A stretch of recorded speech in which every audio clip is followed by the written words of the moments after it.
Hello everyone, how are we doing? Welcome to the WardiTV Summer Championship. We are just getting a couple of things sorted out.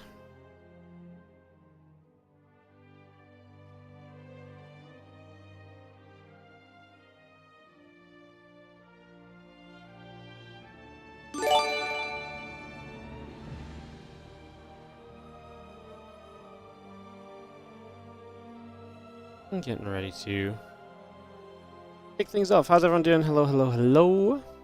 What's up, Jebba? Prime sub to start the day. Love to see it. Thank you so much. Good morning, everyone.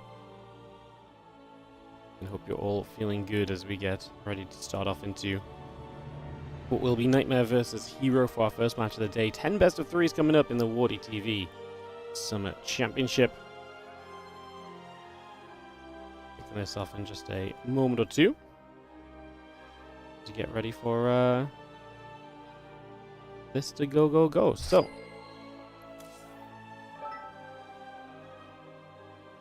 kick this off, get this rolling.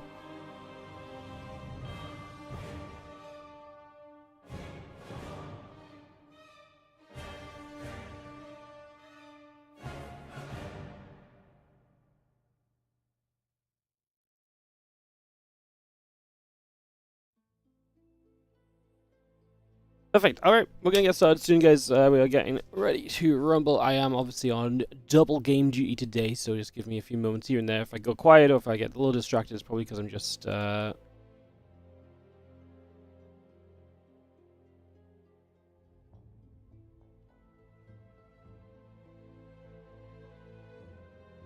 It's probably because I'm just working on the other screen is all, though my maps won't load, so I guess the other players...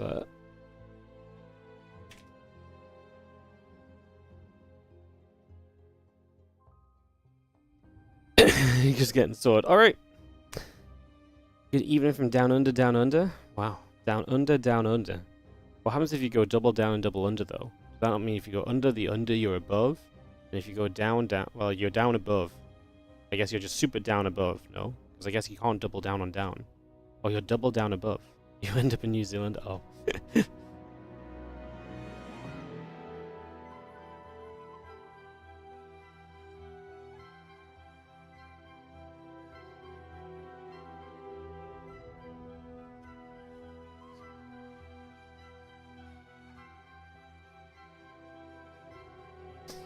Alright. Some games coming up, like I said, guys. We are having videos. We will be ready to start in just a couple of moments with Hero versus Nightmare. We're going to do a couple PvPs to start the day, and then we're basically going to have a slog of TVP afterwards. So, yeah, it's going to be a good little bit of fun. And, yeah, our first match is going to be Hero Nightmare, then Nightmare Mana, Nightmare Gumiho, Nightmare Cure. So we're going to do all the Nightmare games first, then Cure versus Mana, and then we're going to go into some Gumiho Hero games and others at the end after as well. We're pretty much going to do... Yeah, well, like I said, we get a couple of PvPs out of the way, then a bunch of TVP. There's obviously one TVT mixed into this group.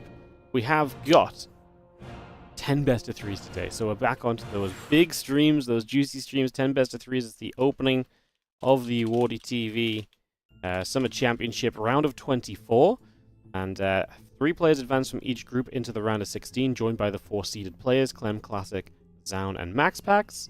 I actually think it's going to be pretty fun. We've got some good players. I think it's going to heat up a lot as we get through the rounds as well. So, yeah, I think it'll be pretty fun. I think we've got everyone here. Just going to double check. I think I have everyone.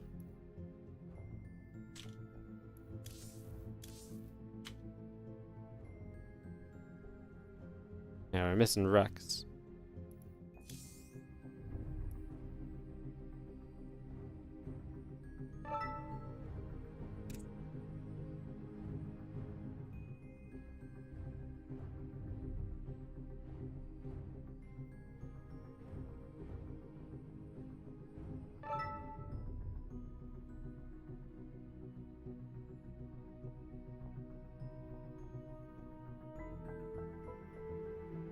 Alright, we are good to go.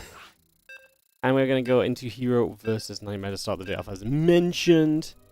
Is the bracket correct? No, apparently I've not updated that. You know what it is? I updated it on YouTube and I just forgot to update it on Twitch. Yeah, you see, you turn into the first 8 minutes of the stream and you're like, oh, everything's wrong. Everything's not set up correctly. What is going on? What is this thing? Let's head into Tokamak, guys. Let's jump into some StarCraft 2. As we have in the bottom left-hand side, the red Protoss player, it is going to be Hero. He takes on the blue Protoss player in the top right corner of the map. It is Nightmare. As we get ready to rumble. Oh, some StarCraft 2. 5 best of 3s live. 5 will be from replays. So again, just in case you're not familiar with the format, we do 5 best of 3s and at the same time 5 other best of 3s play. This allows 10 best of 3s to be played in the group in a pretty reasonable amount of time for the players. And then obviously we get to fully focus on, you know, the 5 live matches, and then we go straight into the 5 other matches from replays. So basically, as long as you just sit here on the stream, you will not see spoilers. The games are going to be super fresh no matter what. It's just, you know, we make it convenient for the players. We make this a reasonable day while we get to basically, you know, TLDR, we get 6 hours of StarCraft. The players play 3 hours of StarCraft, which I think is almost always a very reasonable kind of trade. I like it, at least. I like it a lot. I'm very happy with it. Ever since we came up with this format, it's been one we've really just stuck to, because it has been truly something which I think has just been fun to watch, and like I say, it gives us a good amount of games. And we will have some best of 3 action in the second group stage. That'll be coming up next week. That'll only be 4 players per group, and that'll be a little bit different. So, but for now, round robin, everyone plays everyone in these groups. 20 players enter group stage 1, only 12 will advance as they work their way toward the Summer Championship title. Curious to see how good Nightmare is. They played phenomenal last time. Yeah, Nightmare had a phase of being really good. Actually, coming into this patch, he was really, really good. And then, obviously, I think he got caught up in deadlock, and I think he decided to step away from StarCraft. But now he's back, kind of. I mean, I don't know how back he really is. That's why I'm super excited to see how he does today as well. We're actually going to watch all 4 of his series to start the day off. I'm super excited to see how he does, because I'm interested to see just where does he match up to the other players. You know, do I expect him to take down a hero? Even in PvP, probably not. But I think, you know, a man is a great test of kind of where Nightmare is at. I think Gumiho, who we saw him play against in the qualifier, is a great test of where he's at. Cure as well, to some extent. He maybe has not had the best of luck in TvP the last few days. I think these are all going to be very good matchups to just kind of place where Nightmare is at in general overall at the moment. So very much so looking forward to all of his games, actually. I just think there's like some interest there that we don't always get. Couple gates into the expand from Nightmare, and Hero going to go sentries and then an expand of his own. So it's going to be both players looking for the 2 bases, and for the first few moments at least, nothing too crazy going on with that concept. So everything looking pretty regular, like I say, for the first little bit as we get settled down. Again, sentries on the way on both sides of the map. Warp gates coming online, Nexus coming through. Everyone looking cozy for the moment. Those 2 adepts are going to shade. Well, they went into the natural. They were looking for the split, but they will not commit to it in the end. It's going to have the Twilight Council still building up as well. Twilight on both sides of the map. The Nexus will continue to build. Warp gate coming online, and those sentries getting a couple force fields down. Just trying to see what's going through as the couple of adepts will shade their way up in toward the main base. Stalker and 2 sentries there will push the adepts back out the other direction. Adepts will cancel their shade. Still got the Twilight Council building. Sentry building, Forge building, Nexus and the Blink continue through also. And we have a couple of adepts going to once again try and make their way up in toward that main base, but will not be able to. So no love just yet on that regard. Just going to see the 2 adepts are going to shade forward again. Still got the Blink coming up on either side. And the Forge will be finishing soon from here as the couple of adepts make their way back over toward the bottom left corner. So they're going to pull back over in this direction. Again, the Forge is about to finish. A couple of probes. The Blink, full coming through. The +1 attack upgrade going to be a part of this as well. And that means that Hero is just going to try and net himself an advantage on the upgrades. And that's just something Nightmare's not going into. So Hero playing more for the future. You could say Nightmare playing more for the here and now, but it's not like he's really doing much just yet. It is just that Hero has slipped that Forge and that +1 attack upgrade into play, and that in itself is a pretty, sizable factor, as the couple Stalkers, the couple Sentries, ping away the hallucination, looking for a little bit more damage. Trying to find a little bit extra at this stage of the game. Still got the blinking +1 coming up. Robo Facility and Gateway, the next in store for us. And Stalker will patrol to the sides. And yeah, a couple of hallucinated probes will come out onto the map as well. Also just looking for a peek as to what exactly is going on. I look to see what is taking place right now as the hallucination moves out. Stalkers and sentries still gather here. And yeah, that blink is about to complete. The +1 attack is coming through. Robo Facility building, Gateway building. Hallucination heading right down to the bottom side of the map.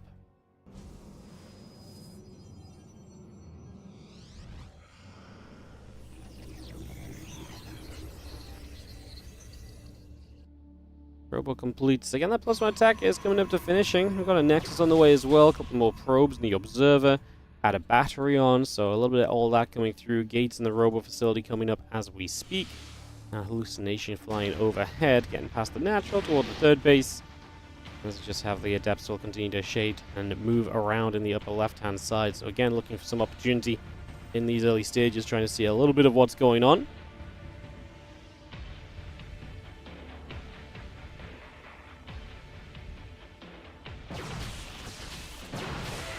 Stalker step up, actually going to get rid of a couple of those Adepts as well, so just going to make those grabs.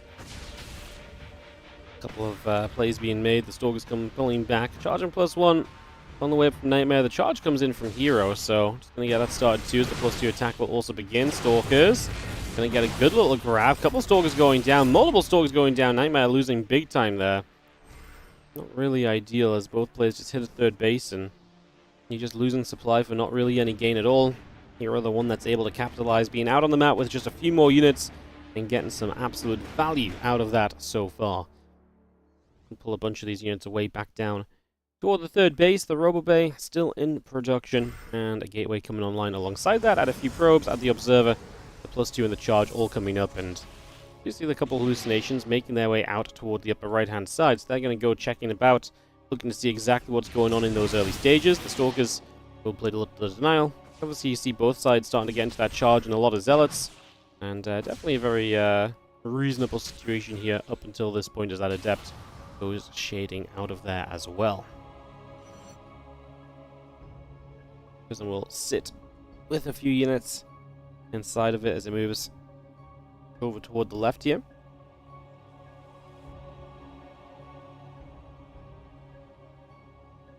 Obviously nice to have map control if you can make something happen with it. Nightmare's stepping about. He's going to be behind on the +2 soon, but for the moment at least it is still equal upgrades, so there's no difference there. Big warp into the main base, going to ask Hero to respond to this, and then maybe he can try and capitalize on the front as well. Hero is stepped back from the third base, which is where fights do begin to happen. These Stalkers step through, looking for the batteries. A couple of Zealots doing a good job of tanking initially over here. Hero actually gets supply blocked, losing the pylon, so he will actually find himself in a bit of trouble. Zealot's still causing a bit of chaos in the main. Nightmare's Prism is still in the main base though, so that will be where the next warping goes, and Hero starts to warp in just more so against that as well. And I actually think we needed more Zealots down on the low ground. I think Nightmare actually needed to come through as lose the Prism to the blink. I actually think he needed to get the Prism onto the low ground and warp it in to reinforce that army. I think if that main army can get a few Zealots in front of it, maybe there's still a chance to get some more work done. Obviously that just doesn't happen in the end. As we do see the units all recovering back to the top side of the map, getting reset. And Hallucination is morphed in and ready to move across to the other side. So going to be on a little bit of a move. Again, the extended thermal lens coming through. The +3 attack is coming up. Still got the Hallucination bopping around, moving around on that left side a little bit there. A few more High Templar coming up as well as the Temple Archives continue to come in.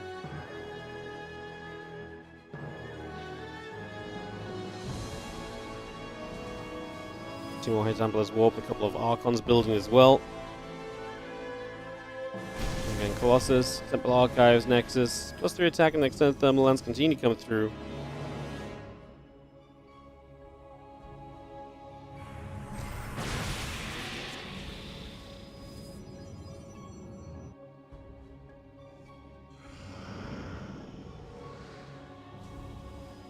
Army's still just pressing up. Again, there's +3 attack, the extended thermal lens coming over. We have ourselves the Zealots, Colossus, and Immortals just going to knock the rocks down. The army going around the top side.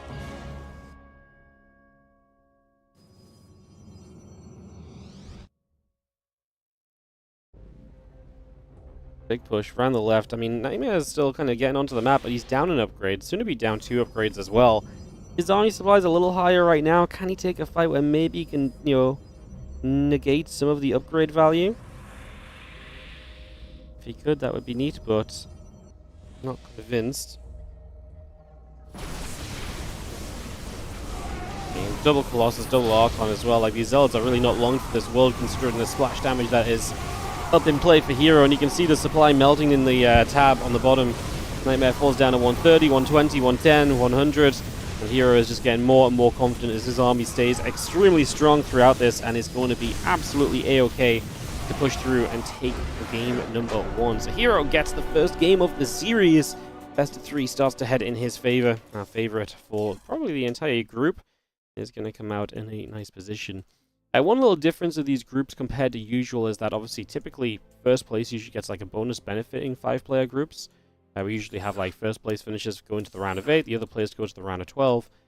That doesn't necessarily happen here, but we will do our best to seed players based on their group standings. So we will try our best for first places to be spread out in the round of 16 groups, etc. So in theory, obviously every single map matters, because even if you get top 3, getting second or first place could maybe get you a little bit of an easier group overall than what you might expect to see otherwise. Alrighty. I put the Summer Championship logo in game as well, because you know what? Why? You know why? Because I can. Because I can. No one go and stop me. Hero just had a much better army comp. Nightmare was still trying to make things happen when really he kind of lost the game much earlier on. As we get into game number 2. Let me put my logo in the top right.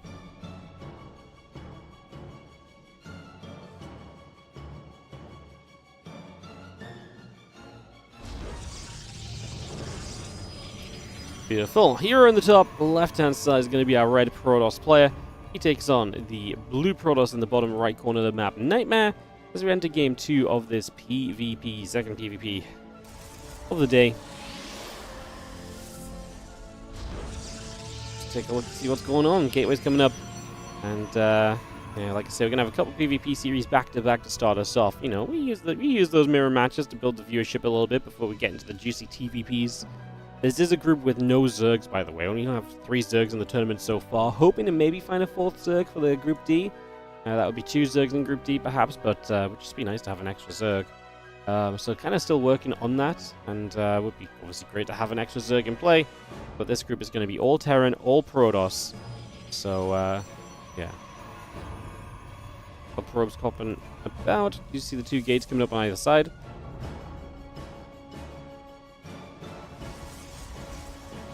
The 1-gate expands really seem to be a dying breed right now, especially even if MaxPax has given up on the 1-gates. I feel like everyone else has kind of given up on the 1-gates too. I think it's still something we're going to see mixed in, but Hero was pretty commonly playing 1-gate openers as well, and he's also just stepped away from it, so I think a lot of the guys are realizing 1-gate is just not as consistent as you want it to be, basically. Not as consistent as it used to be, not as consistent as you kind of need it to be in a matchup. So yeah. What's the deal with so few Zerg players? I think it's just a case where, like, realistically, like, a lot of the Zergs just slowly left, whereas a lot of the other players of other races kind of stuck around. I don't know if there's necessarily a reason specifically for that, but, like, I feel like a lot of the Zergs went back to playing, like, Brood War a little bit as well. I mean, Dark just went to the military. We obviously had him. We only just regained Rogue from military a while back, and that was a big addition. But like Europe Zergs, the thing with Zergs as well is like there's less Zergs in general, but the Zergs are also less likely to be the players that want to play in these cups. You know, we have Hero, Clem, MaxPax, you know, Cure, you know, Classic, like all of these top guys in the world who play EWC and get top 4, whatever, yada yada. You know, they all play in these online events, apart from like Maru. But then, like, none of the Zergs want to play in these events. You know, Cyril and Reno don't play a lot. Reno only plays a bit when he's, like, warming up to playing the bigger stuff. You know, Cyril doesn't really play in the online stuff. And obviously they don't have to. We're not calling them out or anything. It's just a tendency that the top Zergs do not play. And even if you go down the list, the other Zergs that play also are not super eager to play in all the online stuff either. So, yeah, Zergs are just a little bit of a dying breed, unfortunately.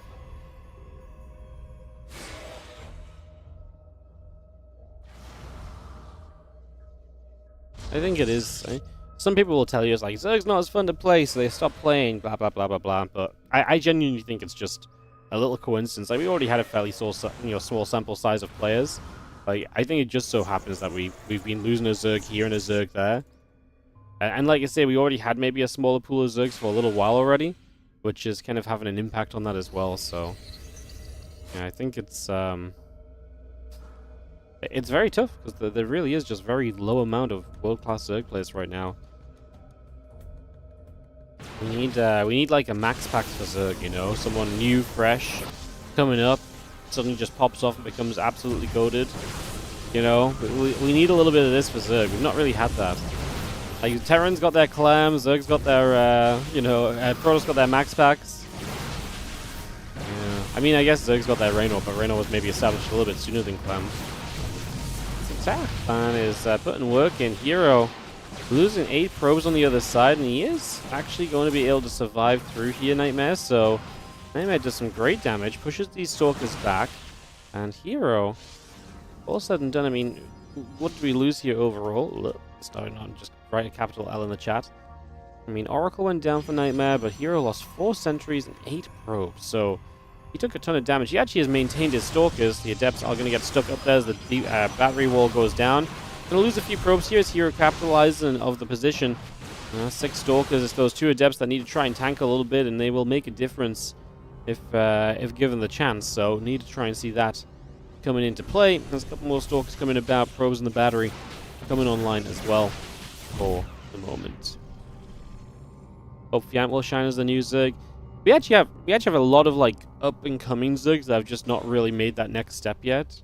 Fiant, GG Machine, Eba from the UK is pretty darn good. There are some Zergs out there. I think Yakov is also getting close to being very good as well.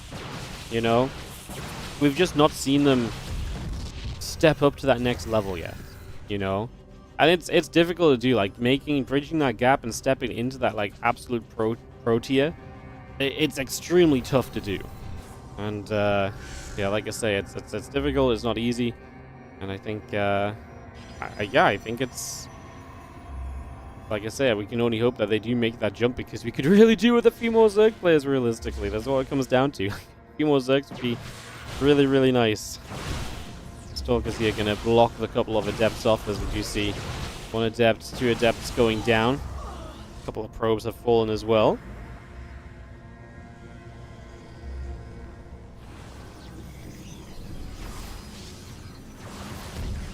Two probes. Oracle is going to play cleanup on these Adepts. Hero's done a great job of killing workers throughout this. He's really just found the opportunities to kill workers again and again and again. Doing a great job. Even when, like, it doesn't feel like he's going to be able to get much done, he still finds a way to get to the worker line and get a few workers, you know? Yeah, very nice. Hero just going to take a little bit of a supply edge in this game. Stalkers and the Immortal going to move back over.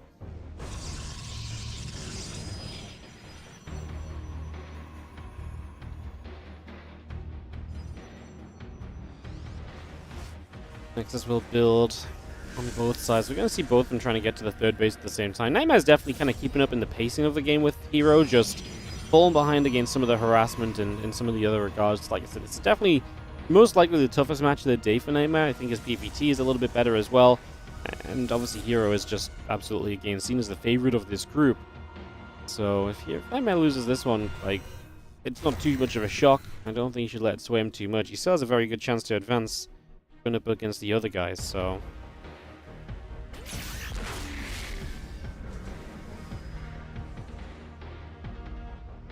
Well, the Council and Forge building. Hero is looking for some more options. The Robo actually coming online from Nightmare, who does have Blink already, so...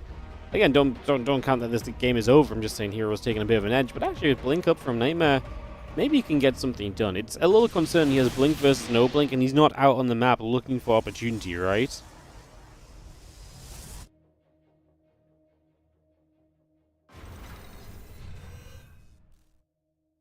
Oracle heading up to the top, trying to make a bit of a move. +1 in charge coming about, Immortal on the way. Gateway's coming across the board as well.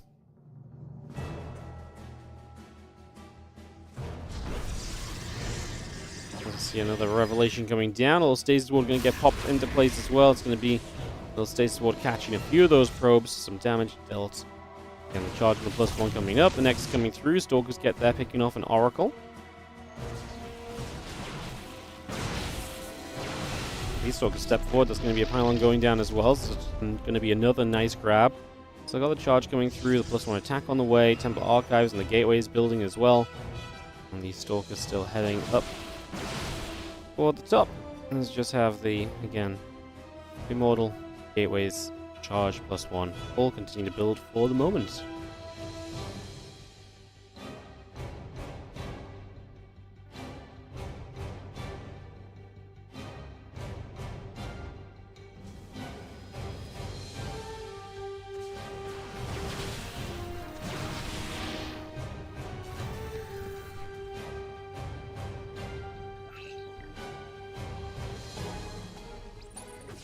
Took a step forward. Like I say, I wanted to see him try and get something done with the blink. The Immortal Force is large, though.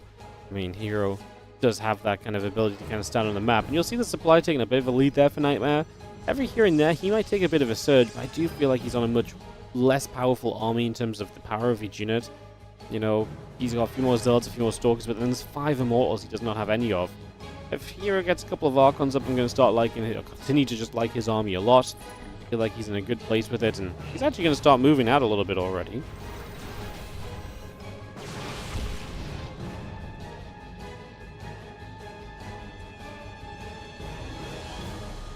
To attack on both sides. The Temple Archive still coming online.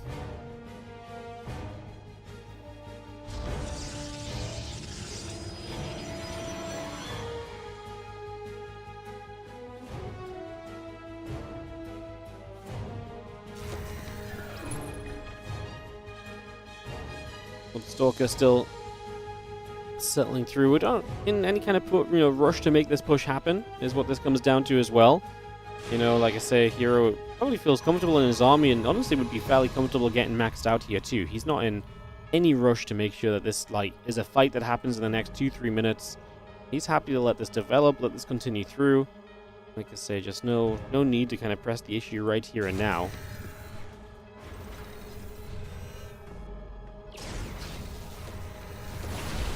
Shots going through. The Zealots are going to come forward. Just going to see a couple of those going off after some of those Zealots. Force fields coming down into place. +2 attacks will finish very shortly. Cannon about halfway done.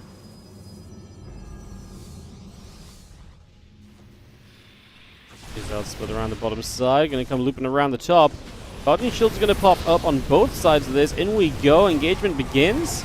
A lot of these Zealots charging forward. The Archons are going to be continuing to take some damage as well. We are going to see, honestly, a great army here for Nightmare. Taking a fight is just not going to be enough. I actually like his position. Just he had way less. And in the end, wrapping around those corners and just up against that many Archons, that many Zealots, just became a little bit too much of a problem. And that is going to look as though Hero has the 2-0 locked up and pretty much in the bag for this opening game of the day. He's coming across the map and GG gets called. Nightmare is going to be tapping out as Hero takes it to a 1-0 scoreline in the group. Obviously with a 2-0 over his opponent to start off the day. So, next up for us is we are going to be heading into a little bit of Nightmare versus Mana. So, we'll get that ready to go.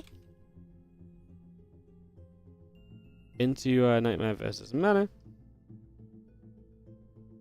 Get that ready to kick off.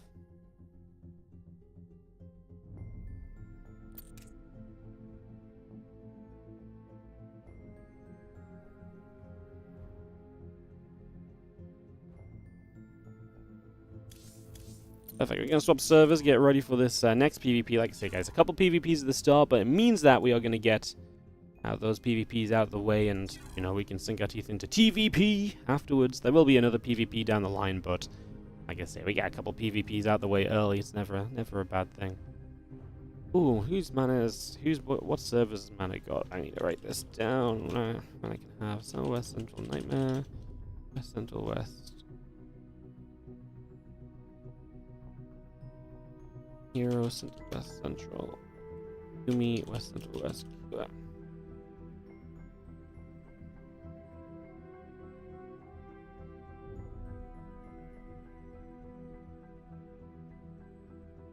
Alright, so hopping on over to NA. That's ready to roll. Like I say, Mana Nightmare coming up as our next matchup here.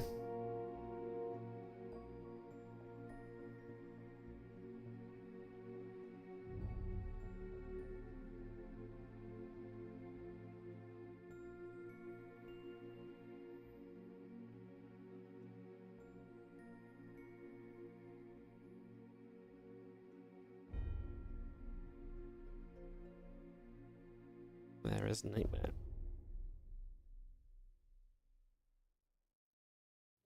Cool. Alright, we'll get some videos started up here for Nightmare versus Mana. Get this one ready to begin. Awesome. How's everyone doing today? How's everyone feeling? Hope everyone is doing great and excited for some StarCrafting. Is Party still playing SC2? I don't think so. He's been busy himself with any other game that pops up. He was playing that. Was it the Supervive? Is that the game? Is that what it's called? He was playing that for a while. That game looks pretty fun, man. To be honest, yeah, that game looks pretty fun. I just tried not to get too into games that I'm gonna sink too many hours into, you know. Some videos coming up. Torches and Incorporeal going out of here already. The Apostrophe doing well. Twin Head Dragon, not bad. Nice, nice. Love to see it.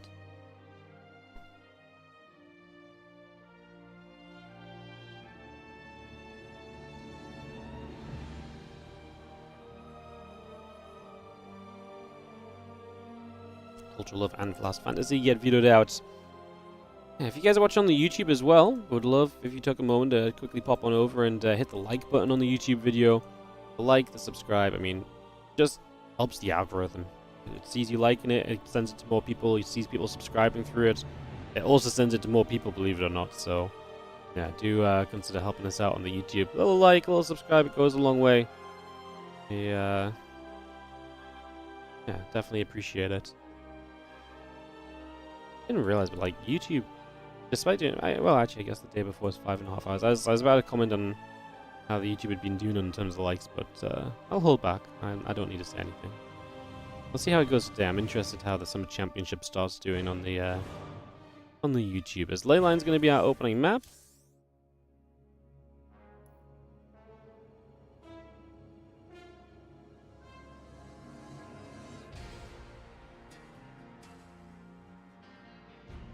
Yeah. Alright, Leyline's going to be coming up. We'll get ready to go into our second series of the day. Again, 10 best of 3s in total in this group, which really should mean we get at least 5 hours, maybe a little extra of StarCraft 2. So, lots of StarCraft coming up, lots of games. And we are just waiting for this next game to come through. Nightmare to be swung into the player slot. And we are good. Perfect. So again, guys, the match order, just in case anyone's wondering, just to reiterate, got a few more people in here, is we're going to be going through the Liquipedia order, doing the top match of each pair on Liquipedia. Those will be the live matches, and then typically we try to do the bottom match of each pair in that order as well following that. So we're hopefully going to go in that order. So that means we'll have Nightmare Mana, Nightmare Gumiho, Nightmare Cure, Cure Mana, then Gumiho Cure, Hero Mana, Gumiho Mana, ending the day with Gumiho versus Hero. So that's what's going on. We might switch the order slightly, especially towards the end. Sometimes flipping a couple series around can make sense. It can make each match still be meaningful in terms of what the result is, rather than maybe having one match where it's like, well, you know, the result of this doesn't matter for us. So sometimes we flip them a little bit to make it a little bit better for us, but overall, generally speaking, it's not too big of a deal. As in the top right side, the Blue Brothers player opening this best of 3 is going to be Mana, representing Team Liquid, of course, as he takes on Nightmare. So has the SC in front of his name. I do not believe he's currently on Streamer Zone anymore, though, so we've got Nightmare here. We'll see how he does.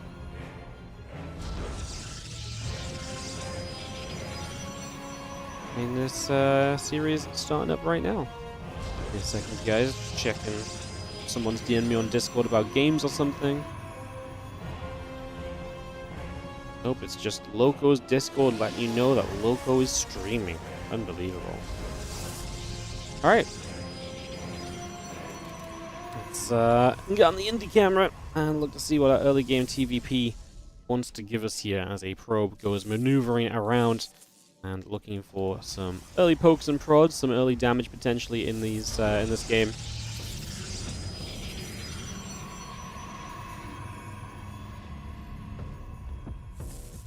Sniper call coming through. Average Discord notification, yeah. I wish there was like a different looking notification on Discord, so like I could see if like it was a DM notification or like a server notification. Because I don't necessarily want to mute all the server notifications. But it would be nice to know if like this is something I should like click on right now, or if it's something I should click on, you know, in 5 minutes, you know, in 10 minutes when there's a break or so, you know. That's my one real complaint about Discord. It's I'm always clicking, thinking, especially when we're in a tournament, it's like, you know, I'm like, is Hero asking me like where the hell his opponent is or something? Because I know Loco's just streaming. Great.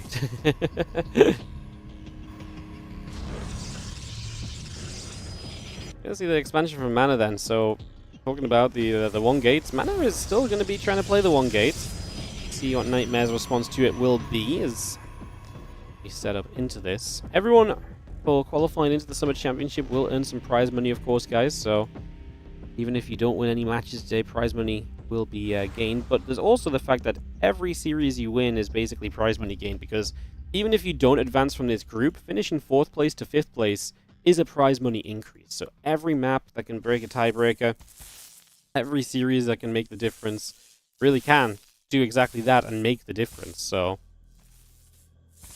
definitely interesting. Mute particular channels or servers? Yeah, but what if I don't want to mute them? What if I want the notification about when Loco is live?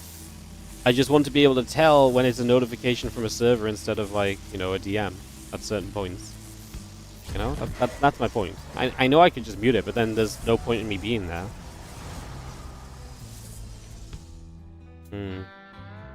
Oh, well, I mean, realistically, I could probably mute Loco's announcements channel. That probably is fine, but the point still stands overall, you know. Hey, what's up, Kybred? 55 months! Hell yeah, thank you so much. 5-5. Beautiful, love it. Hope you're doing well, mate. Hope you're doing good today. Thank you so much for joining us and supporting us. As per usual, I really appreciate it.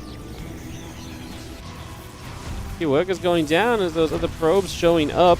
It's going to be a lot of workers killed. Nightmare going to get in, and Mana's having a bad time. Obviously, faster Nexus.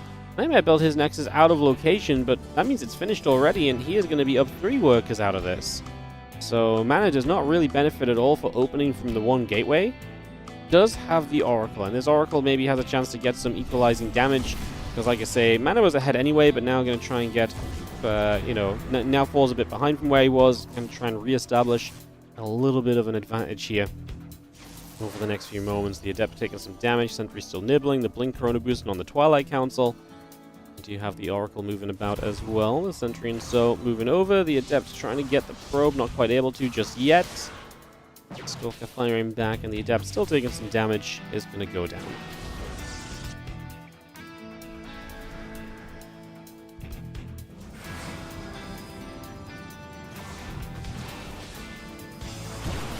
Stalkers can come over the Oracle.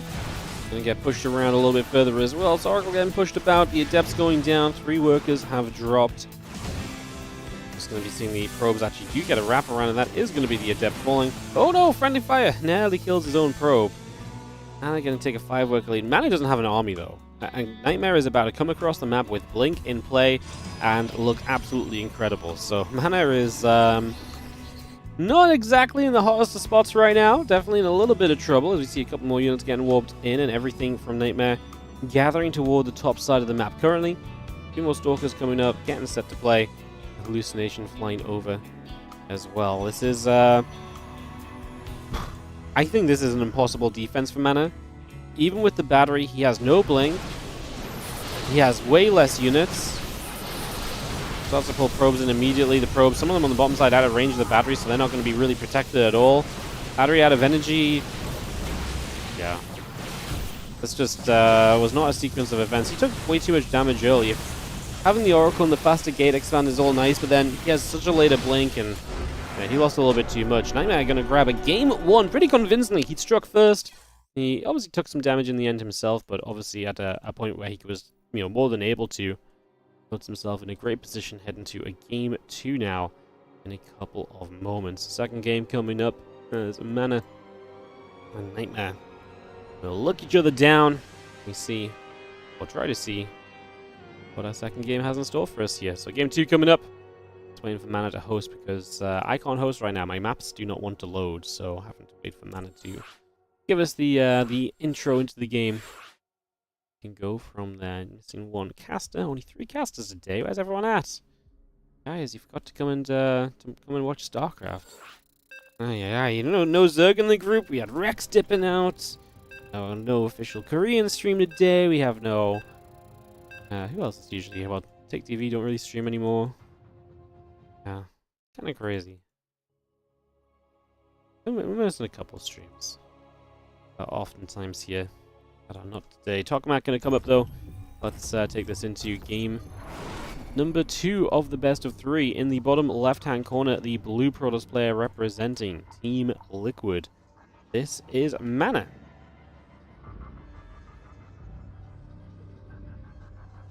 Up against the red Protoss in the top right corner of the map, we have Nightmare.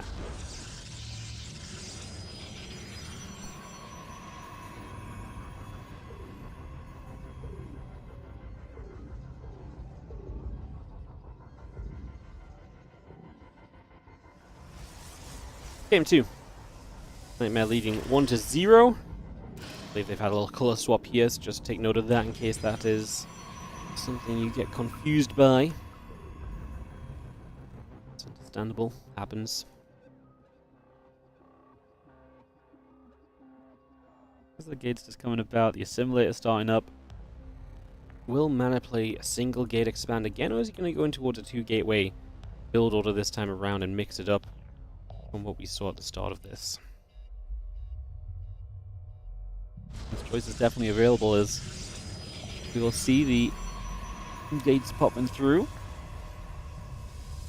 So gates coming down into play, just have the probe coming over.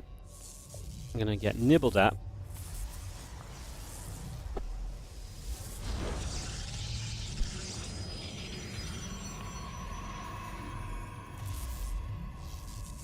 Nibble for some damage right away. Probe now going to take some return fire.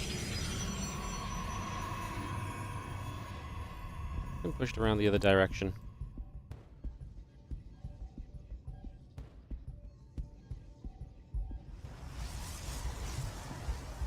Yeah, the answer to our question is Mana will indeed just 1 gate open a second time now.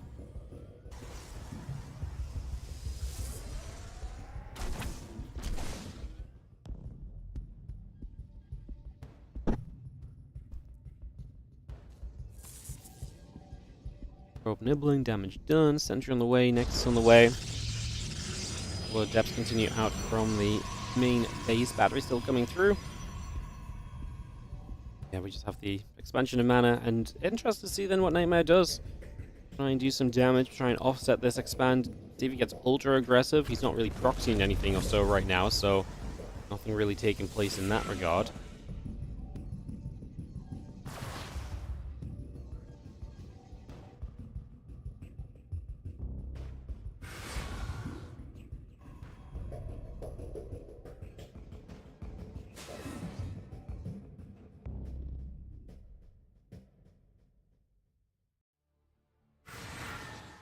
Stargate building, Nexus on the way. And the Adept and the Warp Gate still coming up. Battery about halfway done as well. Twilight Council continues to come through.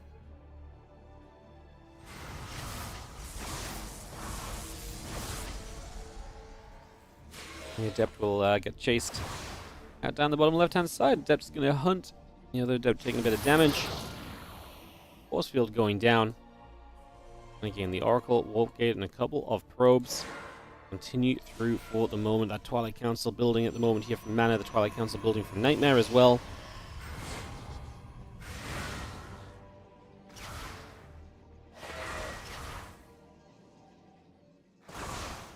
StarCraft trying to find a little extra. Probe is going to drop.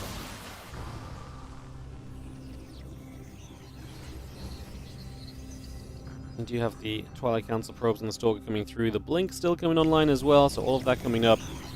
Those warp gates will finish. The Adept pulling over to the bottom side.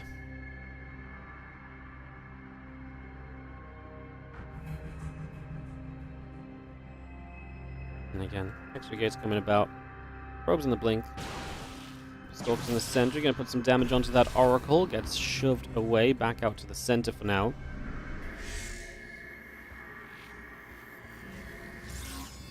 Stalkers warping in. 3 more gateways coming online. Just have the Adept looking at each other. One Adept is already going to take some shots. Just going to push back. The Shade will come through. 3 additional gateways coming up from Mana. And we continue to get settled.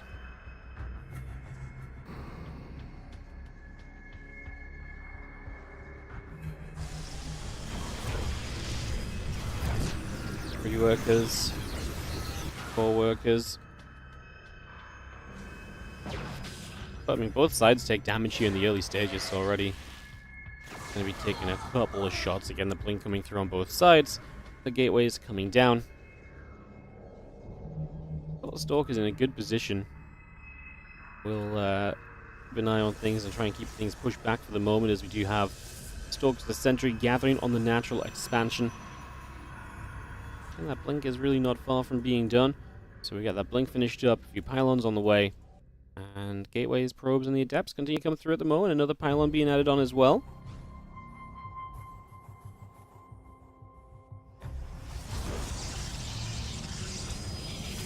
Next is coming down. The assimilator gets added up. Just going to be seeing that Blink still building through, about to finish.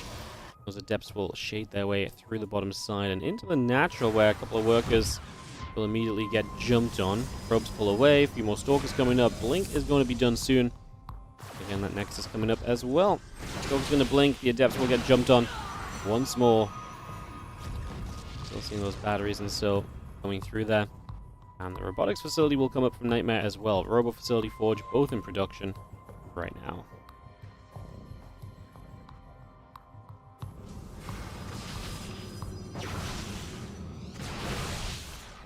Stalk's warping in. The Adept is going to get taken out.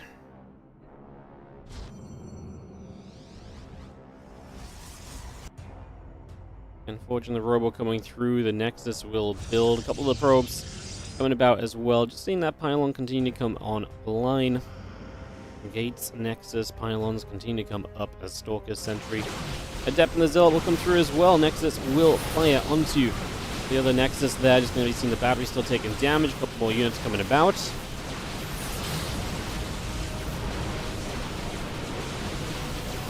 Stalker's still shooting. More Stalkers going down. Nexus still in a little bit of trouble at the moment. Just going to be seeing the Army of Nightmare, of Mana absolutely getting into a good concave and keeping damage going with that battery out of energy. I was going to say things even up a little bit in that aspect, but the energy recharge does give it a bit more life. Obviously, good Stalker blinks back, getting to the point where a lot of these Stalkers are hurting, especially for Mana, because his Stalkers do not have the energy, the shield battery to kind of get them back up to health, whereas Nightmare's did. Nightmare is going to back, Mana's going to back off. I actually think Nightmare doesn't really want to chase here, though. I actually think Mana's still okay to kind of keep going for a little bit. A couple more reinforcements showed up. This battery is obviously still out of energy now, so this is where units actually do begin to really go down. Probes pull in once more. Mana's already on a worker lead and an army lead, so altogether, he just has every advantage. He could, in theory, just go home. There is an Immortal and +1 building, so Nightmare is looking toward a couple of ways in which he can, establish himself into a stronger position from here on out. Forge, etc. coming through from Mana, only just starting now, so there's definitely some longer-term advantages for Nightmare. Mana has the edge for the moment. Going to come in again. That Immortal really does make a difference. It's so much harder for these Stalkers to stand here and fight when the Immortal does so much DPS to the Stalkers. It really offsets what Mana can achieve, and if he wants to fight this, he might just want to dive on the Immortal, but I'm not sure if that's exactly a super fun idea for him at the moment either, altogether. Diving the Immortal does not sound like something that's going to go super cleanly, as +1 in charge, both continuing through. The warping of the Zealots will get in here and look to play a bit of a wraparound, clean up these Adepts, but that is good damage. I mean, that's what Nightmare needs to offset something that Mana is getting done. At the same time, Mana is in the main base, and so he is actually going to get probes himself, so It's not going to bring Nightmare back into the game. It's just going to keep him from falling further behind in terms of economy. Now 20 supply up mana. Because there's Immortals coming out, the charge is obviously going to be a big factor. If you can just get a bunch of charge slots in the front, you can negate a lot of what the Immortals would add into the army. And if you can do that, then that is a major win. As again, charge and +1 still coming up. Gates in the Temple Archives coming through. And the Glaives is the choice from Nightmare, and a Dark Shrine. DTs are great, but also the Archons would be great as well against the Zealots. So you give yourself a kind of a double option with that Dark Shrine coming online.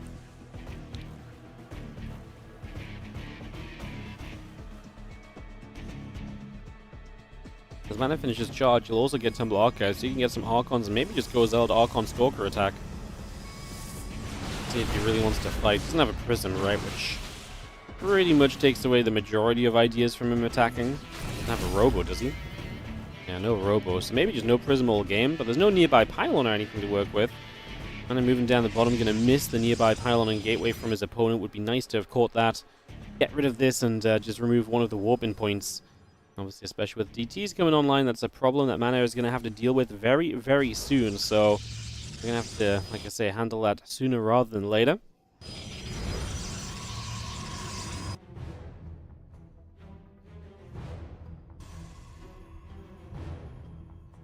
Dark Shrine about to finish the Nexus building. Observer and the +2 attack coming online as well. Still seeing the battery coming in, the assimilator coming in. Stalker's going to get there, and we do see the DTs actually going to show themselves here. Kind of wild. Mana does have cannons building. It's going to be the lack of mobile detection. That's why the Oracle's going to be nice that he starts to build. See the Robo facilities coming up too. As we trap a DT, trying to stop them from splitting. I just don't think it's realistic because you don't want to stand there and let your Stalkers get beat up on this entire time either. So that's not really something you want to have happen as DTs make their way in. Cannon. Base defense should be okay here, honestly. Mineral lines themselves are fine, but obviously you do want mobile detection to keep your army out on the map.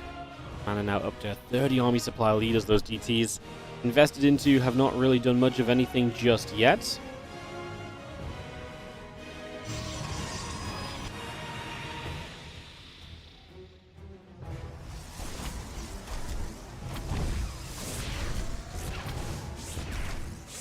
So I'm just going to go after the cannon. That's going to get knocked down too, so another big win.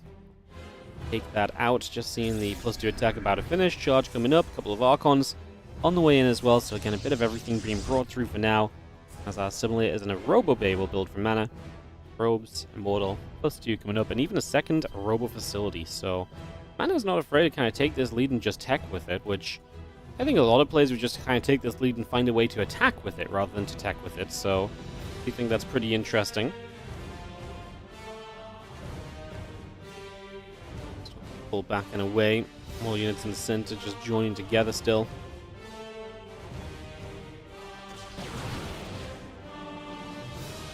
Knock the hallucination down as we go.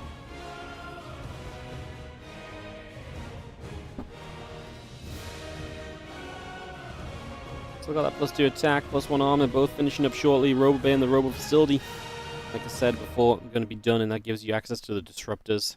Pretty much always going to be disruptors here.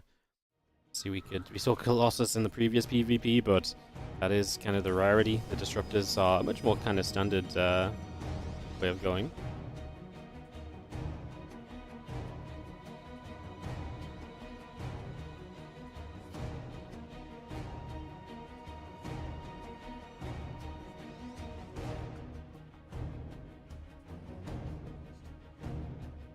Army collects together, Stalkers at the front. It's a lot of units on the other side, as we do have the Stalkers alone here for Mana. Will not do much, but Mana's about to be maxed out again. Good tech online. Surely now he starts to step on the map a bit more. Surely now he finds a little bit more of that confidence, which he's not really had previously.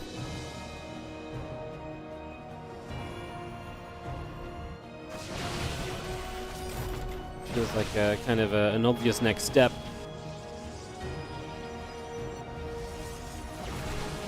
Have our Stalkers, Zealots, and the rest coming down over here.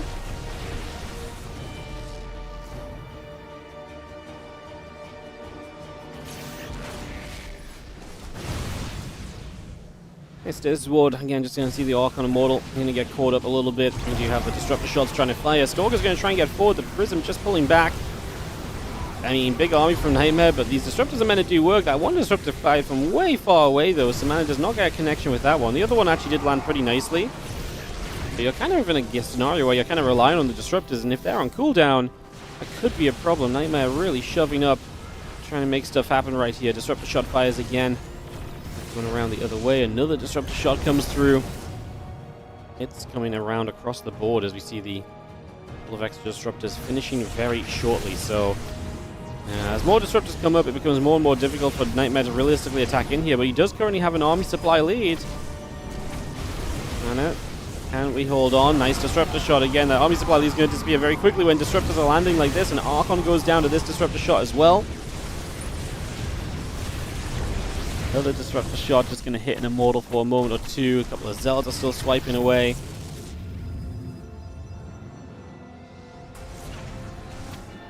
Zealots will try to make another bit of a push for now. And 4 Archons, 2 Disruptors.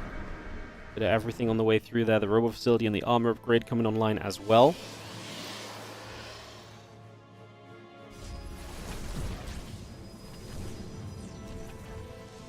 There's a bunch more Stalkers that get warped in for the moment. It's going to be seeing this army ready in an attack over the next few moments. Again, Disruptors coming about. Nexus halfway done. 2 more Disruptors and the Armor Upgrade coming up from Nightmare. So Nightmare actually getting Disruptors of his own here. These Disruptors are going to fire en masse, and we'll get a bunch of tech units. They land, but not all of them. I mean, some of them went down, so killed before they were able to connect. So you actually lose some value there as mana as well.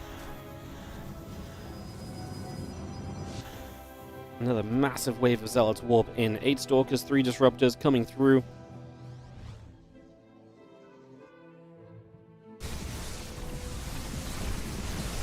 Archons push their way through with a set of rocks. I mean, we're 190 to 180 supply at the moment. Game that can really go. A few different directions still. Like I say, it was definitely Mana dominating a lot of this game. Nightmare's found his chance to kind of step up and be a little bit more involved. Both the Archons run in. So Mana's actually going to get a base. I think this base just dies before much happens, although the Disruptors are... yeah, I mean, they're okay. If they only hit Archons, then obviously they don't get any kills if you just hit 1 Archon each. So that's still fine for Mana if you just retreat to those Archons before they get into a fight. Still using the Disruptors to zone out as best we can. Now again, jumping a little bit is scary. Nightmare's opportunity to really clean up a lot of this army. And if Mana loses this entire army, that's basically purely tech units. So yes, it's extremely scary. Stalkers do take a hit from the Disruptor. We're going to try and recall from Mana, but those units get away, but he didn't recall everything. Some units still getting caught. Those Archons not in the recall radius will go down.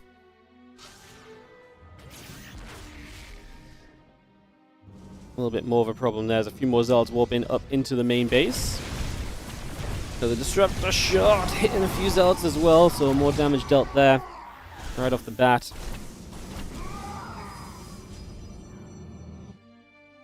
And +3, +2 on the way up. A couple Forges activating, Disruptors coming up ground. Gonna make our way into this Nexus on the bottom side. Nexus taking some heavy damage already. A couple Stalkers on the top trying to harass. It is Mana that just keeps getting bullied, I feel like. However, now he's going to get the catch. Disruptors mostly going down. He actually, his Disruptor landed on a Disruptor of his opponent, so that was a nice connection. But, I mean, Nightmare's completely cornered. Attempted recall on the tech units here.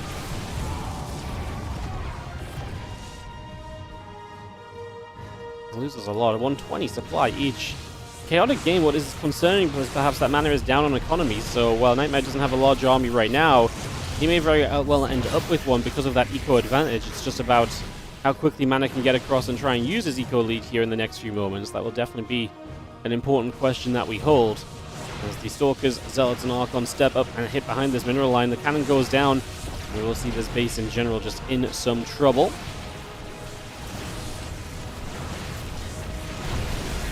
But the Disruptor shot will land, a couple of units going down.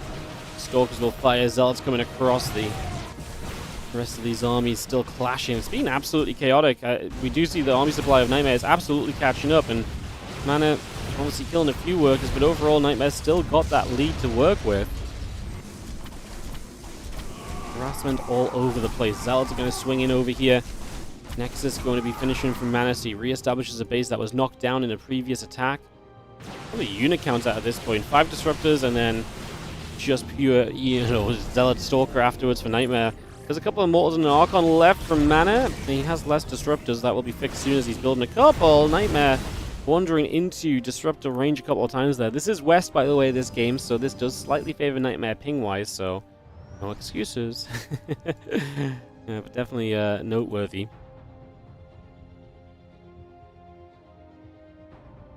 Additional disruptors coming out. Zealots are still building. We'll see this disruptor shot denied. Now we're going to try and go double disruptor shot. We'll only get 1 stalker in the end. Mana takes a much better fight here. Nightmare has to go running. Loses a disruptor to the disruptor, which is never fun. That disruptor just firing sooner and being in reach from Mana, able to get a big connection. Nightmare has to back it up and rebuild a bit of supply. I feel like he doesn't really know what he wants to build into. 2 disruptors. He actually has 4 DTs on the map. Maybe they can have some impact. Again, those couple of Mortals and the Archon for Mana just hanging around but doing a lot, and he's got the Disruptor lead now as well. So Nightmare in a much more troubling position in terms of the army than we had before. Trying to use the Disruptor against the DTs. Observer now shows up and DTs get overwhelmed, and this amount of Zealots might just be the problem for Nightmare as well. Like, this could be a big issue. Coming in, we are going to see Nightmare gets the Disruptor, will push the Zealots back. That's an entire army that pulls up to the top, and then the right side army of Mana is already striking. The 3 o'clock base is going to go down, so this will fall. And we're actually going to get a bunch of the probes there as well, just make sure that they don't get away. And it really feels like Nightmare's eco advantage is being taken out. However, we're now going to see this. Okay, we could time the disruptor shots here, and we will time the disruptors. Oh, they missed! Need to control the top disruptor into the disruptors. Had an opportunity, still gets the Nexus. I loved what Nightmare did. Obviously, recalling into disruptors is dangerous. They were honestly timed very well. Just unlucky that the army was spread in the way that it was. He obviously went for both sides of the Nexus. Nothing spawned on the bottom, and the disruptor that hit the top just missed a triple disruptor kill. A couple more disruptor shots here actually going to go. We will get the disruptors of Mana, so Nightmare able to make that grab. More Stalkers just shooting the couple of Zealots going down. The Archon Immortals trying to push up as well. Those a few tech units, Mana's not rebuilt those. Those have just been around for a long time at this stage. These Zealots are going to start leaking through. If the Archon goes down, the Zealot's actually going to be very difficult for Mana to deal with the Mortal Stalker. Blinking forward as well as Nightmare believes he's got enough to win this fight, and he's not wrong. At the same time, Mana had DTs swiping through a mineral line, and Mana's going to say GG as he loses the fight in the end. A game he hung on into for a very long time, but also a game which he was leading much more comfortably for a long time. He chose to play the longer game, and the longer game backfired on him. So Mana's mistake to make that choice rather than being aggressive. I mean, maybe being aggressive wouldn't have worked out either, but that will always be a what if. GG's. And that is going to leave us with Nightmare taking a win, rebounding from his loss against Hero. And he will continue to play. We'll go into Nightmare versus Gumiho coming up next.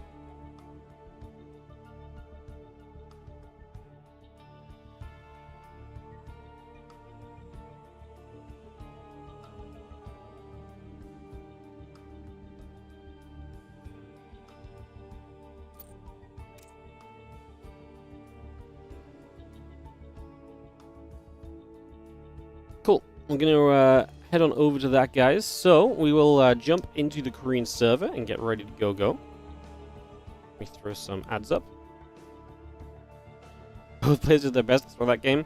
I think both players did their best in what is a chaotic army composition at the end of the day, right? Like, that army comp is chaotic to use, and advantages can disappear quickly. I think Mana, like I said, I don't even think he made the wrong choices. I think it was very responsible to say, I believe in my longer game, and just teching up into disruptors can give me an advantage already. And he felt like he had the chance to truly get there.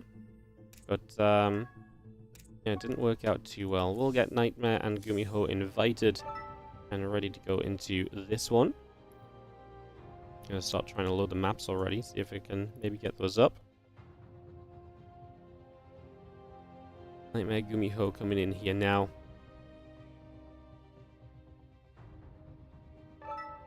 Perfect.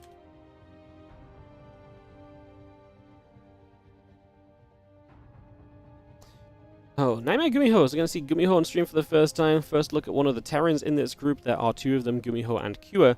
We'll be going Nightmare versus Gumiho, then Nightmare versus Cure, and then we're going to have Cure versus Mana coming up. So that is our little plan of action that is currently going on. First couple of videos come through, some discussion in the party chat as we get ready to roll out.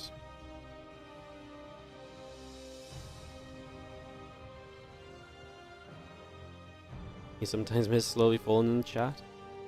Slowly's here sometimes. She's just slowly flying. she's Slowly's a big time lurker nowadays. She's just hiding away, ready to strike when you're least expecting it. What's up, Guma? How you doing? Good to see you. We have got vetoes coming through. Torches, Last Fantasy, Ultra Love, and Incorporeal have already been vetoed through, so moving through that very quickly, and that's what we like to see, because we want to just get into more games, we want to get into more action. We know what we want, and it's more StarCraft 2. Yes. Yes, it is.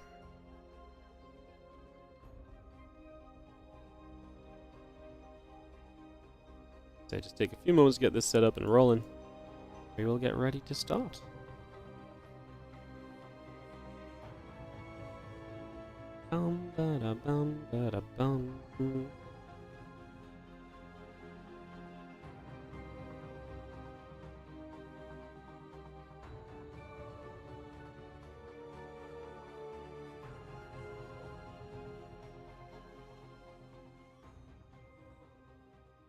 So many more games in the future. We have to love Wardy.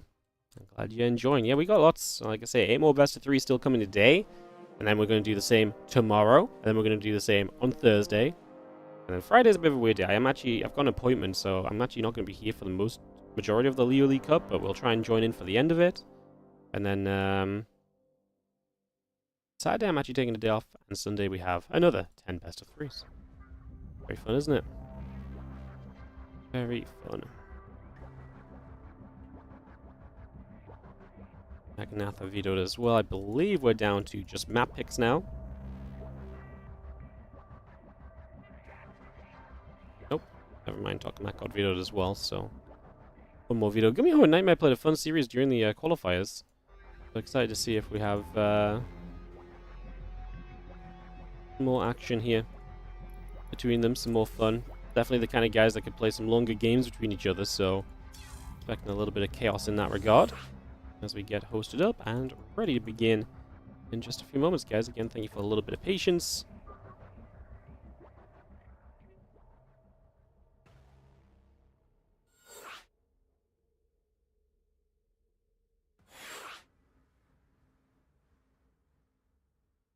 Perfect. Move these guys around.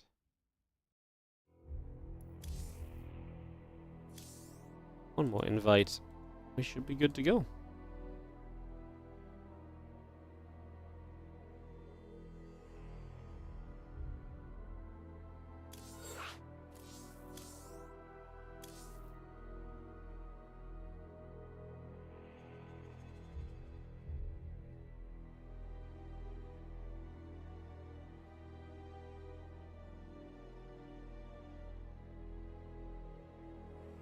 Ready and go, go. Alright, these guys are set. I'm just trying to fix something, guys. Give me 1 second.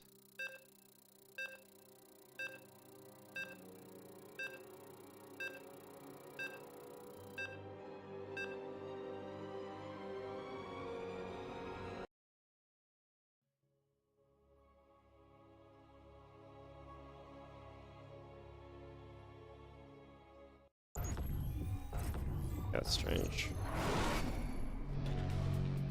What day is it today? What day was it yesterday? Sorry. 11. Sorry guys, give me 1 sec. Never mind, I've closed it. Have to figure that out soon. Alright, in the top left-hand side, we're going to have ourselves the blue Protoss player. This is going to be Nightmare. As we kick on into game 1 of this best of 3. He takes on the red Terran player. In the bottom right-hand corner, Gumiho.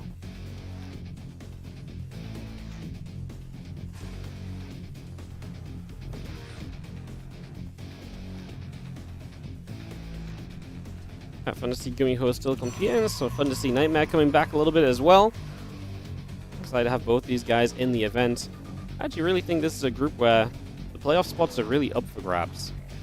Like, I kind of favor Hero, obviously, as the favorite, perhaps, but I really think that anyone can kind of move through, and I think everyone has a good chance. I think Gumiho Q is a real toss-up of a TVT. I think Mana has potential to beat a bunch of these guys. He did so in the qualifiers as well, so yeah, I actually think this is really a series here, and a group here that is very interesting, and hence every series really holds a lot of value as well. You know, Nightmare and Gumiho might be two of the guys who are lesser. You know, if we really put favorites, do we put Hero and Q at the top? We probably do. So if you put Hero and Q at the top, then, you know, Nightmare, Gumiho, Mana, the games between those guys really become scrappy to figure out the rest of the group standings. Obviously, like I say, it could, you know, go a bunch of different ways, so we shall see. As the SCV comes in there, just going to poke the probe around, push out the front, and yeah, Nexus and the Cyber Core win about for a few moments.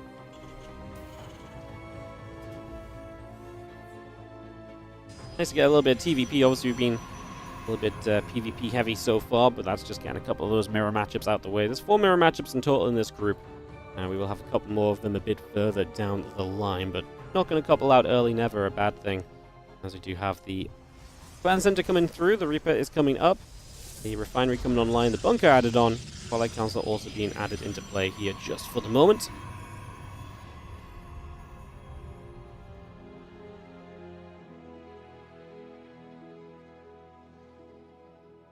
Stalker will build, the Warp Gate coming up, and again, Bunker on the racks coming through.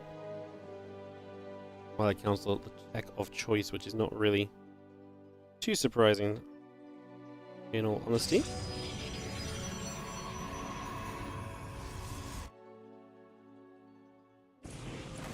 Reaper hops up, and again, Factory coming up to being about halfway done, Barrack still building, Orbital on the way. Reaper continues after the probe. It's going to get a probe as well, which is really nice. So Gumiho getting in, getting a probe quickly. It's a really nice grab. The Stalker gets there to push the Reaper out, and the Reaper does go down, so the Reaper dies.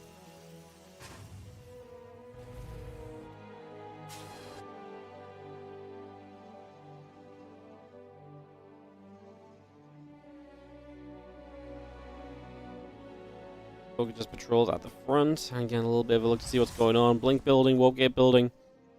Again, really nothing of note just yet. Gumiho, I guess, noteworthy is the fact he's going to go into a fast bio build.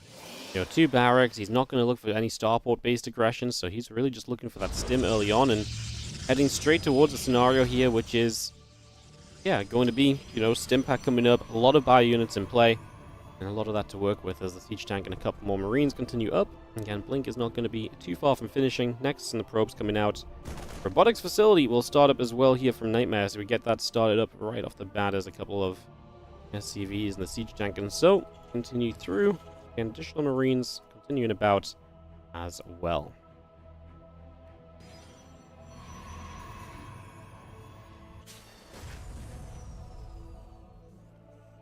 Probe patrols for a few moments just out the front of the natural. We'll have ourselves the stim pack halfway done. The marines on the way up, the siege tank coming through. Engineering bay about to complete as well.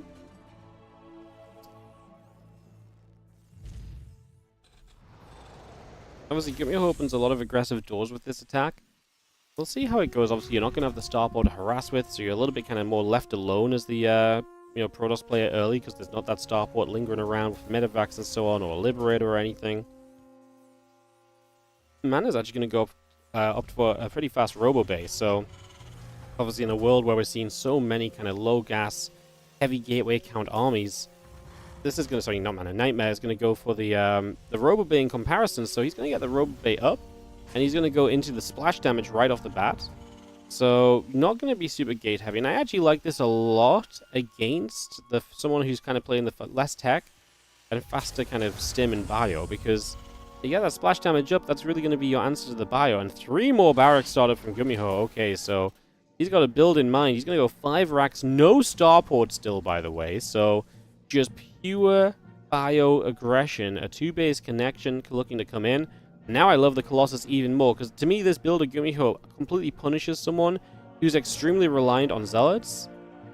It does not punish someone who's got the Colossus up quickly. Now, that said, he pulls SCVs already, so the 3 extra barracks are going to be purely for reinforcements beyond this. I'm so surprised that that he didn't just wait a little longer. This is also going to be, you know, right now we're pre-combat shield 3+1. I mean, this timing is going to work out a little bit better for Gumiho, because like I said, the Colossus on the way is going to help a lot defensively for Nightmare, so hitting before this could be a big deal. I'm just surprised that he goes so soon, because like I say, he just added on a bunch of additional barracks that now don't really have much of a role to play. So this actually does have a little bit of an earlier attack kind of feeling to it.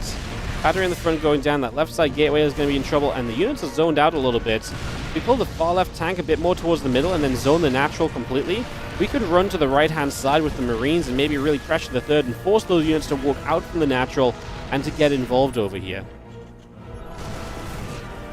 Well, siege tank sieged up. Obviously, all of the gas is being pumped into tanks. Constant production, because we never stopped to build a starport. We never stopped to build anything else. You know, he didn't build widow mines early either. The Karoba facility is going to go down in a moment. The Colossus gets out. Wow, a second before it dies. So Nightmare will have a second Colossus to play with here. That's huge. That tech is massive, but dealing with these siege tanks is genuine initiation. I love this wall off as well. Protect the tanks, stop Zealot warp-ins, and potentially being able to just swarm this position. Now we have a Colossus going to come from the right side too, so we are going to go from two sides. Oh no, the tank's just on siege from Gumiho! Oh no, that's one of the worst times it could have possibly been there as the Marines pull back. The Zealots continue to break forward and break onto this. They are going to be seeing Gumiho's army is just about hanging on in there, but those Colossus are still an issue, the two of them. We were so close to denying that robo facility as well. If that robo facility had gone down, that would have been absolutely huge. Instead now, we have a robo facility rebuild. I mean, just the fact there's still 3 Colossus is huge here. Tanks hit the hallucination initially as well, and we'll try and retarget the Colossus, but it's not happening. Nightmare's going to have a defense, and what a defense it is. It's actually a very clutch defense. All said and done. Because I actually think if the second Colossus doesn't come out, it's trouble. And also the fact that he just attacked it as Gumiho unsieged the tanks is an extremely unfortunate moment for Gumiho. It's going to be enough in the end, as you just see the Colossus firing, the bunker taking damage. Shots coming through as we have the rest of the armies gathering up. Dark Shrine halfway done, a few more Zealots in production. We're ready to try and bust out of this one more time. At this point, the Zealots are just more and more of an issue that we're not really finding much of an answer to as well. We'll give me the 1-1 upgrades. Actually going to help out a lot, but again, can we get on top of the Colossus? We really need to kill these things. You know what? Gumiho GG's. Like, if he'd killed the Colossus, I actually think... yeah, I actually think if he kills the Colossus, he just maybe wins. Like, he leaves with more army supply, but I get the GG because it feels like he's got nothing left. Nightmare is really kind of on the ropes at the end as well, to be honest. Damn. The Colossus. So close. We get ourselves ready for game number 2 of this best of 3. In just a moment, guys, we are going to be loading into... I don't know just yet, actually. Do not know just yet. I'll wait and see what the choice is. I'm just going to take a couple bites of my food, guys. I'll be right back.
Welcome back as we head into game number 2.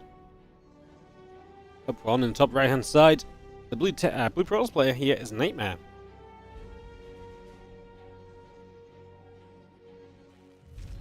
Battling Gumiho in the bottom left of Ley Lines for game 2. Unbuilt from Gumiho, and really did nearly play out. Like, honestly, so many very fine moments in that game that just didn't quite go his way.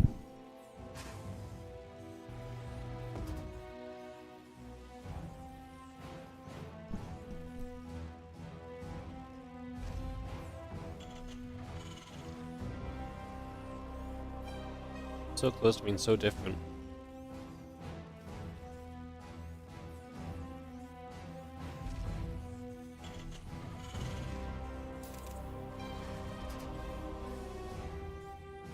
That probe will stop across early and look to get some info, make sure the barracks is here.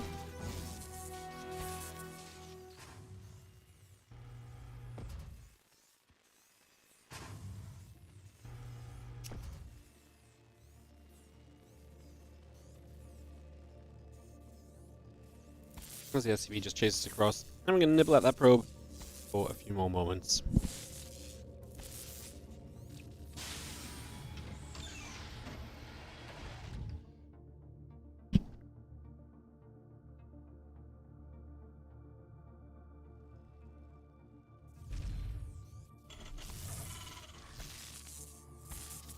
Probes are so annoying, aren't they?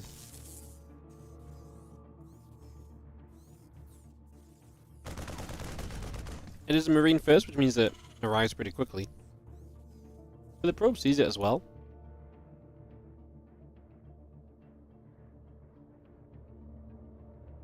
Good info for the probe. Probe also backing off at the right time. Everyone's happy here.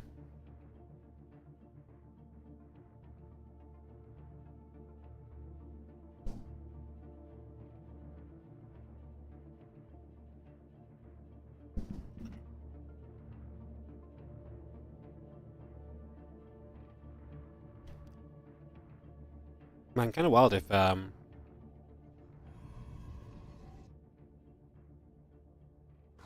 just shows up and crushes this group now.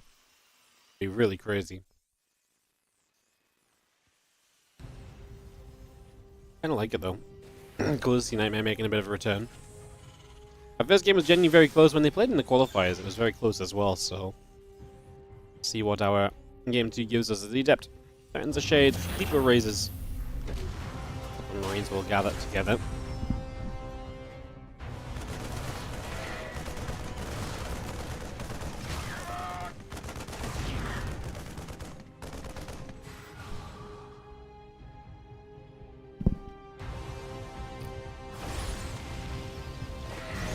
Always nice to get rid of the Adept as well. And the Hellion will secure the kill.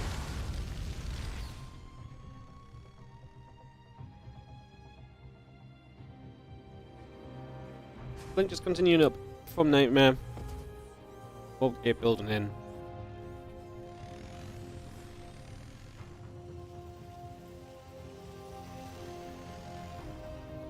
A little bit more establishment just being made for the moment.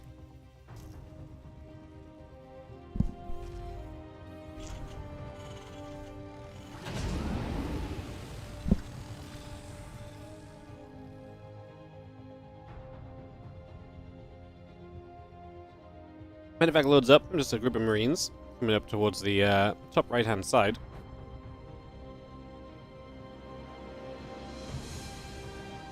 Making some moves.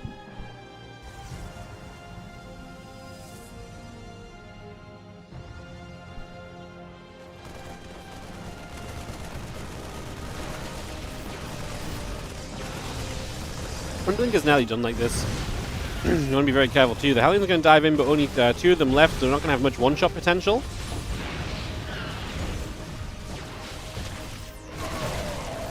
These Marines are committing hard, but I think that's too deep. Medevac is going to go down, so Gumiho gets one Stalker at the end. This little mistake from Nightmare after Gumiho made the mistake of going in too deep. And Nightmare gets a good cleanup and can instantly move on the map now. He just cleaned up everything being aggressive to him. I'm going to go Robobay as well. Gumiho trying to make something happen, but just really not finding what you would typically kind of want here.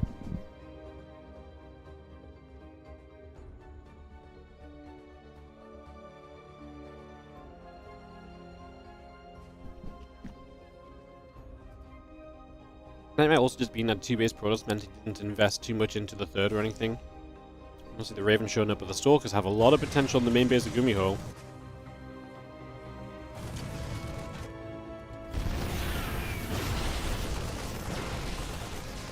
I always love that tank positioning. It doesn't help you deal with the Stalkers at the front though. It has to reposition it a little bit further forward. One depot goes down, second depot. Nelly in trouble, Medevac taking some shots as well.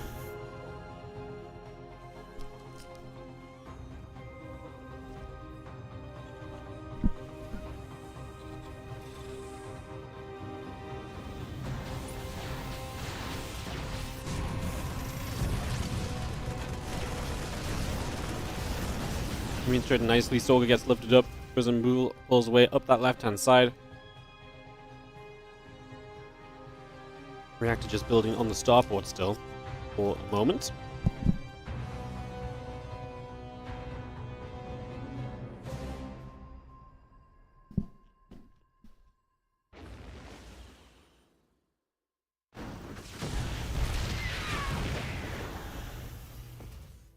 Medevacs move one way.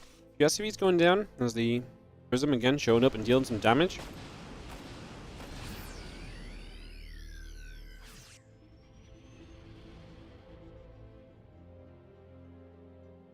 Gumiho's supply actually looks pretty good.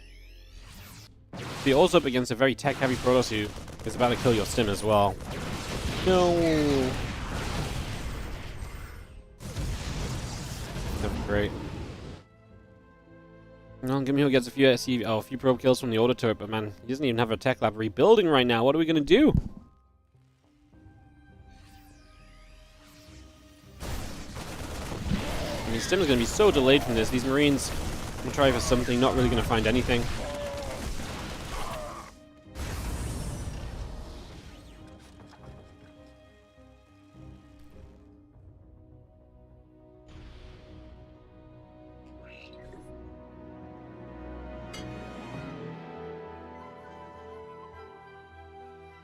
He's gonna pull the SDVs and go for a stimulus attack, I mean.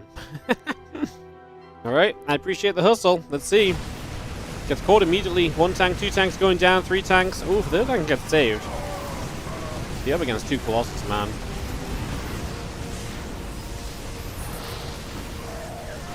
Honestly, if he got sieged up, there's potential. But without the siege up, getting caught mid-map, it ain't happening. GG's.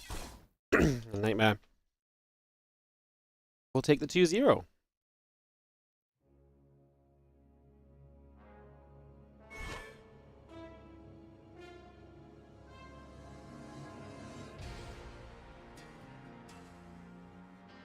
Alright guys, a little bit of a weird scenario. We're going to have to take a little bit of a break.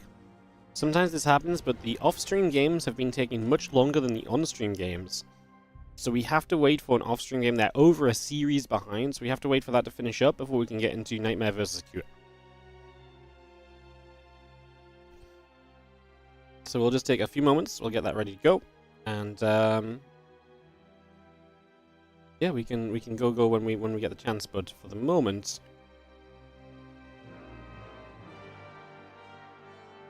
we're just gonna have to wait a few moments. So I'm gonna take a chance to BRB myself. I'll see you guys just after this.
Hey guys, just letting you know, I'll have an update.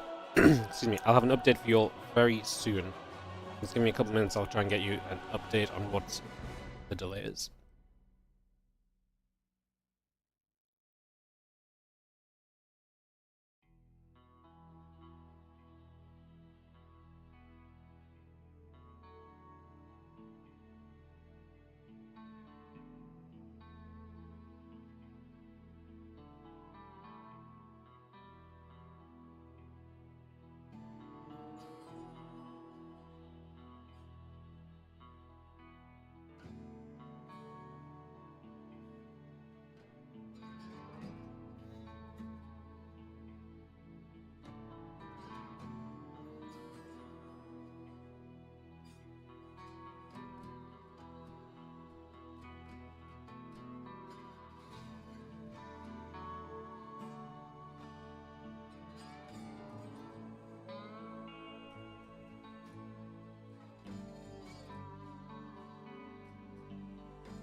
Alrighty guys, so here's the dealio.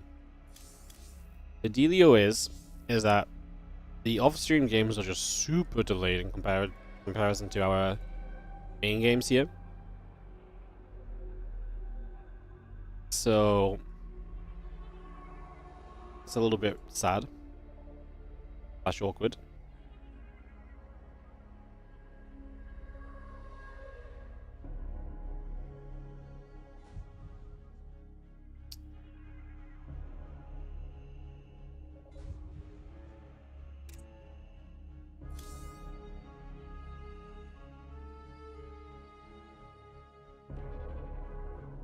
So what we usually do is, I'll show you guys on the Wikipedia page. So what usually the deal is that we typically do it in such a way that as two matches play at the same time, is designed so that we're ready to start the next match. So for example, when we're in Nightmare versus Gumiho here, you can see that Cure...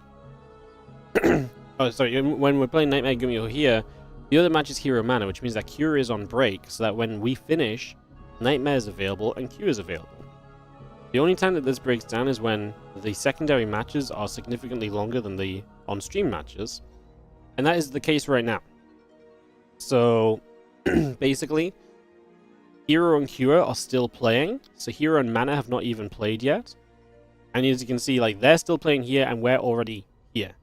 So what we need is for Hero and Cure to finish their series. When that series finishes, Cure will be free to come and play Nightmare.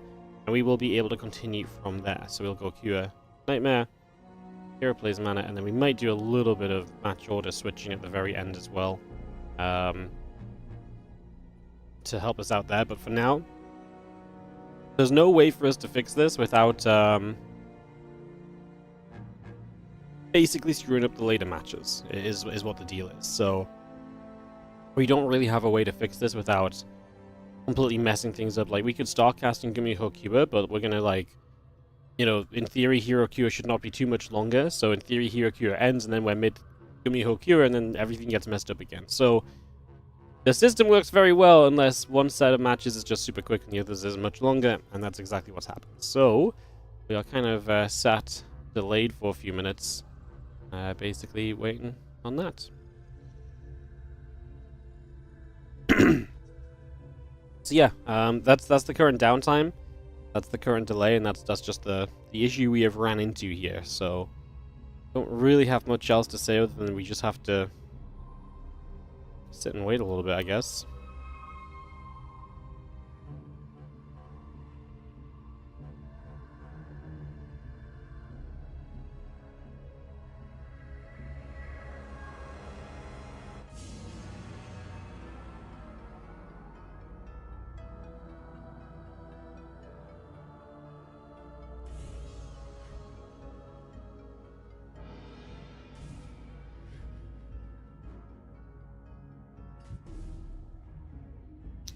So yeah, TLDR. We're just sat chilling. Any thoughts about doing a random variety stream? Not really. I don't think anyone wants to watch me play non-StarCraft games. We used to do some streams here and there. We used to do, like, sometimes if I'm into something, we'll stream something at the end of the StarCraft 2 for a bit. But yeah, it's been a while since we've done anything like that. We had a bit of Marvel Rivals on stream. That was about it, right? What if you want to watch me juggle? I have nothing to juggle with, so unfortunately it's not happening. What is RTS game jam? But I don't enjoy playing RTS games. There's no other RTS game which I genuinely enjoy playing to the point where I'd be like, you know what I want to do today instead of casting StarCraft? I want to play this. My Marvel Rivals streams were doing well. Were they? Really? I just wanted to play some Marvel Rivals before I had to go and do, you know, real life stuff. RuneCraft? Yes, everyone wants to watch me sit in RuneCraft as well. I had 1k views. No, I had 1k views because we finished the StarCraft 2 at 1k views. It's the same with all this stuff. When we finish StarCraft and go into something else, we retain a lot of AFK viewership for like an hour or so. But yeah, we don't really gain much. Like these things are definitely not done in the sense of like, you know, it's worth it. It's just like if I find it fun, I'll do it, you know. So yeah.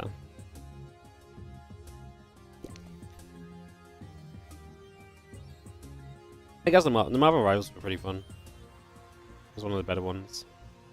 Have I tried playing Stormgate? No, not in a while. I don't really have the will or the want to try any RTS at the moment. So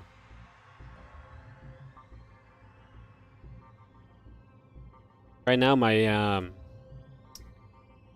problem is that my brain's very full and busy with wedding stuff, so when I'm when I'm finishing, I really just want to play like my comfort games. My comfort games are like RuneScape, and sometimes I go out to play Pokemon. I could stream some Pokemon TCG on stream as well, maybe, but like I just like to me these are comfort things as well, and like again, like I don't think there's any benefit to streaming these things. Like, it's a little bit extra stream time, but it's not like we make any money off it. Like, the people who sub during these streams sub anyway. Because I don't have enough time in the week to make it a consistent thing. So there's never going to be, like, a growing of, like, a community or an audience there, you know? It's more of a, oh, I have an extra hour or so, the game's already ended, let's do that, you know? So it's very difficult to start streaming a different game to what you already stream. So... And honestly, like, I'm not really super eager to necessarily become a non-StarCraft streamer either. I do like just streaming StarCraft, so there's definitely something to be said about that.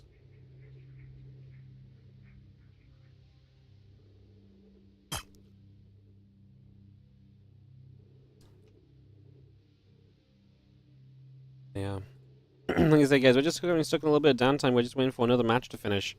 The good news is that all this time we're waiting, it means that awesome StarCraft's being played that we're going to stream later in the day. So the longer this downtime is, obviously sucks for us now, but it means we get more great games later.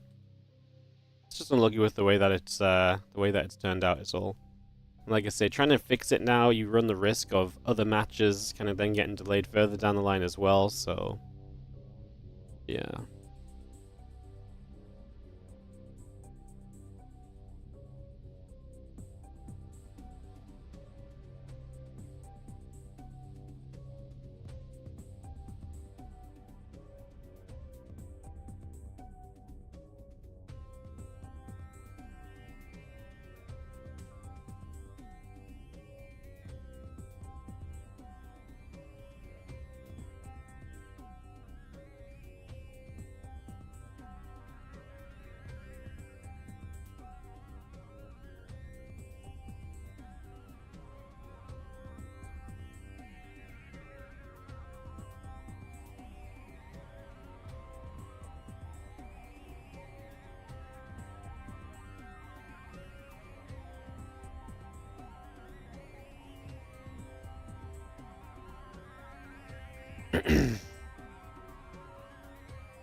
So, I just, like I said, just sat waiting for this issue to resolve itself.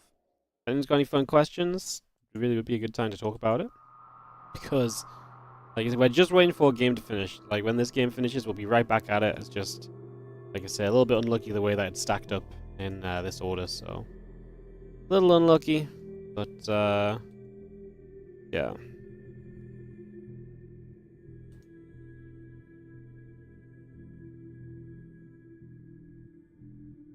I love it when my tournament format falls apart. Ah!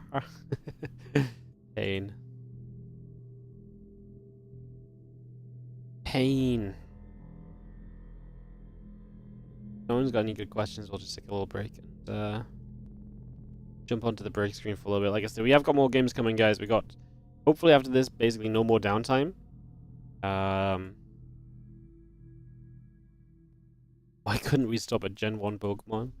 Because people always think newer is better, you know? So, yeah. Can't really fix that problem, can you?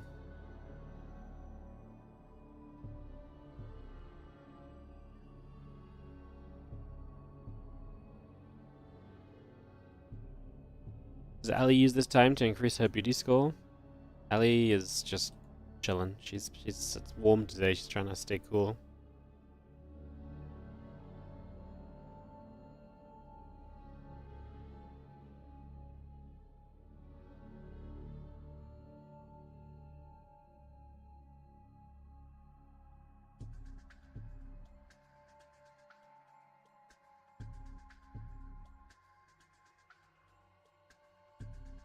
Do do do.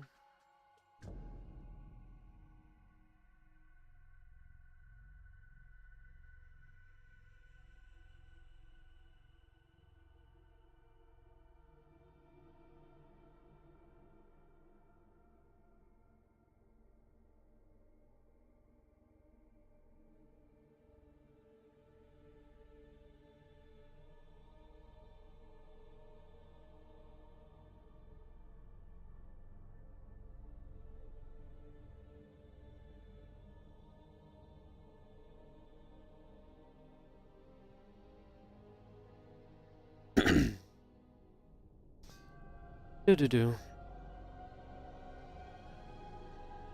I guess I'm just gonna throw us on the break screen while we wait for the game to finish up. Like I say, hopefully it's not too long, but obviously, you know, the longer it takes, it is just more epic StarCraft for us to catch later. So sorry for the downtime. We'll be right back on track, hopefully in just a few minutes. Gubby.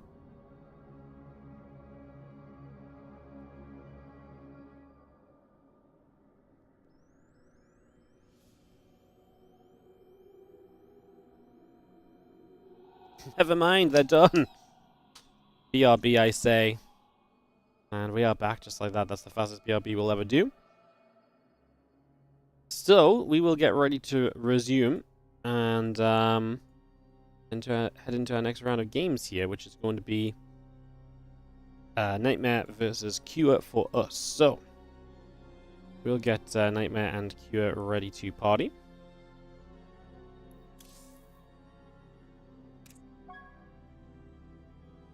We can go from there.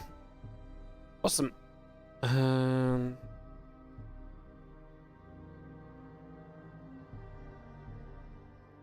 Cool.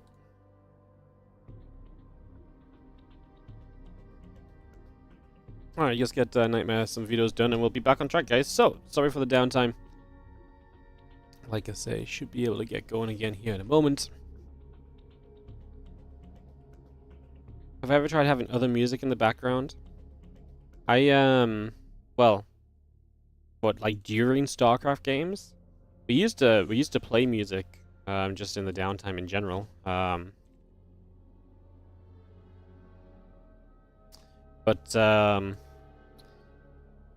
We used to play music in the breaks, but like even YouTube save play, the thing that I used was actually really good. I used it for years on Twitch, but when we started streaming on YouTube, it became very difficult. Because even though it's YouTube safe, sometimes YouTube just picks up something. It's like, hey, we think this sounds like that. And so like it just demonetized the stream. So we actually used to play a lot of...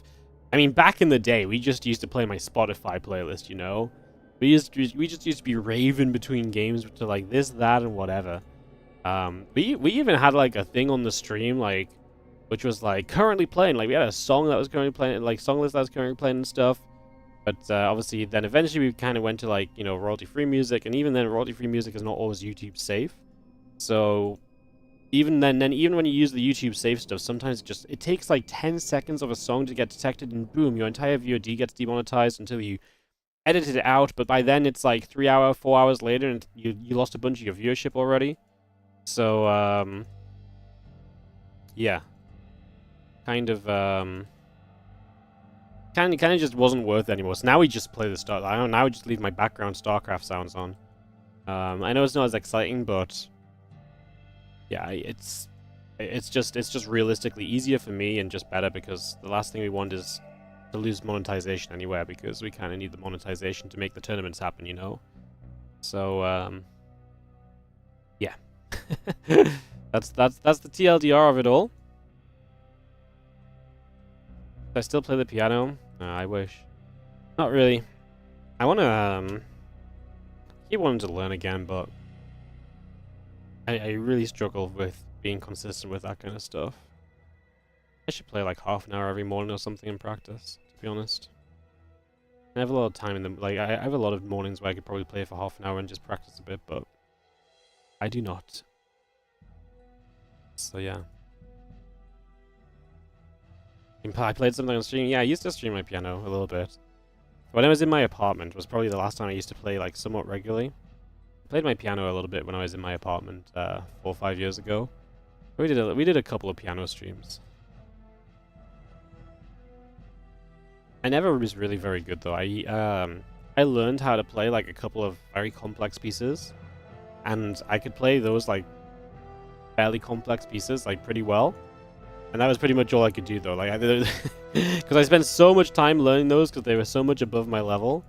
So I could play those very well, but I try and play anything else, I'm just like, and anything else I could play was like nothing in comparison to the other things. Because the other ones, like I say, I put an eternity into learning. So, anyways, guys, we are going to jump into our next matchup. Hooray! We did it. So, yes. Thank you so much for your patience. I appreciate the downtime. This was actually quite a long downtime. Unfortunately, just the way it turned out. As we are going to be going into Persephone here for Kira Nightmare. Nightmare 2-0. 4-0 as well. Mana and Gumiho down. Kira and Hero left to play, so... sorry, no. He's 1-2, 2-4. He lost to Hero, of course. Start the day off. So, yeah, last match we actually see of Nightmare. Wow, we're already on Nightmare's final series. So, let's see how he ends the group as players say GG and go. We can kick off into this, guys. Again, thank you for a little bit of patience as we took a little bit to get going, and now we get back on track. Thank you once again, because like I say, just a little unlucky with the timing of the matches is all. Doesn't take much sometimes to get held up. Apparently Kira took like a 5-minute break between game 1 and 2 of the other series as well, so, you know, we could have been going 5 minutes sooner as well, but, yeah. All good. Alright, Nightmare versus Kira. Coming up right here. After this, we have Kira versus Mana, and then we're going to do Kira versus Gumiho. I know a lot of you guys will want to see a lot of the hero matches. They'll just be coming up in the later portion of the stream. We will stream everything right here on the channel, guys. All of the games will be right here on the stream, so you don't have to go anywhere, you don't have to worry. We will just be covering absolutely every single series. So if you want to see games, just stick around and keep on watching. That's all you got to do. It ain't complicated. Just sit back and enjoy. Into each one by one. Bottom left, we're going to start off with the blue Terran player. This is Kira. Taking on the top left, red Protoss player Nightmare. Like I say, last couple series from him have been great. Can he keep that action up and rolling for himself is going to be our question as we get this started. Onto the indie camera. as we follow a probe across the map early. So probe coming straight over and into the main base to see what is going on. A couple of SCVs are going to be right there, nibbling at said probe, getting some damage done.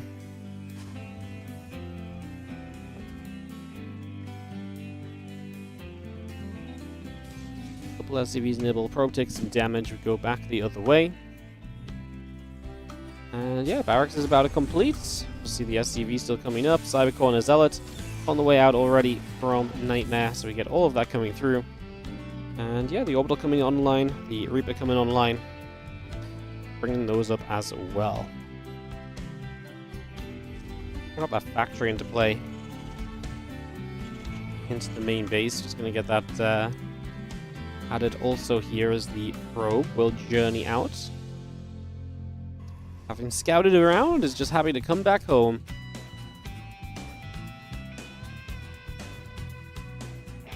Obviously, first match we've seen of Cure today, because we've just seen Nightmare versus everybody basically so far, setting the tone for how things are going to go, as we just have that probe heading right back to the upper left-hand side. But yeah, you get Cure now. See how he opens his Summer Championship games. And like I said, we'll go back to back to back on Cure matches, so we're going to get a bunch of Cure in a row here. Actually kind of excited to see Cure Gumiho TVT. I think that could be pretty entertaining. There might be asterisks on that. There might be a little bit of a switch up, because if the other matches continue to go slowly, what will happen is that we will actually rearrange the order a bit. We might end up with 6 live matches and only 4 replay matches. So there's also a chance that we do change order a little bit because of that. So that is generally seen as a positive, though. A couple of Reapers come around. I'm going to go nibbling at a probe. The Stalker there to push the Reapers back the other direction. The Hellion still building up. The Starport coming online. Command Center finishing very, very shortly. Twilight Council not far from being done either. And that Reaper just hops out onto the map. We have the Widow Mine building on the factory. Reactor building. Starport building. Everything continuing to come through for a moment.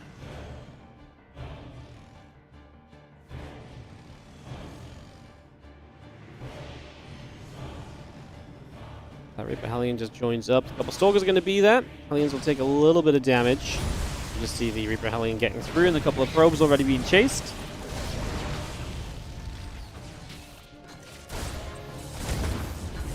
Little grenade going down. A couple of probes going to get bobbed. 3 workers dropping so far. Another grenade. Stalkers going to come back over. It's going to be a few more Reapers getting some more damage. And there's a 6 probes, though. Not a bad start at all by Cure. Getting in there and getting some serious damage in the early stages. A very nice beginning of this so far. Definitely not a bad way to open things out.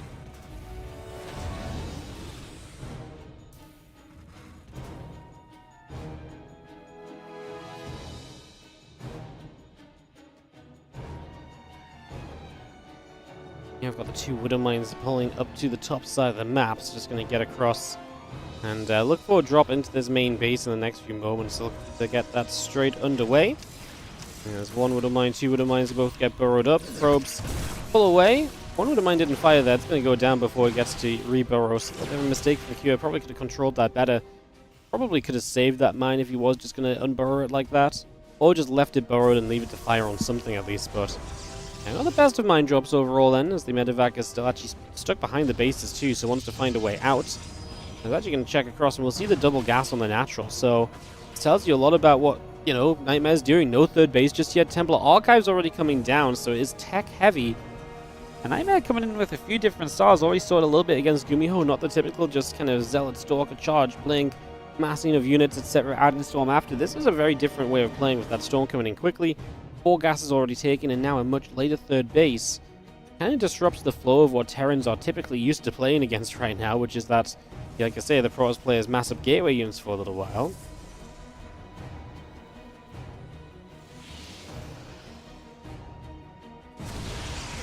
Raven drops down an order turret onto the main mineral line, and a few of those probes begin to go down right off the bat.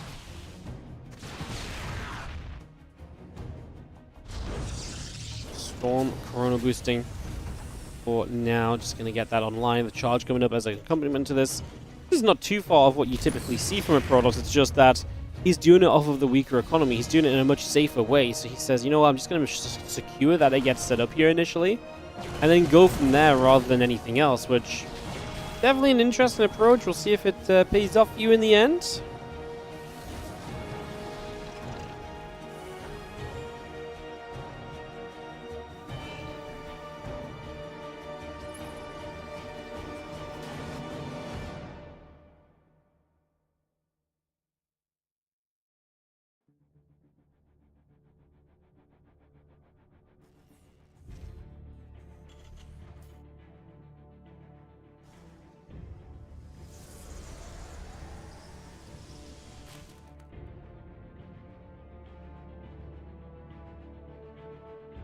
We've seen the couple of tanks gathering together still. Combat shield, concussive shells coming through.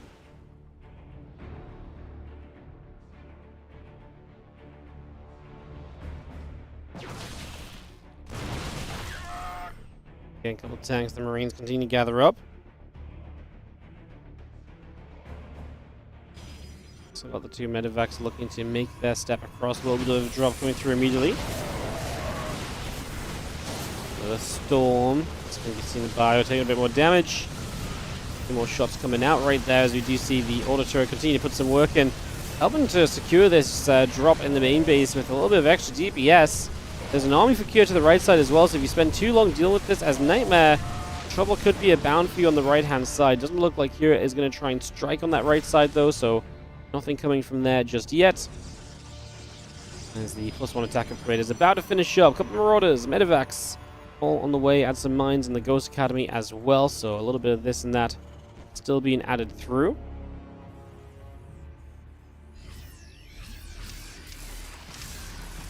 Army settles, a couple of Widow Mines get burrowed up. We do have the army all the way down to the bottom side right now, so just getting set over there. I'm ready to see what we can make happen here for the next little while.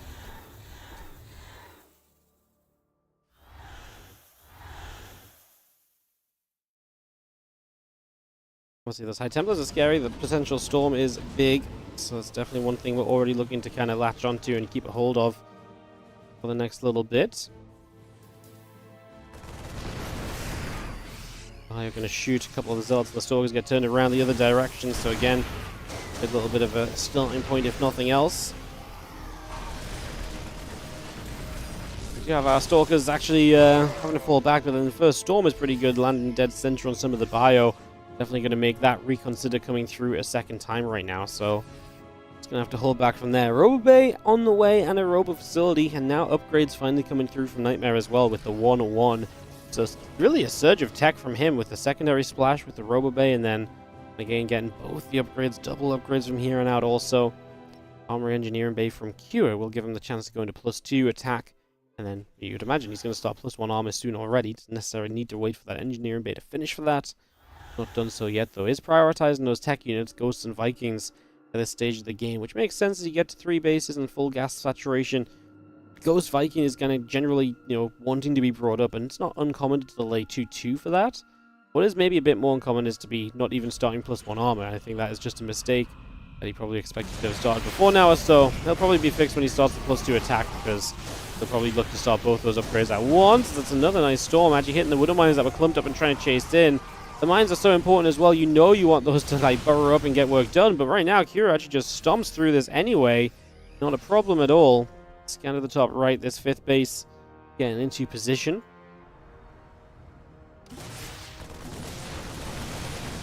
Zel's going to get chased. Bio unit's going to go for a little bit extra. Still got the 1-1 upgrade. Still got the extended thermal lance coming through as well.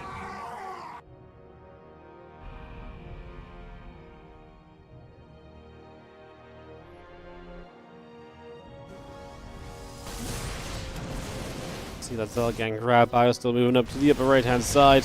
Nexus in a little bit of trouble as this base. I mean, it's just going to go down. That part is kind of a given already. That base will fall. Nexus gets taken out.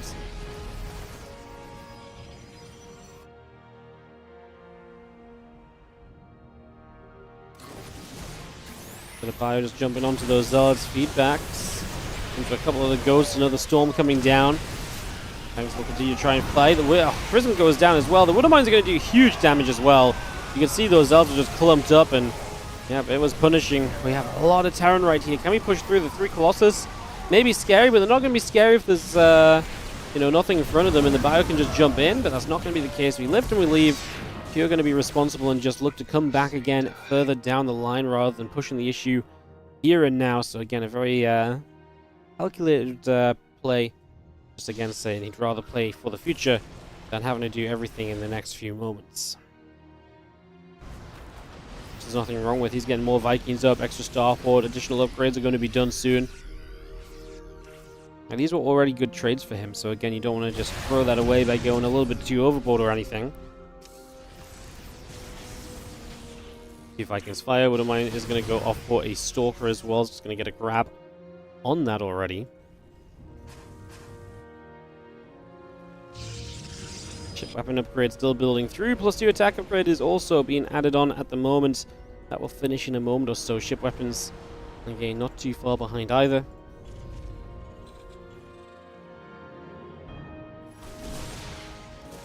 Comes across again, a little bit of a chase. Zeld already taking damage. And Kira is going to be right back in position. There's a new Prism here.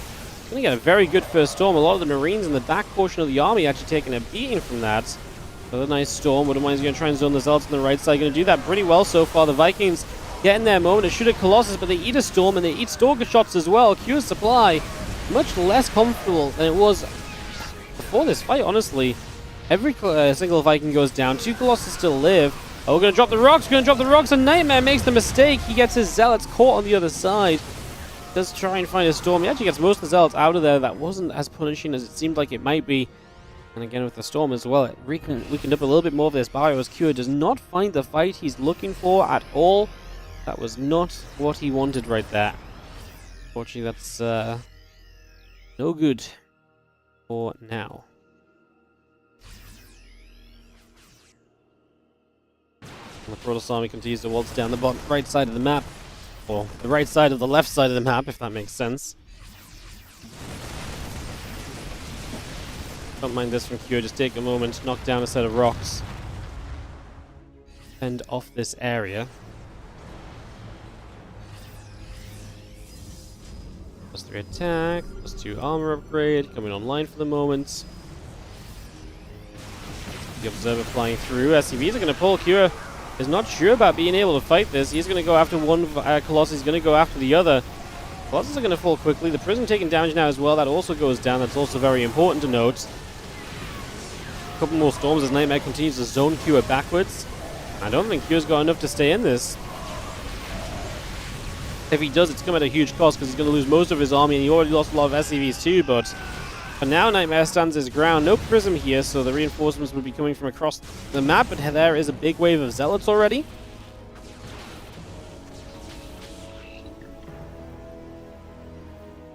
A couple of Stalker shots landing through.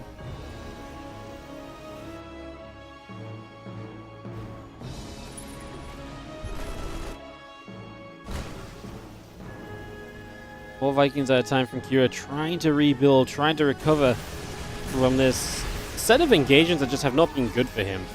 Really kind of took the fight across the map. That was very unsuccessful in terms of his goals, and definitely started off this kind of sequence of events, putting him in the wrong direction.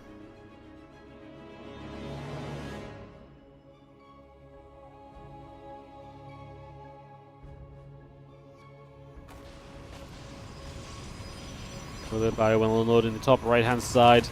This is going to be the gold base, which we're trying to establish as Nightmare. At least Q will get a little bit of a denial on the attempted expansion. Feels important. As the medevac loads up, escapes up the right.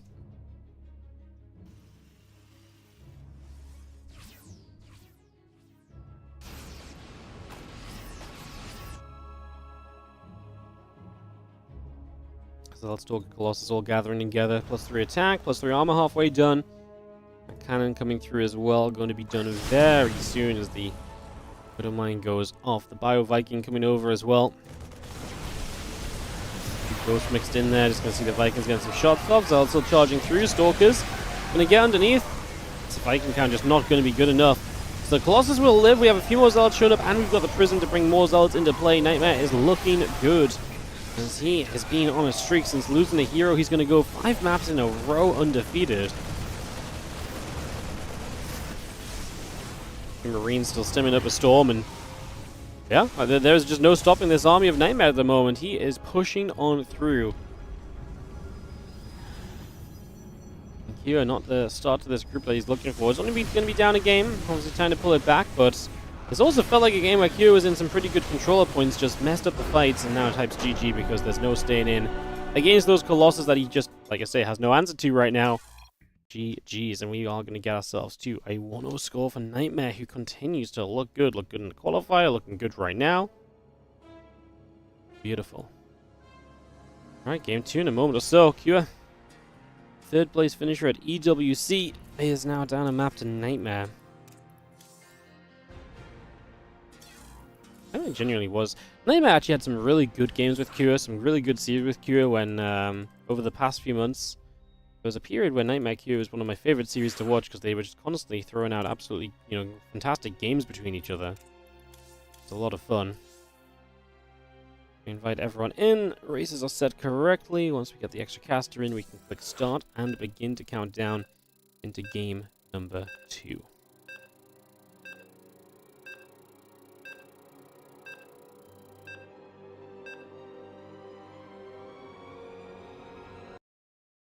Get into this pylon coming up. We get Nightmare and Q coming on in. We get ready to roll into pylon.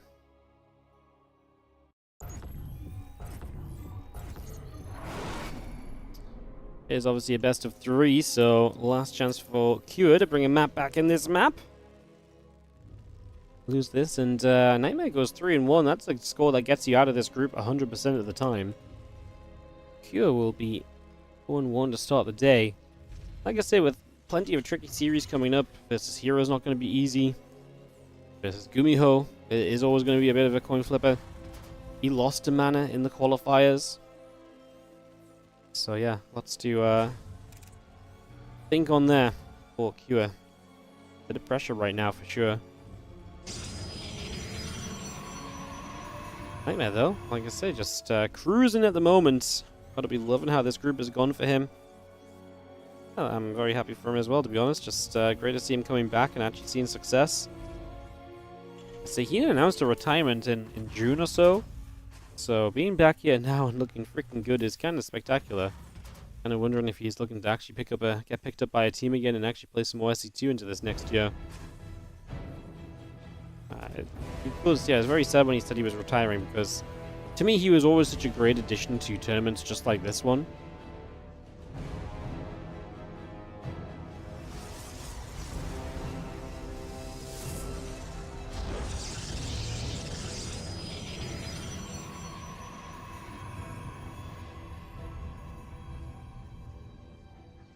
Cybercore building, Orbital and the Reaper coming up. The Nexus going down on the natural.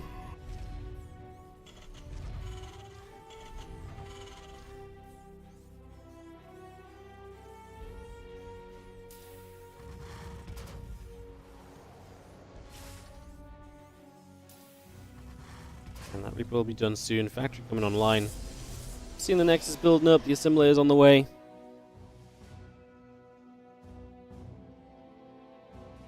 Adept and the Warp Gate both continue to come through, as well as the assimilers continue through. The Chrono Boost on the Adept continues.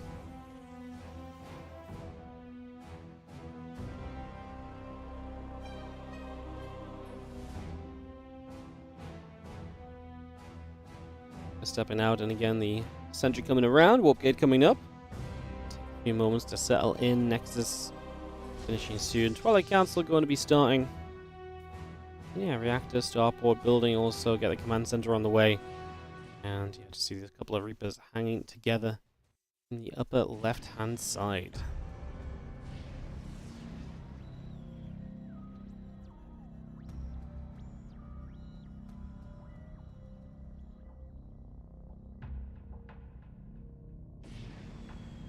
Reapers now, Hellion. It's going to go out, down to the bottom.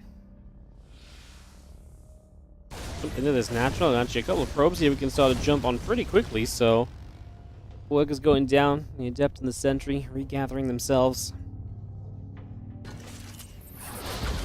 Also dropping, the Sentry taking some hot shots, it's the focus. Gonna get the kill. Don't hate it, now actually gonna jump into the main base, cause a little bit more chaos here. Units not in the best position to deal with it, because they're defending on the low ground, the Reaper and the Hellion are fast. It's gonna be 2 probe kills. I kinda like the probe pull, just expediting the process there. Very nicely done. Job well done indeed. So yeah, good job on that one.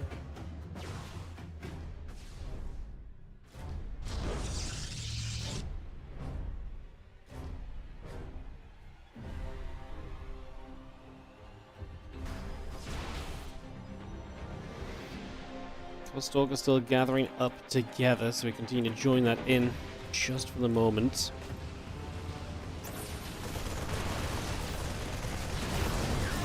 Stalkers, the Adept will continue to gather in, so again trying to see what's going on.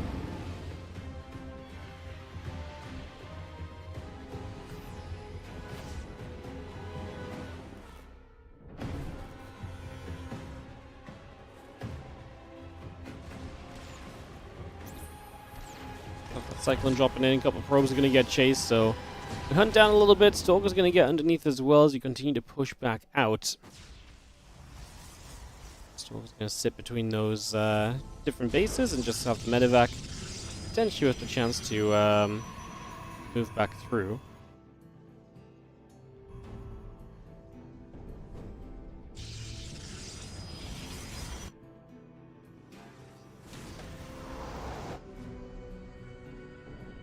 SCV's joining up. Siege tank moving across. The Stalkers will gather up here as well. Going to be seeing them setting out the front at the moment. Banshee and the Siege tank coming online. The cloaking is coming up as well here. It's going to be seeing a little bit of back and forth as the medevac will take a few shots. Big push from Cure. Can he break through this army? Can he get where he needs to with this force at the moment? A couple Stalkers going to jump through. I'm going to say this is not looking good. Battery and reach even, so keeping Stalkers alive while they're taking tank fire. And Nightmare just shuts it down. Cure getting cleaned up for the moment.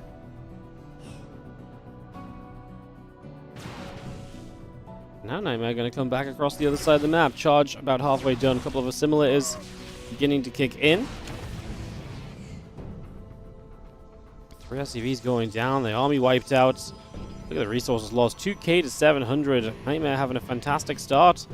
This is not what you dream of when you're the Terran player. Your build has been completely dismantled. Your game is going incorrectly. And everything is really just pulling, the way you don't want it to. Everything really is going a little bit wrong at the moment. Temple Archives, Gates, Charge, everything coming up there. Your Stalkers in position. Going to try and keep that medevac zoned out.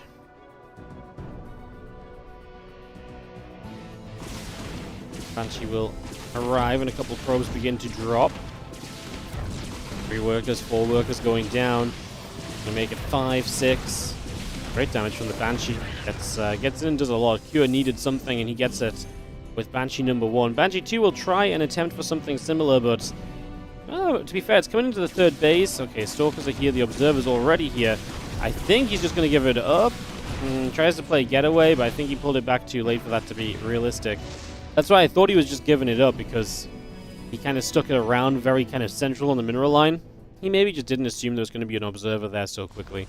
I think it's a pretty fair assumption, but obviously in this case was the incorrect assumption, as that feedback goes down to get that cleanup. And that's all of the harassers now down. 3 Banshees dead.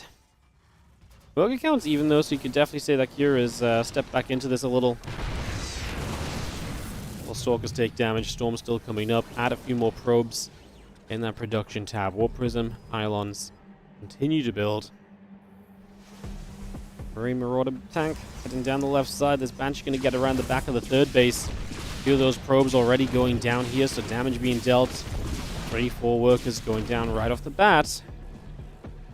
This Banshee will continue across in toward the natural expansion as more Banshees just continue to deal damage. I mean, this is a big investment from Cure to have built so many of those. But I do feel like they're creating some good fortune for him, so I do feel like some benefits are being made. 7, 8 workers go down. Banshee's still firing. Just going to see the couple forges coming up. The observer coming through as well. Banshee's going to get back through for a 9th worker. Now 10. We really are getting some work done here, guys. We really are heading into something that's looking a lot better for Cure after that first game went so wrong for him. And honestly, this early game went kind of wrong for him too. Pros are starting to get very good at defending a lot of this early game kind of aggression that the Terrans are kind of scheming up and throwing at them a lot of the time. Prism, ooh, is not going to get to come back in even for the High Templar there. Tanked so many shots, it's super low. Is going to get out alive and safe for the moment, but yeah, that's scary because that was a bunch of High Templar, and you do not want to be losing all your High Templar. That's one absolutely guaranteed way to make things go a little bit worse for you, no doubt.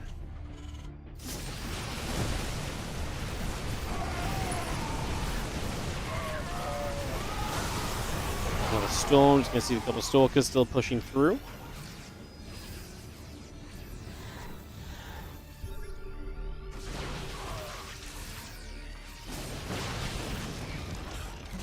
Go back and forth, got more stalkers shooting. And Prism overhead as Cure with a good push, but obviously a good storm or two can do a lot. That tank didn't go down, so it's going to get some volleys off as well. Be able to put some pressure in for now. Still stepping toward this forward base, and this expansion of Nightmare does look like it might be just in a little bit of trouble. More storm, we pull back, siege tank taking some damage, a few more bio units taking damage as well. Just having the push through. I think Nightmare is indeed going to push this back from Cure, so it looks like Cure will have to step away. The Archon going to finish morphing, one more storm coming down.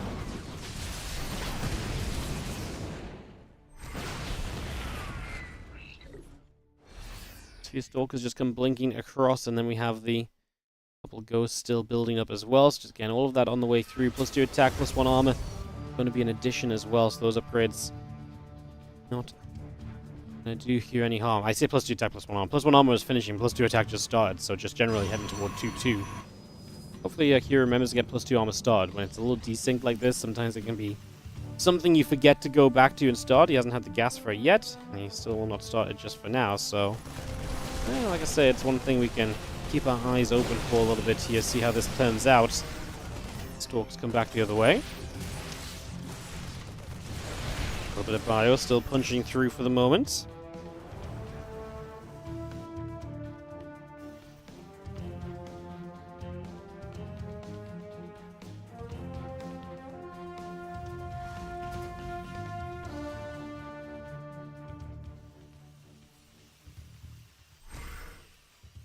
Look at this Bioforce regathering here.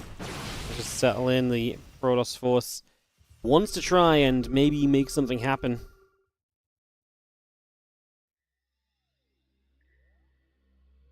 Comes back around the right-hand side. 2 upgrades coming up. Extended Thermal Lance about to finish. Bio, Ghost, Medevac, Viking looking for a little bit of a shove forward, perhaps, but we know how scary that Protoss army can be. It's not like Curious had a good time against it in that opening game.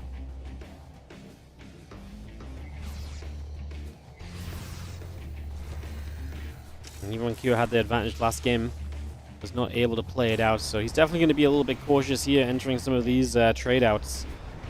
The upcoming moments, you'd imagine. Vikings stepping across, the 3 Ghosts gathering together. 2-2 done shortly as the Colossus also soon about to finish up. The Stalkers warping in. Ship weapons about to complete, +2 armor, but attack about to be done. +2 armor took a long time to start, by the way. Remember, as mentioned, sometimes it's all going to go back to that. That's exactly what happens. So I forgot about that for a little while. As we take this fight, the Vikings should probably zone the Prism. It's a very easy kill. One full energy High Templar gets out over there. It does drop a decent storm on the Vikings. The only problem with that is that obviously then the Colossus are not taking hits during this, but I do think getting rid of the Prism potential does a lot for you. Just, do we actually not have a way to survive against the rest of this army is my question, and the answer seemingly right now is just no. We do not.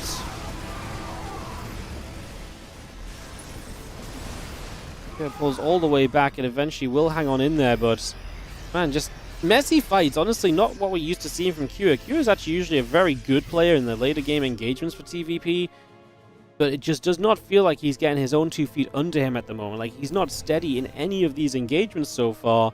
He's having an absolute struggle in each and every one of these scenarios. As we see a command center going to take place, missile turret and center tower going to go down, that Archon gets chased away.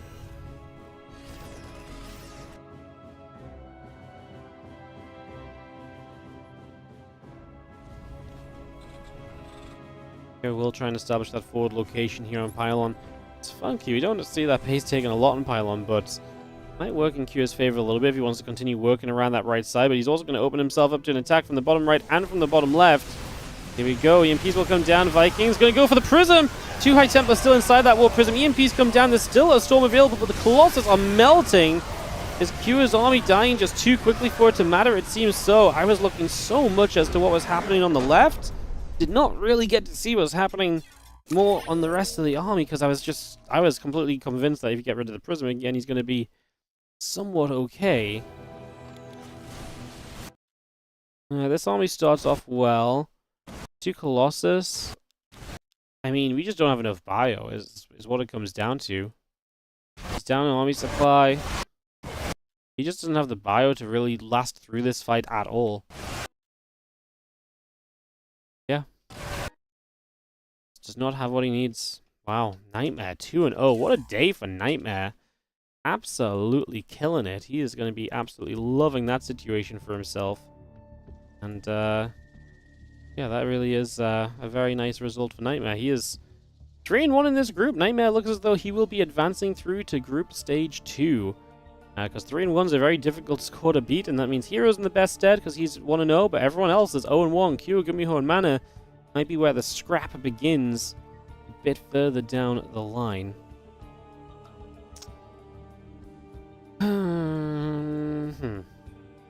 Alright guys, we're having a nightmare of a day in terms of the scheduling. I think what we're going to do is Gumiho and Mana just recently started. I think what we're going to do is we're going to miss game 1 of Gumiho Mana, but cast game 2. And then we will go into Q versus Mana after that. So I just think, because otherwise we're going to be waiting for like the entire thing, so I just think we're going to sacrifice watching game 1 of Gumiho Mana, and we just kind of go from there.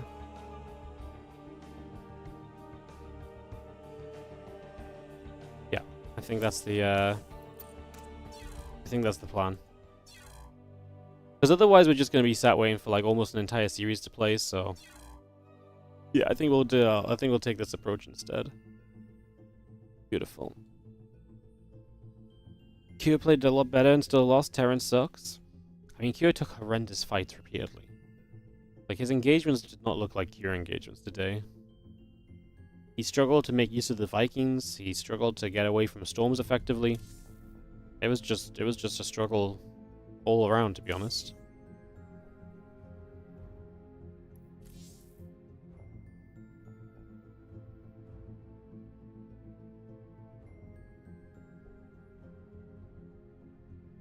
Alright, so we are going to join game number 2 of Mana versus Gumiho.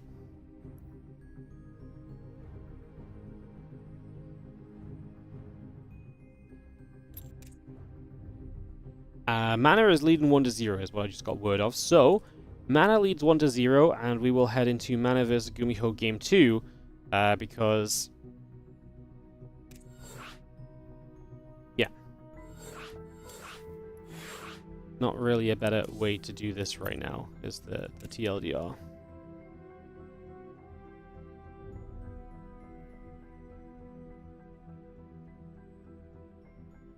Otherwise, we're just going to end up waiting forever. And I don't want to like risk waiting through like a 15-20 minute game and then it goes 1-1.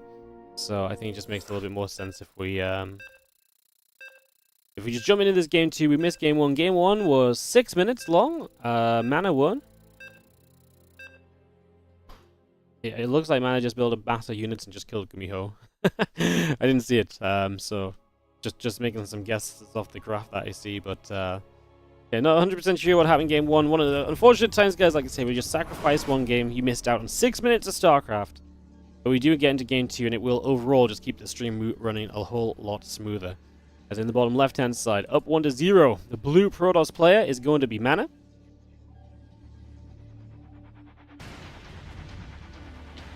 And in the top right, the red Terran, it is going to be Gumiho. But like I say, this match super important because we joined this series at a point where we've just mentioned Gumiho, Kua, Mana all losing to Nightmare while Hero won against Nightmare. So it's very likely that, you know, Gumiho Mana is the sort of match that can decide who advances through to the playoffs and who does not. So big series right now as the red Terran sets up to see what it is that he might be able to get done for himself here. Mana in the bottom left-hand side, like I say, leading this 1-0, entering this best-of-3 with probably knowing he's got some work to do. We'll see. We don't know how his other matches have gone, but it'll be fun to catch up on those in a little bit. Let's just have this game 2 getting started.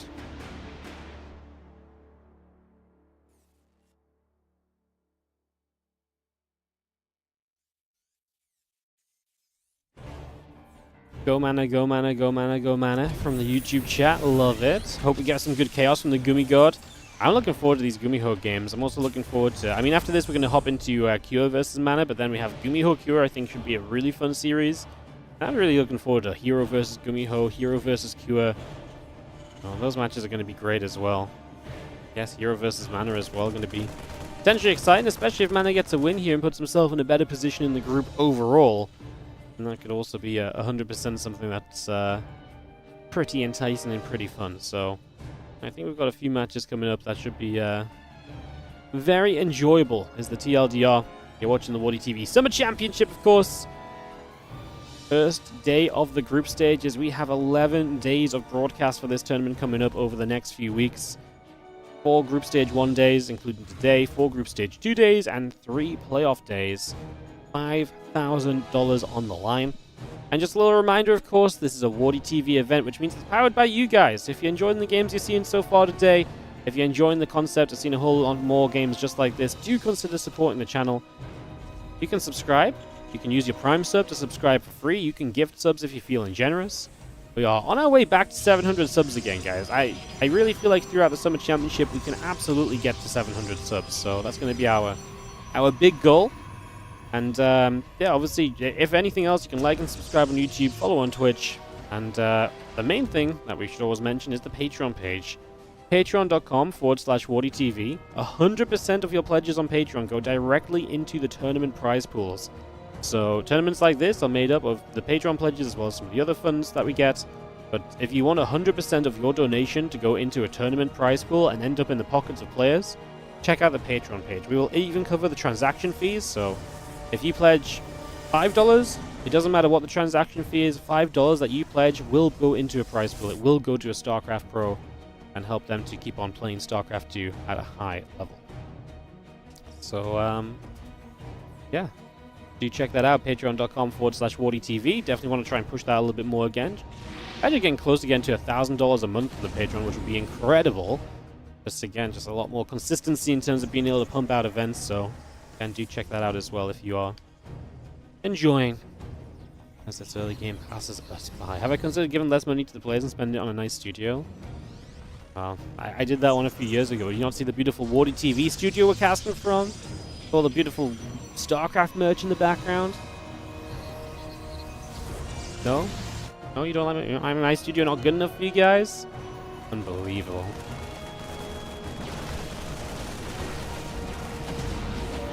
I should have just gone even harder on paying the players. I should have never bought a house. I should have just put it all into another StarCraft 2 tournament. You know? That would have been the real passion project. Pylon will die. Depowers the gate for a minor amount of time. New pylon coming up. This is not an unexpected loss. And Mana seems to be handling it pretty well so far. Is SC2 dying? No. Is SC2 resizing? Yeah, probably a little bit. I think dying is... You know, dying has a finality about it, but like... There's not a finality about StarCraft 2 right now, you know? Like, StarCraft will continue, it just might, you know, be a little bit different to how it used to be a little bit different in size, structure.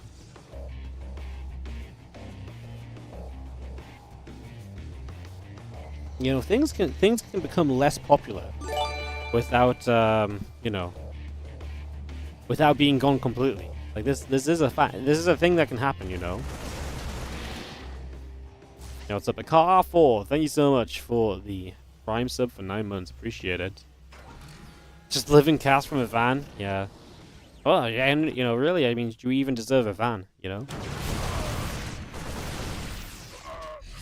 Feels like there's a tournament all the time. There's a lot of community events right now, to be fair, so... Yeah, I mean, like I say, it's a different landscape for StarCraft 2 than what it's been on before, because, realistically, you know, yes, there are less major events. There are less offline events. But also, if we know there's less offline events, the community is probably going to step up and do more as well. So, the thing is like, I feel like the last year... I think this year coming up is going to be better for StarCraft 2 than last year because people have a better idea of what they can run. We already have a lot of community passion projects on the go compared to last year, so... We also have an SCV pull on the go compared to 2 minutes ago as the first storm coming down from Mana. Lots of tanks here. This is the build from Gumiho where he's going to just have a bunch of tanks, sim already completed. And it's very difficult to find the right storms, especially because these tanks are going to zone out the High Templar a lot. Got to be super careful with bringing those HTs forward, because if you bring them forward too quickly, tanks will have a good time. Those two tanks teaching at the same time do get jumped on by the Zealots. Storms were okay, but honestly not that amazing. And as Mana is going to have one more storm. Going to be on the bottom side, doesn't notice it either. He's too busy trading Marines up at the top. That is not going to do it, though, and that is going to be painful as Mana is going to get a huge defense here against Gumiho. Those bunkers trying to come up, and this is going to be a hold. Man, those Marines on the bottom just eating that storm, and Gumiho not microing out of it. If he micros out of that storm, I'd love to see how the fights continue, because I feel like those 10 Marines still being here, like he's right now still on an okay army supply count compared to his opponent. Like he actually has a bunker with Marines in. He just has to deal with these few Zealots, and he's not in a terrible spot. Like, yeah, it's not pretty. Yeah, he's just not dealing with those Zealots, though. Imagine he has the extra 10 Marines and they don't die to a storm. Like, it's close enough that I think those 10 Marines is what I'm trying to get at. It would have actually made a difference, right? Like, yeah, it wasn't really pretty for Gumiho at the end there. But because he already lost those extra Marines, which maybe truly were savable, could have made a big difference. Mana 2-0, that was a swift and heavy series because the first game was not long either. That sets us off into Mana versus Cure in this next matchup. So Mana is going to get to 1-1 after losing to Nightmare. Will defeat Gumiho. Again, Nightmare is confirmed to advance at 3-1. Mana Cure is very important. Cure obviously wants to be 1-1, especially if Mana has stepped up a little bit as well. This is going to be a big match coming up as we get ready for Cure A, Mana B, ABC, West Central West, I believe, is the servers. Perfect.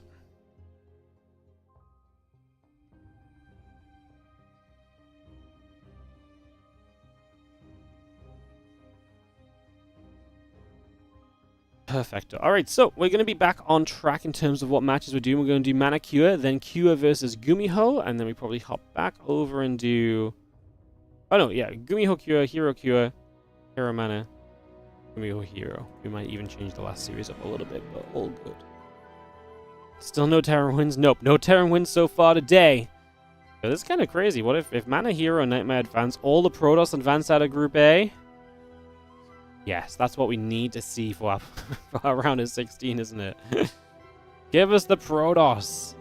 Hell yeah.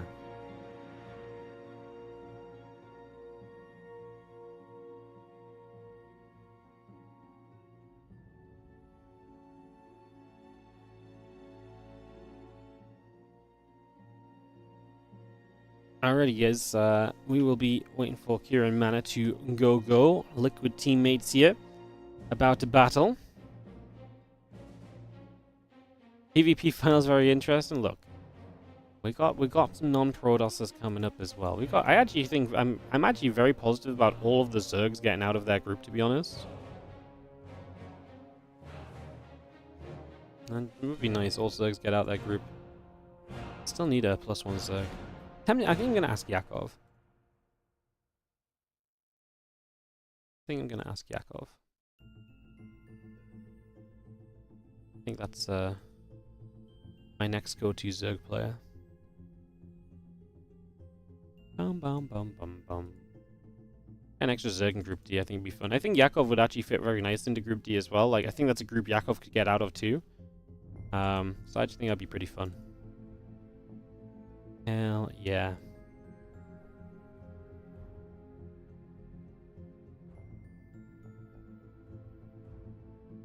Bum, bum, bada, bum, ba, bum.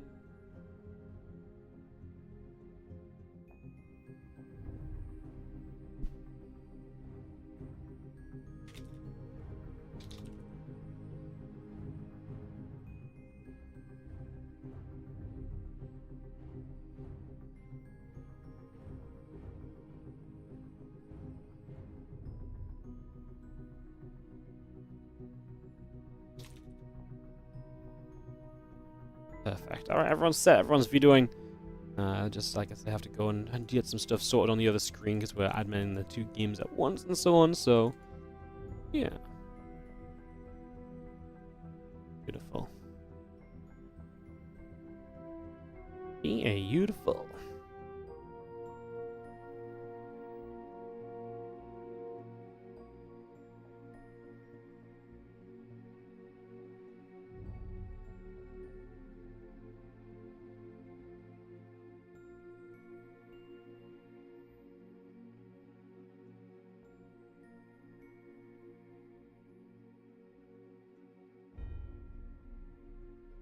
Alright guys, I don't know what the video process is here. They're vetoing in private, so a few moments and hopefully we should get some more info on terms of continuing this.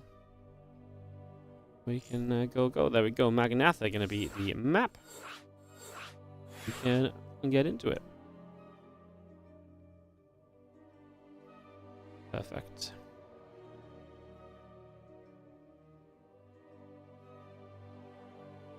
Q mana. Big games?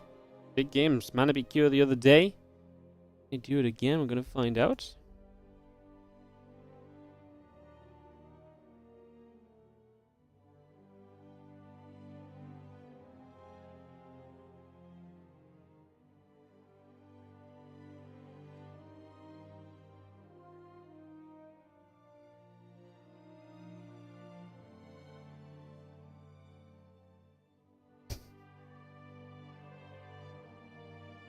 Here just needs a moment. Alright, no worries. Nothing wrong with taking a moment before we kick off. I've already sold out as well, so I got nothing to do. I'm just making sure the game on the other screen gets going. Perfect, looks like it is. How are you all doing in chat? How's everyone feeling today? Thanks so much for joining us for day 1 of the Summer Championship. You guys want to take a look at what's happening for the rest of the week while we have a moment or two here before we go? Let's do it. Let's have a look at groups B, C, and D coming up this week. So tomorrow, we're going to be seeing some Group B action. Art, Percival, Rogue, Bjorn, and Lemon are going to be playing. So you can look forward to all of these games tomorrow. There might be a couple of Art games that don't get played. He can't play during the daytime, so he's pre-playing his matches. He might not get them all pre-played, so he might miss 1 or 2 series tomorrow. We will be seeing the majority. I've already had replays from Art, Bjorn, and Art, Percival. So, yeah, we're going to have the majority of matches. At least 8 best of 3s tomorrow, but hopefully a couple more get played this evening. And then down here, we've got Group C that's going to be taking place on Thursday. Creator, Bunny, Shin, Ryung, and Shameless. I think this group is freaking awesome. I love it. I think Shameless has been playing so well lately. I'm super excited to see how he can do playing against some of these top-end Koreans. And like I said, I think this is really a bit of a bloodbath of a group as well. You know, maybe we throw Shin up as a favorite for kind of getting out of the group. But otherwise, I think the other spots really are just up for grabs. So that should be a ton of fun. And then Group D, not quite complete just yet. We are missing a +1 for Group D. We need to find out who that's going to be. We need to invite someone still. But that's going to be between Christiana, Solar, Spirit, and Goblin. And then all of these guys are looking to advance into Group Stage 2, which will be happening from a week from now. And that's going to be featuring Clem, Maxpack, Zaun, and Classic, who get seeded into Group Stage 2 because of their performance in the Spring Championship. They were the top 4 there, and so they get seeded into Group Stage 2 of the Summer Championships. They get to start 1 round further on. Isn't that exciting? Of course, we're all playing for this $5,000 prize pool, but also WardiTV points on the line as we qualify players into the WardiTV 2025 Circuit Championship. In the top left-hand side, though, we are ready to go into this series. The red Terran is going to be Team Liquid's Cure.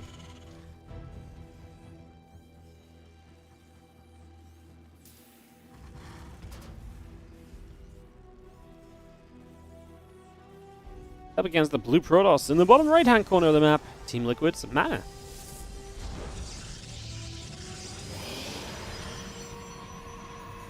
Has Youth Thermal been invited for the final spot or Lambo? We invited Lambo, he didn't want to play. Big Gabe, we could invite Gabe if Gabe's back from his vacation. We could maybe invite Gabe if he wants to play. I'm not sure if he'll be back, but I wouldn't hate inviting Gabe. I'm kind of tempted. I want to kind of invite a Zerg though. We only have 3 Zergs. I feel like I'd like to invite a Zerg, even if I know, like, you know, Gabe's got a bigger chance of going further than a Zerg does, but I still like having that additional race representation. I'm more leaning towards like a Yakov. What about a Laser? A Laser was looking pretty okay at Krakow and stuff. Maybe we could invite a Laser. I don't know if he has any interest in playing, but yeah, cool. Cyril, look, if you guys can convince Cyril to play, I happily invite him. I don't invite Cyril because most of the time he just doesn't want to play and stuff. I only invite Cyril to tournaments which are a little bit different, like if there's high prize pool played over one day or something, or tournament organizer specifically asks me to invite him, or the sponsor specifically asks me. Usually I don't invite Cyril. Just not that he wouldn't be invited. Like if he ever reaches out and it's like, hey, I want to play a tournament, then you know he can have the first invite of the whole thing. It doesn't really make sense. I don't want to bug him every single time I run an event just for him to be like, you know, have to write another, you know, come up with an excuse or feel like he has to make an excuse or something. Like I'm very okay with him not wanting to play. That's all good. So. Special. I haven't seen Special play much lately. I do really want to invite a Zerg though, guys. I think a Zerg is my preference.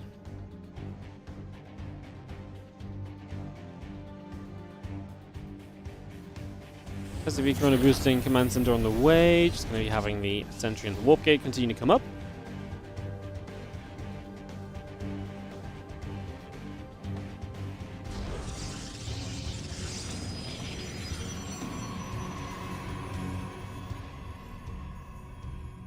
There's that Twilight Council coming through, sentry coming about. And the Cyclone is going to be about halfway done. Got Marines still gathering together, the Mule expires, and a hallucination begins to go across to the other side of the map, so already heading to the top and looking for some options here as it gets in and yeah, looks to apply some pressure.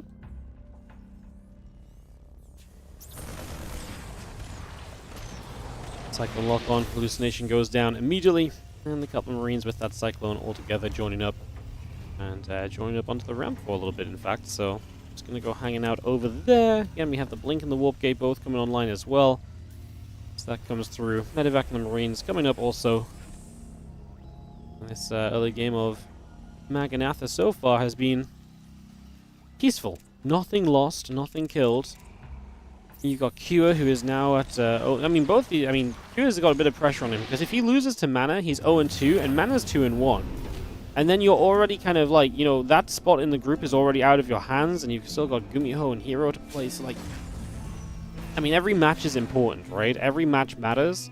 But right now, this match, I think has a lot of potential on how the bracket plays out, and because we just saw Mana 2-0 Gumiho, if I'm Cure right now and I want a chance to advance through, I'm thinking I don't need to just beat Mana. I probably need a 2-0 Mana, you know? Because realistically, you're looking at a, you know, someone who's already setting up a very good map score for themselves.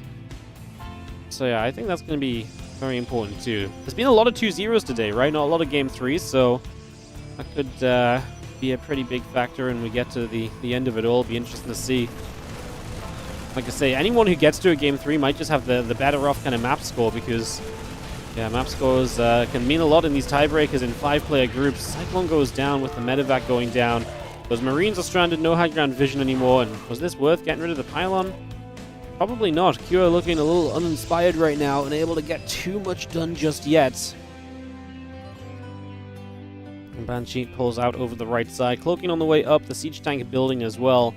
Rope Bay and +1 attack upgrade come online. The gateway still building. Add a few more probes in.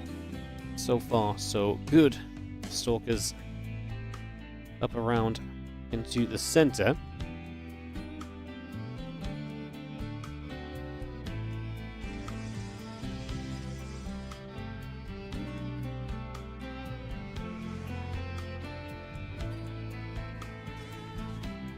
Gonna see mech from Q. 2 more factories on the way out, so he's just gonna completely mech it up. This, interestingly enough, is west as well, so this is Q's server preference. And he's gonna opt to play mech, which, like I said, I find a bit surprising. This Banshee's close enough to home, it should just turn around and repair. Surely we just repair the Banshee. Do we pull a few SCVs? No? I really feel like the Banshee should just be repaired, but you know what? This Banshee's putting in work. As Banshee 1 is going to get 5 workers and should be able to get out alive. This next Banshee over here already got caught. The tank's not sieging just yet. How far forward are they going to press themselves in before they try to siege? 1 tank siege is now.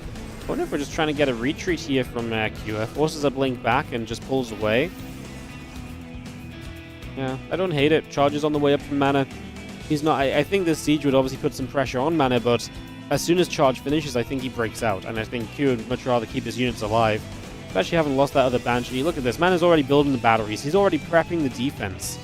Putting himself in a position where he can ensure a defense right now and just get into the next stage of the game comfortably.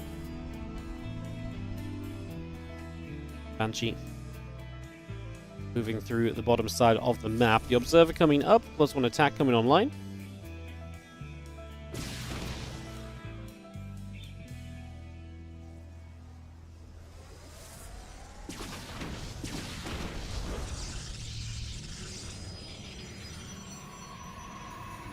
Banshee's firing. You see the +1 vehicle weapons and that Magfield accelerator coming through as well. A couple Stalkers poking at that Banshee.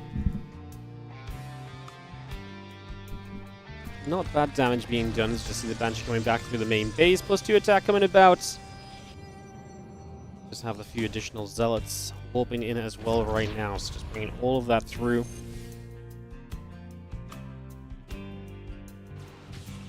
Chandler Pre-Igniter, Magfield, again, the upgrades that are going to help you deeper into this game. 4th base for Mana.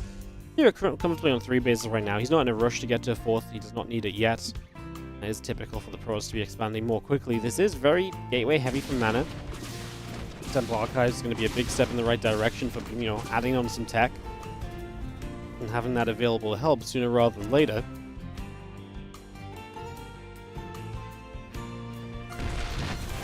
Double tanks in good positions. A lot more Zealots warping in. These Stalkers blinking in. They get absolutely demolished. Mana did not read this one well at all. That was not it. Now, he's got Zealots in the main base that are causing trouble, but that's the only successful part of this fight. He lost everything from the rest of his army. So these Zealots need to really put work in, because they are basically carrying the Protoss hope from their shoulders right now after the start of this. Cyclone's going to go for the Prism, and they will kill the Prism, but after the warp-in, so the Stalkers are something we've got to deal with still. Is that enough chaos from Mana to kind of pull this back a little? Banshee cloaks, no Observer here, so the Banshee damage is going to be very good. And okay, this is the new problem, is that these Stalkers are obviously just going to go down, and Stalkers are extremely expensive. Not units you want to be losing and replacing. That's why we're going to typically try and save them with a recall. Lose this one more, though. Only 2 Stalkers get out of there alive and Cure. Yes, chaos in his main base, but cleans up so much of the rest of Mana's game. I actually think this is okay for Cure coming out. He's doubling the army supply. The biggest issue for Cure is that you're doubling army supply, but going across the map as Cure is extremely difficult. Because you're playing mech. So actually just stepping onto the other side of the map might still not be something you can easily do. Obviously having removed the threat of the Prism at least is one thing. There's a new Prism here now, as we should see this Stalker able to get out of trouble. What I do worry about a little bit for Q as well is that there's a lot of Marines in that army. They really don't have much value at this stage. They're, you know, a little bit of damage output, but they're not upgraded. The longer that this goes, the less they're going to achieve, and this is exactly why I'm afraid of Q being out on the map. As these Zealots come in from the bottom, now they warp in from the top. Are they going to be good enough? No, the Hellbats put in work. Okay, I mean, the Stalkers are going to clean up the siege tanks, but the Cyclones will get some Stalker kills because their blink is on cooldown. Those Hellbats really put in work against the Zealots, and Cure takes another fight, which honestly in the end is much better than I think a lot of people would have initially thought. That Scan trying to get the catch on the Prism here. Prism's away, no? Oh, we lock onto it. Scan, Scan, Scan. No Scan. So Prism will get out alive. Only 2 Stalkers inside. As now more Stalkers come up, though, and obviously look to just try and catch the final few units. He actually reinforcements are showing up from Cure from all the way across the map. Maganatha is a huge map as well, so units showing up from the other side is kind of shocking. As we continue to warp in, Stalkers looking for the cleanup right now. Obviously, Prism is out of position, so it can't come into Micro and help out against Cyclone lock-ons, and so the Banshee cloaked up and no detection means that the, just extra damage output on those Stalkers as well is going nicely from Cure. Does he have enough to really sit here and stand and fight? He's got the Hellbats, which are tanky, but the Cyclones are gone, and the Hellbats don't really deal damage to these Stalkers either. I can't believe he's still attacking in. This feels crazy as the Prism shows up. Now detection available. The Banshee goes down, and I think Cure is finally paying the price of just having been around too long. There's that Prism from before, so we've got 2 Prisms on the map now. One to harass and one to join the army. Why not? I think I really feel like Cure got a little bit too ahead of himself there, to be honest. Just a little bit. Belt Stalker gathering on the left. The Prism heads into the main base. Some massive warp-ins there. We actually have units nearby that can defend it, but a little slow to get active. Hellbats will go to the front. Hellions on the other side going to get 13 probes. But you're going to get jumped on the other side of the map. The Cyclones doing what work they can. Great job, Micro and the Cyclones, really giving them an opportunity here. But do we have enough? The attack in the main base gone. The Prism's still nearby, though. The Cyclones did not lock onto the Prism. Hellions have killed a lot of probes, so for all the SCVs we're losing, we have killed a lot of workers to kind of make it somewhat okay. We have a couple more shots on that mineral line. Yes, we do. So, honestly, still, yeah, not bad. And now we clean out the Prism over there. This Prism should go down too now, so all of the Prisms get killed. And again, it's just been scrappy, so Mana is not going to have many units left after that. He threw everything into this. We were going to get Hyperfly Rotors. It looks as though we're going to keep on building Banshees. If that upgrade is coming through, then obviously you would typically be expecting to put it to use. So more Banshees on the way, which I don't hate. The Banshee damage output has been great, and they've been able to stay alive a lot in these games as well, which is also a huge factor.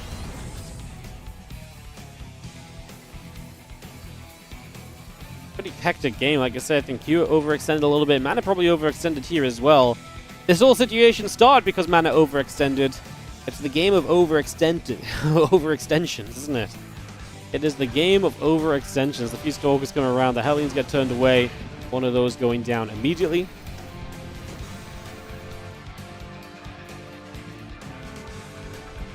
Cyclone and Banshee gathering up. We are going to be seeing a little bit of a push forward.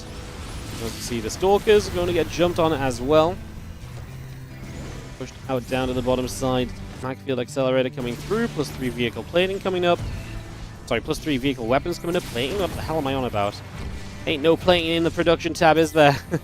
We are getting drilling claws too, which could be interesting eventually, although I don't know if we're going to see this game go long enough for it to matter. As Mana's base on the right side gets jumped on. That is a 5th base. The Cyclone count is way more comfortable now than it has been. It's not a great fight for the Cyclones. They're getting a little bit surrounded, which means that potential to escape away is limited. Now, they're actually trading extremely well against the Stalkers, though, doing a great job for the moment as a couple of Widow Mines step through. The Banshees will just continue to whack onto the Archons. We will see the first Banshee going down, and now another Archon going down. The Immortal in some trouble. I think this is going to be a mech victory in TVP. Yeah, a couple of Terrans have started to make this a viable way of playing, apparently, and Pure being one of those looking to get this win right now.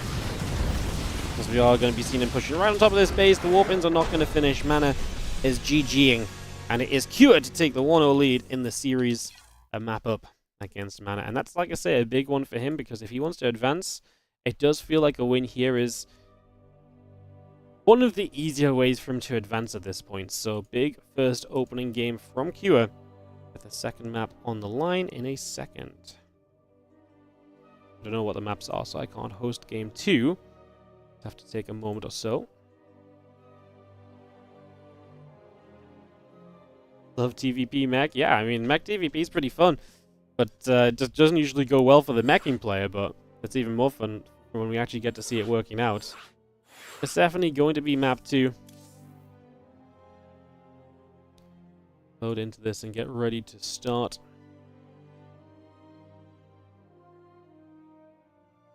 GG and go.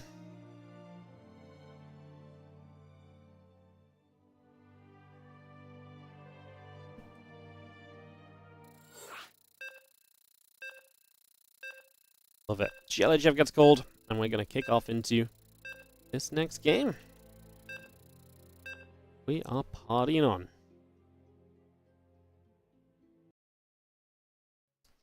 So you're going to head into Persephone.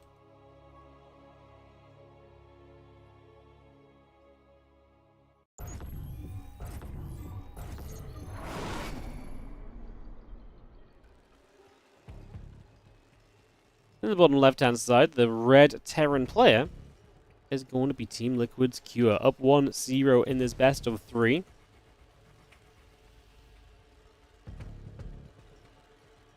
Up against the Blue Protoss. In the top left, we have Mana.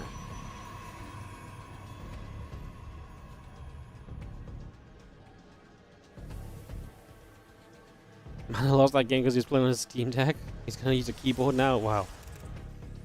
Well, maybe Q will have to play Bio instead of Mech then.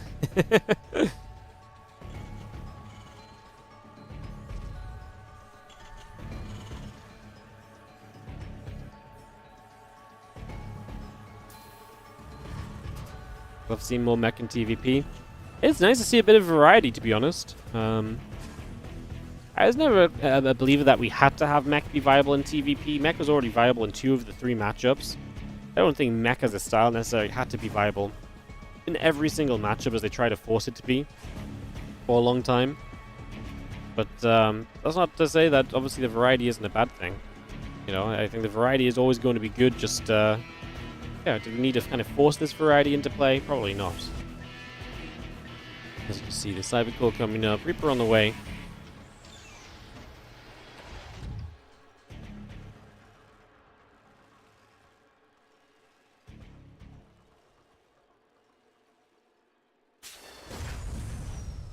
And after this match, where we're just going to be just over halfway done of the tournament today, guys, because obviously we did do the Mana Gumiho series a little out of order. So we'll have 4 best of 3 still remaining for you guys, featuring Mana versus...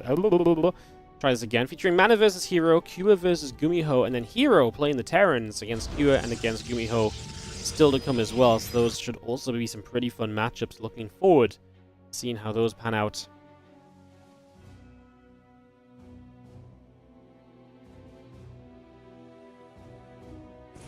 One down on that bottom side, Reaper hopping up and down. The Adept Chrono Boost. Is this Mana from back in the days? Yeah. And Mana has been playing consistently ever since StarCraft 2 released. He never really quit. Like, it's not like he took a break and came back. He's always been around. He's had some highs, he's had some lows. But yeah, he's been pretty consistent.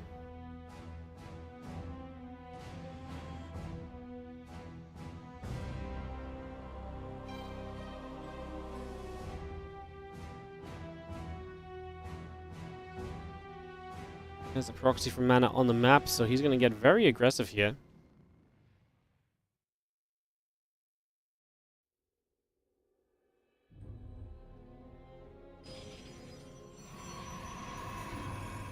Starport going to be finishing, the Reaper hops up, and then we just start to put some pressure out. Like I say, that proxy, we're going to start building an Immortal, so Mana getting very feisty very quickly. If Q doesn't recognize what's going on, this is very bad, because if you just don't know what's up, you can't really prepare. A bunker will go a long way here. A Viking would be amazing. Typically, against a Robo Proxy, the Viking is super good, because the Viking will zone the Warp Prism. That is 100% a main part of what you try and get done. So yeah, the Viking would be huge. And there's not typically a lot of anti-air with this as well. Depends how many Stalkers you build. Right now, it's a second Immortal coming up. Does Dark ever play in Wardy tournaments? Dark's in the military right now, so... He was, he played in a bunch of Wardy stuff. He's a multi-time WardiTV champion. But, yeah, he's not eligible to play in anything for a while. And so, Pylon here is going to be in some trouble. I mean, if Q goes into the main, he's going to start seeing the additional gateways, then he might start recognizing some danger is coming. The problem is he's going to get a siege tank up defensively. The siege tank is not going to do a lot for you. Well, okay, this is awkward because we don't have a lot of damage output actually on the side of Mana either, so he's having trouble in his main base. Q is going to have a lot of issue when the 2 Immortals show up, but the Banshee is going to help. The Banshee on the way does a lot for him, but this is an issue, and right now, I mean, we should pull probes, no? I'm pretty sure we need probe. I mean, the repowering the gateways is going to be huge because we can warp in, but I'm not even sure how much the warp in is going to help you. 2 Immortals show up on the other side of the map, so we're going to lose the reactor and have access to this main base. Granted, like I say, the Banshee is huge, because the Banshee is one thing that these Immortals can't shoot down, so what do you do as Kua? Across the map, he's just chasing down probes, going for as much as possible, because obviously he's going to be in trouble over here as well. Going to go to the low ground, or just leave. The Cyclone's very hurt, I just saw in the medevac, so it's going to make it a little bit tougher. Like I say, the Banshee will be constant damage output against those Immortals. We're going to warp in a single Stalker in the back there. We might need to actually go for that Stalker. No, he's going to lift the Immortals instead. Okay, well, these units are still over here, and there's a Siege Tank there now as well, so that's massive for Kua. The pressure continues. Like I say, the Banshee will not kill the Immortals, but it will kind of force them to keep lifting up. Another tank just walked down into it. A little bit of chaos as we are going to start losing the natural from mana. The Viking is on the way, by the way, so we have a way to kill this Prism. Kua really needs to fix his rally point. He's rallied so many units down into the low ground. A lot of SEV is dying, but again, Mana's a one-base Protoss player. Oh, Stalkers show up. Stalkers show up. The Banshee in trouble. The Banshee! Kua's busy paying attention across the map. Now more Stalkers warp in, and we may have just lost our opportunity. We're going to recall home with everything bar 1 Immortal. Oh, what are we going to do here? We're just going to lift up, and we're going to leave. Wow, the Banshee going down to those Stalkers that showed up is huge. Okay, I'm actually a little bit concerned for Kua again, because I actually think this becomes very difficult for Kua now, because he's in a scenario where he's up against a player that has the Immortals and the real firepower of this army. So I do think there's danger in that. I mean, the Siege Tank will not last long defensively. Medevac does manage to boost back home. Kua's still up on workers. It's just about defending. He's going to try and get a bunker up. Does Mana have the pushing power to get in? The Vikings are going to go for the prison. They're just going to commit. I love it. It's huge because it absolutely denies so much of the micro potential. It's absolutely massive. It really makes you push in just on the ground. And that is a big factor right here. Tank on the high ground should just siege up right away. The other 2 Immortals are so late to this fight. They take forever to arrive. The tank on the high ground now will be massive. And this is all so much less powerful because you don't have the Warp Prism. Such a major way to make this effective. And now we have a Banshee on the way up again. I love that in the first place. This tank can come down to the low ground so much more comfortably because the Immortal just can't jump on it. Like, if the Prism was here, you could have just dropped the Immortals onto the tank, closed the distance so quickly, and just absolutely shred that major part of the defense. Viking can get repaired, so we have a little bit of anti-Prism play available again. Did we actually move off the tech lab? We did, so the barracks is going to go on there and start up Stim. Kua is not going to go into the Banshee. I actually still honestly really like the Banshee. Prism is back and is going to start going toward the main base, but that's Stalkers inside, right?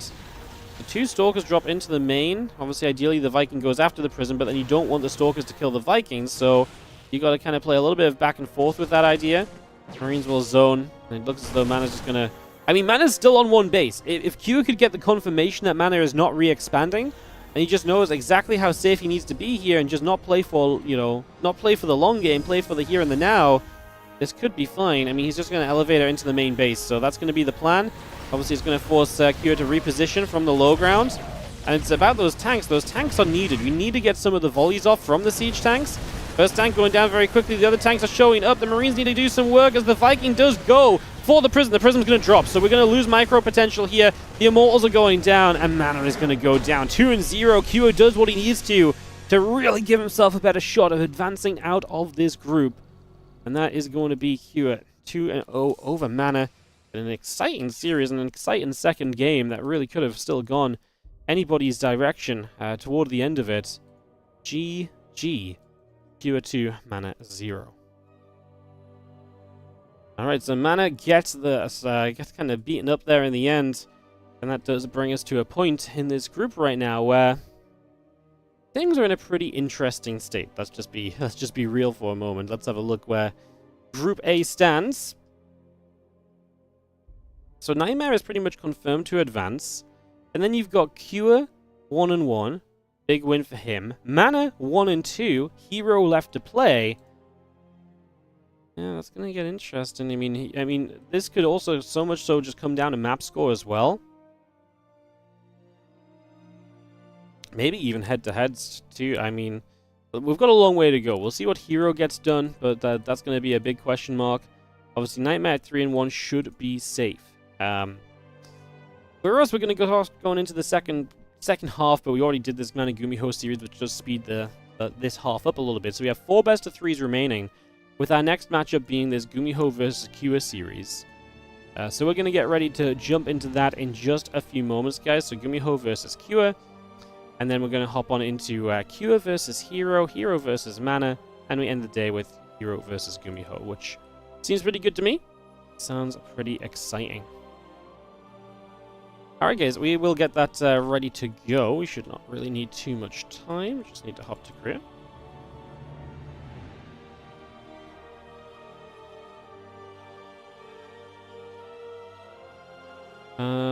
Just thinking, can I stop the amount of hops that we do? We could if we do Hero Mana already, but nah, let's just go to Korea and we'll just hop a little bit. It's fine. It's fine. Alright, let me run some ads.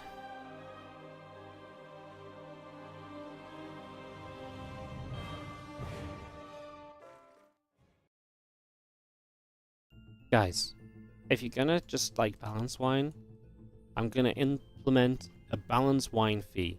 Do you know how many tournaments we could have if people just paid to balance wine? Like, if we just taxed the balance winers, we could probably run like our own edition of EWC, you know? Like, we make it super affordable as well. It's like it's $1 to balance wine, but everyone will be like, yeah, absolutely, I'll pay $1 to balance wine. Bam! StarCraft saved. StarCraft saved. Beautiful. Alright guys, we're going to start hosting up. Like I said, we'll do the Kua versus Gumiho series first here.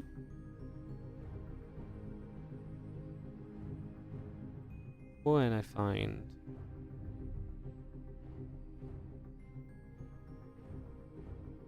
the correct buttons to press.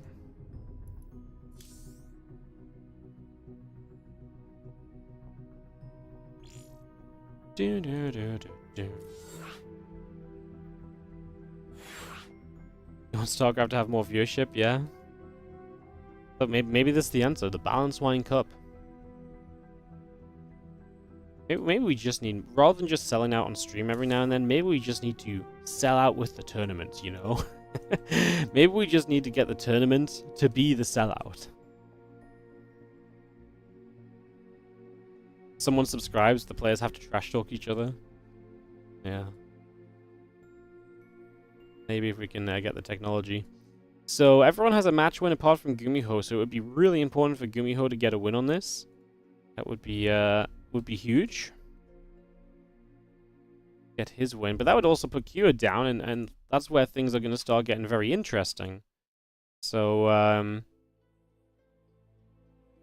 yeah, we got some interesting games coming up for sure. Going to be a little interesting, no doubt. We will take a moment, just waiting for one more caster to join us on the Korean server.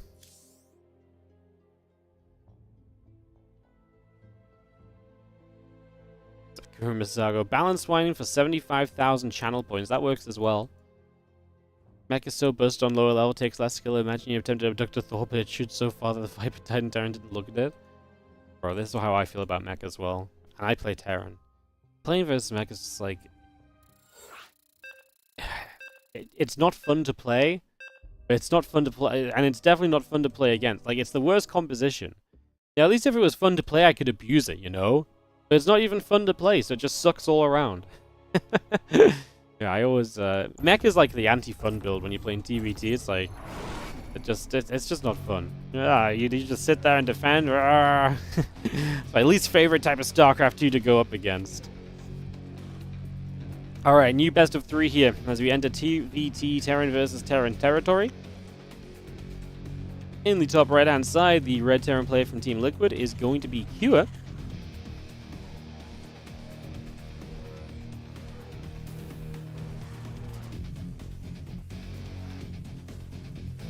And in the bottom left, our blue Terran player is going to be Gumiho.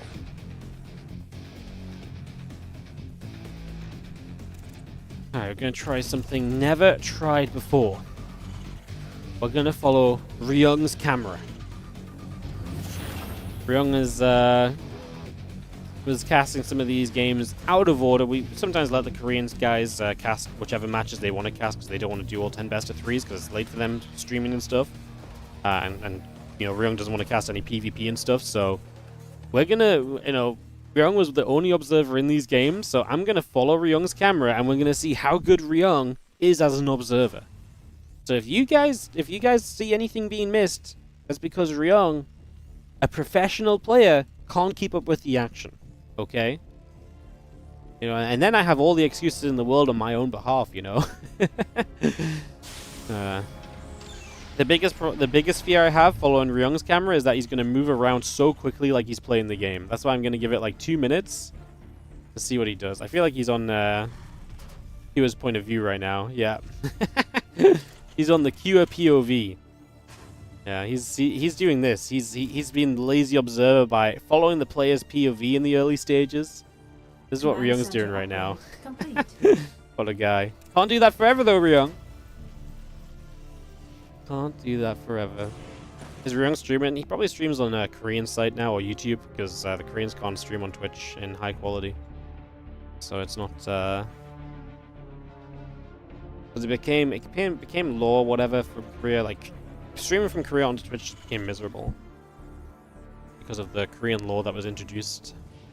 Basically made it super expensive for Twitch to run at full capacity that Korea law requires them to. So they just said, no, we'll just not operate in Korea. Which kind of sucked for all the Koreans. The Korean streaming service, like, licking their lips, like, yes, this is perfect. Meanwhile, all the Korean players just lose all their, you know, non-Korean viewership. Yeah. Here's the T-Rex Reaper from Gumiho. Sorry. Oh, it's just Reactor Reaper from Gumiho. So he's reactoring out a couple of Reapers here. And he's getting the Hellion on the way. So that Reactor early going to give him the 2 Reapers very shortly. Loses an SCV as the 2 Reapers secure, jump in, get some damage done, and then will retreat before Gumiho can really respond to this. The Reaper Hellion chases over, trying to see a little bit of what is up and what is going on.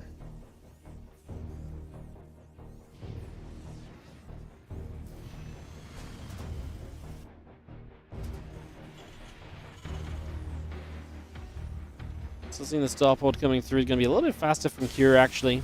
It's not every day we guys see a TVT anymore. It's actually a pretty enjoyable matchup. I like it in good doses. I know some people have bad experiences with TVT with the, you know, nothing happens for so long, etc., etc. But not all TVTs are like that. And this TVT is starting up explosively as Gumiho gets in for some damage. Cure loses that fight. Oh, the Widowmine's still there, though, and he eats that shot. And now he's a low HP. He's going to try for the Hellion anyways, though, and he does get it. The SCVs then will be exposed, and Cure having a rough early game, taking some serious damage right off the bat. That's going to be him down a bunch of units, a few SCVs, and now Gumiho leads by a couple as he makes up for the opening. And yeah, Gumiho's early units, absolutely a success story there. Could have been even better. Imagine he didn't eat the Widowmine shot. Then, I guess if he didn't eat the Widowmine... Okay, he could have set the Widowmine off with the Reaper and not let it splash onto his other units. Then it would have been even better. I think actually giving up the Reaper for the Widowmine is fine, because then you still get the Hellion and the 2 SCVs that were hiding on the other side of the mine. But obviously it's splashing onto your other Reaper, and your Hellion is less than ideal, to say the least. So, Raven and the Interference Matrix coming about, Marines and a Siege Tank coming on through, Marine Tank Medevac, rather than Marine Tank Marine. Marine Tank Medevac in production from Gumiho, who is already showing up with a drop here and is going to unload. Ultra Love is a map which I always feel like is very momentum-based in TVT, because getting the siege up on your opponent's natural is so rough for them. It's a very choked exit from the natural, and the siege can go a little, up to the top a little bit here, and kind of shoot across into the mineral line as well, so it can actually become a very dangerous siege position. So definitely something to think on in the early stages. Well, Vikings on the way up and an extra factory, so Gumiho going to play into mech here for his game 1. Here yet to really reveal what his plan is. He's only on 3 gases, which is very typical of just playing the 1-1-1 setup. Typically you go 1-1-1 into 3rd CC, and once that 3rd CC is down, you add on the extra gas. Gumiho's not going 3rd CC and adds on an extra factory, so he kind of keeps this as like a 2-base commitment of mech. So might just be looking to continue being very aggressive. Good defense from here as Gumiho dives into the main base here, though. That's going to be a big positive, as you just have the tank sieging, a few Marines and a Reaper gathering up as well. 10 SCVs going down. Sakura is taking an absolute beating so far. Siege tank will settle itself down. We are going to be seeing a couple medevacs trying to dive in the main base again. Gumiho not giving up on this opportunity.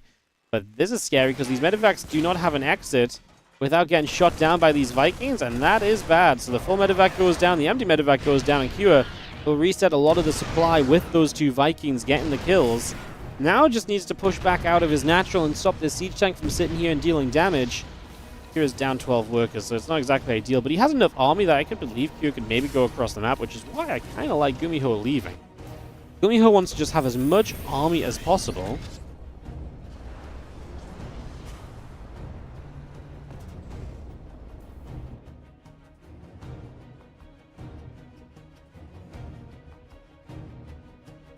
Two units gathering up. Tank Marines and company coming around.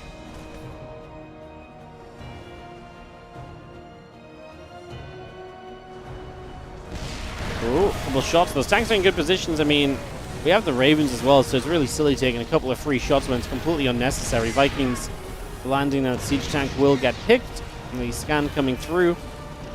Just see the other couple of tanks come pushing down.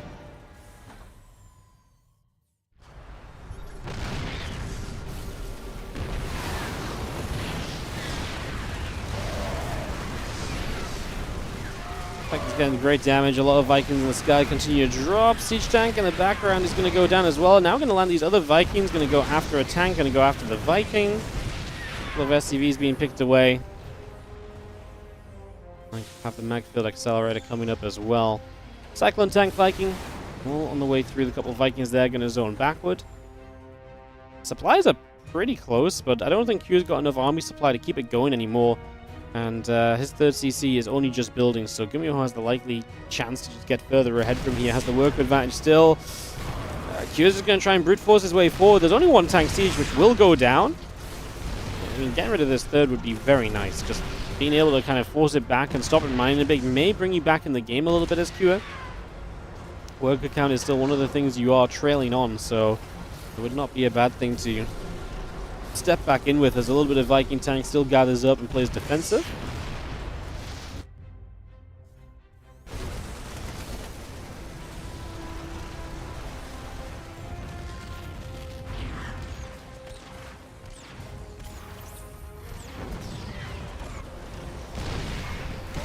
Gonna step through, a couple of tanks still firing away. Vikings, the tank's gonna shoot up.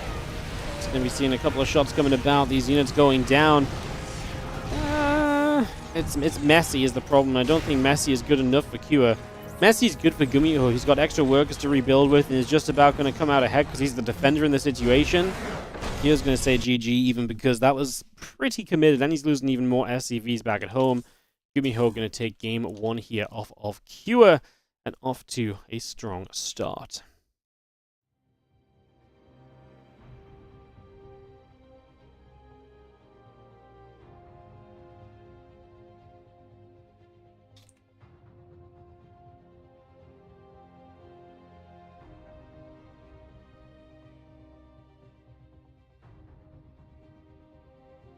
Alright, we'll get into game number 2, guys. As we continue in with some more Terran versus Terran action. Qa versus Gumiho coming up. Qa could have done better there. I feel like that's kind of been Qa's vibe all day, actually, in terms of the games we've already seen him play. I feel like Qa could have done better. It kind of covers a lot of the TVP people played earlier, too, against Nightmare. So, yeah. He didn't know Cloak disrupts shots fired. Oh, let me see the clip. Is it just a Banshee cloaking?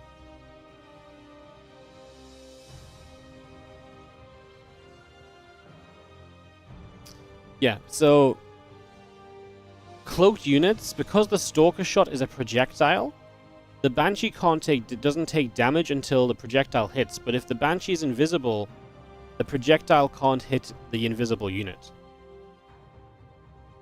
So it's specifically because it's a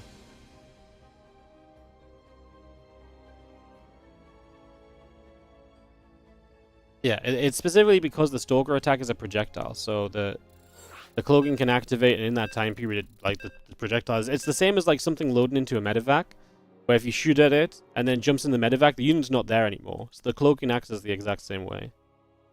So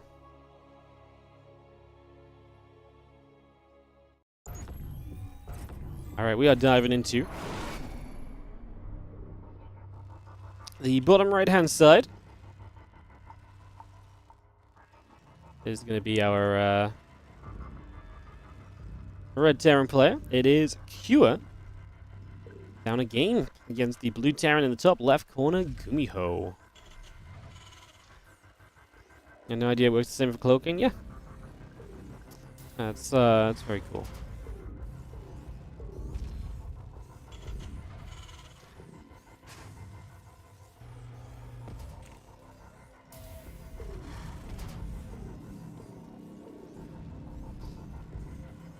Alrighty, game 2.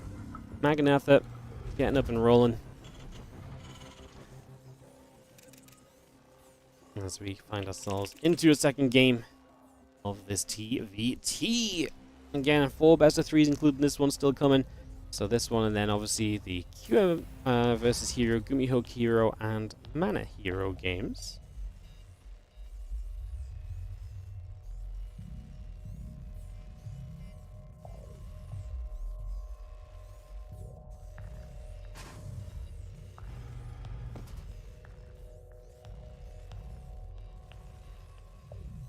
Well, proxy racks from Cure, but not double proxy racks, just one on the other side. One at home for the early stages.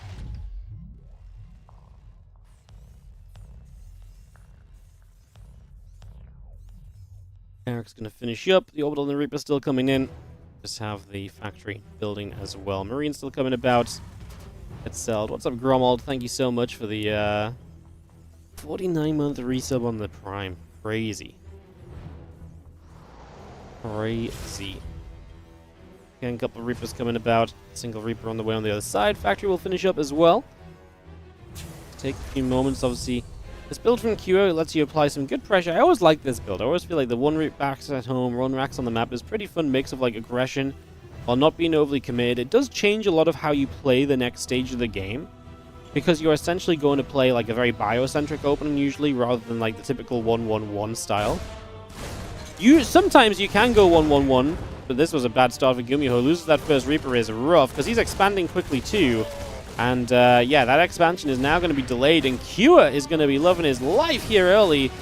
But Hellion showing up actually does not take as many shots as I thought, and it does get rid of the first Reaper that was low. This is the worst part from Cure. Cure's like, man, if I proxied both barracks, I would have won the game right here. Instead, he's not going to have his reinforced Reaper showing up in time because the map's so big.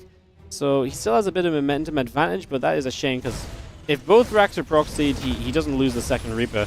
He would have been there to kill the Hellion in time, and this pressure would have continued and maybe gone out of control. Either way, continues in neatly for the moment as the Hellion chases the Reaper down the left side. SCV coming across also. 2 more Reapers building currently.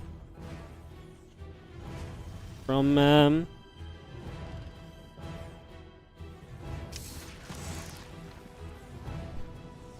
Cure, so he's going to keep that Reaper count coming. Sorry guys, my fan just turned off and I was like, wait, what's going on? I was like, suddenly I'm very warm. Ooh, another Grenado, so he actually might be able to get that Widow Mine. That'd be kind of wild. I think the Reaper going to step forward though and say, no, you will not. That chance is not going to be given. Not going to let that happen just yet. Thanks for everything. No worries, mate. Thank you so much for supporting. Appreciate it as always. Helps the StarCraft 2 keep on coming. Ooh, gives up that Hellion to set off the Widow Mine and give the rest of the units a shot into the natural. The SCVs just retreat away. A few Reapers and the Hellion going to go poking about. Heavy Flight Rotors will continue through as the Marines and the Banshee continuing about as well. Barracks heading down the left-hand side, and we just have the starport building into a reactor. Command center morphs into an orbital. And the refinery finishes as well. Reapers and that Hellion is going to continue onto the natural here. Command center taking some shots. The Hellions and the Banshee pulling back over. Have the Reaper into the main base, trying to have a look to see if there's any opportunity there. Cyclone gets the lock, is going to get rid of the Reaper. Banshee is going to pull back into the natural as well. For the moment, Interference Matrix coming through, the Raven on the way up. Siege Tank and Marines building also.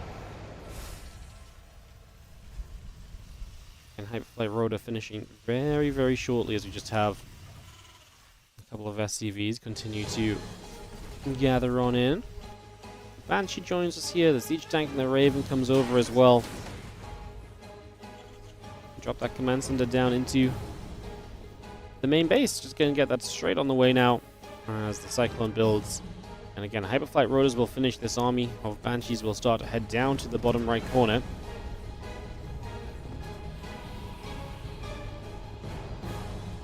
Interference Matrixes. Moments from completing. Cyclone still coming through. The couple Banshees into the main base. Going to go straight up with the Cyclone. The repair is going to be enough to buy you some time though, and wow, Banshee for Cyclone is kind of an interesting trade. I actually don't know who likes that more. Like getting rid of a Banshee, I think it's always feels good. Getting rid of a Cyclone feels more replaceable because you're going to build more Cyclones than Banshees.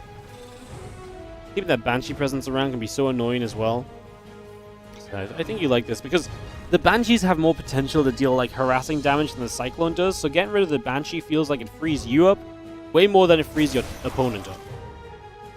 I guess is the way that we kind of look at it.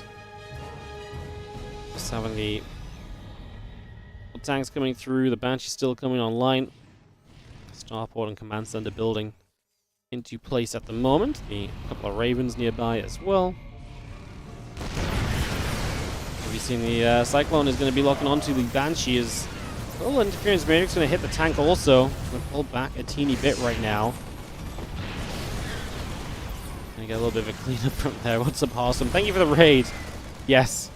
We've had... This is the only non-Protoss matchup of the entire day. Awesome joins us just as the Protoss matchups have halted for a slight period. We do have some Hero versus Terran games coming up after this, guys. So we have some Protoss games that we're looking for. Welcome. This is the WardiTV Summer Championship. Group A of the round of 24. As the Banshees will fire.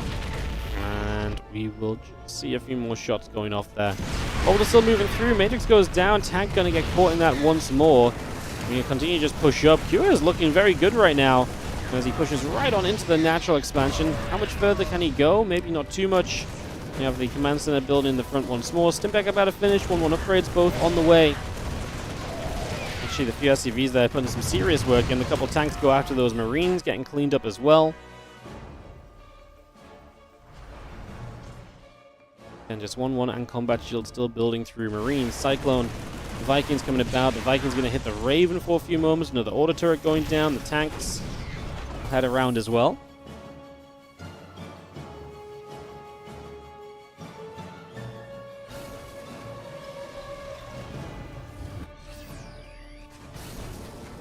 This is a tricky situation here as Gumiho supposed to move his third base back down into position. Has a fourth command center building already as well, so he does actually get up to 4 bases quickly. Because he's going to be playing mech against Bio. If he can get to 4 bases and secure that while playing mech, that's great. That's why these Banshees are super annoying. I mean, if he's going to build more, then you probably want to build a missile turret, but the problem is obviously you're in a scenario here where you didn't know he was necessarily going to build more, and now you're going to shoot these Banshees down. Do you assume he builds more again, or do you actually build a missile turret this time? The missile turret would help a lot, just stopping exactly this from happening at least. It stops the Banshees from just flying straight through. I mean, they survive. I would not hate to see a missile turret in the natural. And the main, really. It's 100 minerals each. I think zoning those out and not having to worry as much is going to be worth it. Minerals can be kind of expended here. Yeah, you kind of want to keep your marine count pumping, sure, but I think it's okay. I think that's a fine investment. We actually see Cloak on the way for the Banshees too, so Gumiho not messing about. He's going to keep on investing into those things.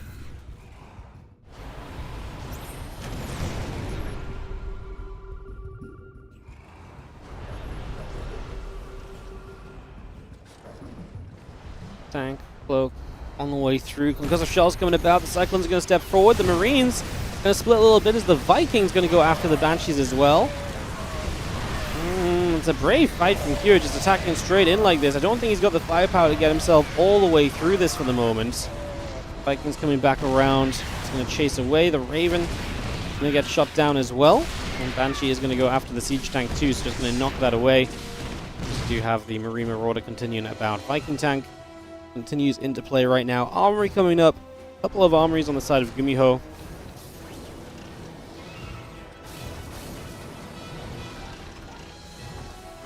Still got the 2-2 upgrades building from Ewa. Ship weapons coming up as well. Marine Marauder Viking in production. Viking steps about. I'm just going to have ourselves the port base setup for the moment. Just currently sitting cozy.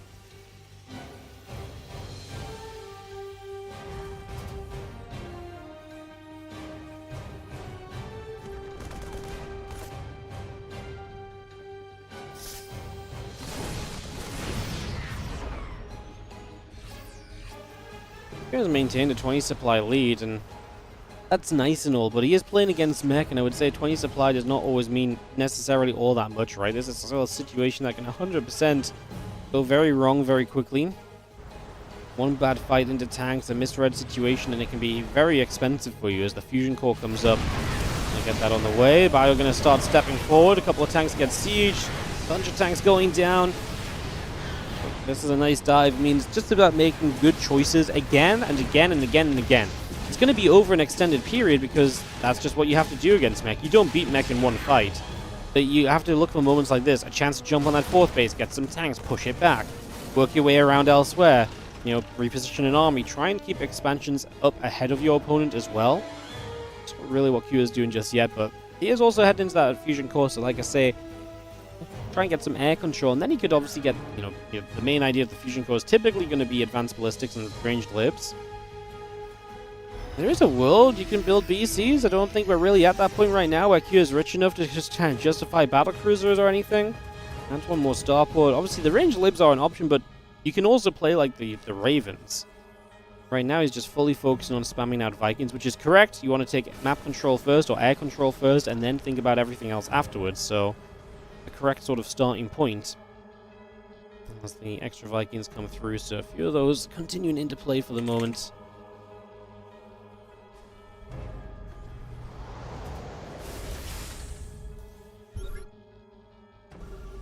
Infiltrating Igniter coming up, getting to vehicle weapons and plating coming online, and we just have ourselves the armies still looking at one another for the moment as the Vikings and the Banshee hang around over to the sides.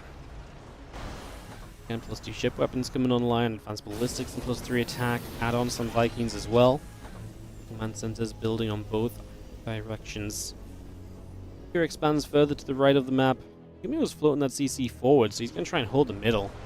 It's a fun place to hold if you do defend that location, then obviously you're owning a lot of the center of the map, which is what you like to see in a TVT. Basically, like, being central with this mech army is going to be nice, whereas, you know, Q wants to spread out. He wants the mech army to have to kind of push multiple different places if he's ever going to wipe out all of his bases, so that's the point of him going to the side. And he is going to have a good fight in here with the air control in his favor. It is indeed advanced ballistics behind this, by the way, so looking to get Liberator control. Yeah, I was about to say, if you're Gumiho right now, you've got to think about that, and you see these Vikings, you know the next step is probably him trying to do something else with the air. And so a Thor comes online. That's exactly what you want to see, because you want to be built into anti-air that is not reliant on being in the skies. A couple of Thors will be able to help against a Liberator siege, so get that Thor count going. Only one right now, but would not mind seeing more of Gumiho's rebuild being focused around Thors. The thing is, that's expensive, and it's also, right now, he's not got a lot of money, so... And also, the thing as well is that you're basically going to force him into Thors, only to then actually still have a ground army that he needs to contest with, and if you can push him back on the lib with the libs, and the tank count isn't good enough, the bio might just be able to run in. TLDR, Kira is really pushing the issue, and Gumiho is kind of already running out of answers, so he's having a bad time. As you're going to see the Vikings trying to show up to play a bit of defense, but they're just completely outnumbered. Kira getting a little bit eager and runs in with the Vikings there. And the bio as well on the ground. Liberator is going to push further up. I mean, that one single Thor is probably not going to make the difference. A few Thors would have been much nicer, but again, Gumiho just didn't have the money to really do that. And now Liberators remain shooting down tanks, and Gumiho just says, this is too much. GG, let's go game 3. And it will be game 3 here as Kua ties it up with Gumiho, setting us up for one final map of Terran versus Terran before we head into another series. So, TVT will go the distance. As we take a second to jump on in. 2 ley lines, perfect. Alright guys, get this set up.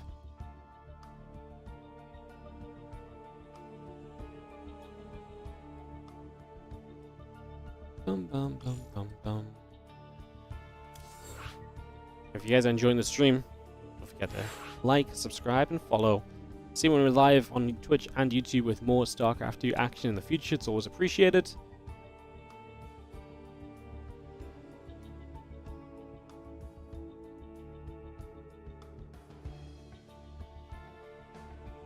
Missing one caster.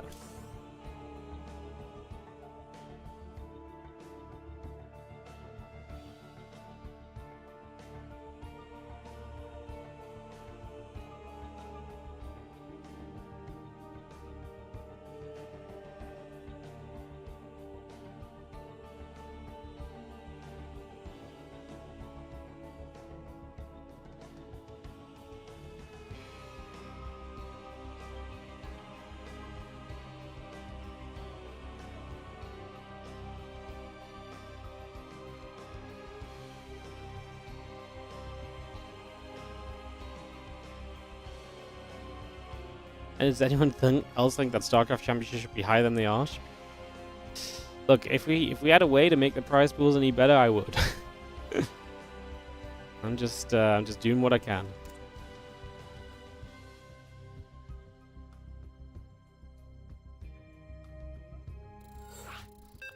It is not easy. Is Oliveira still the strongest Terran player? Oliveira retired. He retired last year. Early this year? Last year? I think it was early this year he retired. Yeah, and he stuck by it as well. He retired and he doesn't seem to have looked back. I don't know if Oliveira was ever the strongest Terran player. He won the World Championship. Played some great games. I don't think anyone would have suggested that if we played the same games the same, you know, a second time, that it would have ended the same way. But yeah, he was still very good for a while, but he never really found, like he still had those days where he looked like world champion Oliveira, and then he had a lot of days where he looked very good, but just, you know, still had the same struggles against some of the top. So yeah, he ended up retiring. Yeah, honestly, he was still very good after his world championship. I'm not trying to talk down on where he was at, just, you know, he definitely had his day. But it would be hard to kind of justify him as a favorite going into another tournament again, you know. He must have played, I mean, he played for a while after that. He went to EWC the year after, and he didn't really do too well there. Oliveira retiring, also retired Chinese tournaments. Yeah, the Chinese events have definitely taken a step back since Oliveira stepped down. I imagine a lot of people were, you know, watching for Oliveira a lot of the time and everything as well, so that it makes perfect sense. Proxy Barracks from Gumiho is not going to have a good start because it's in base 2 racks Kua. This should just be a straight build order win for Kua. But there is a world where he can mess up the micro and let Gumiho get more done than he really should be allowed. So, yeah. He was the strongest Terran that day. Yes, he really was the strongest Terran that day.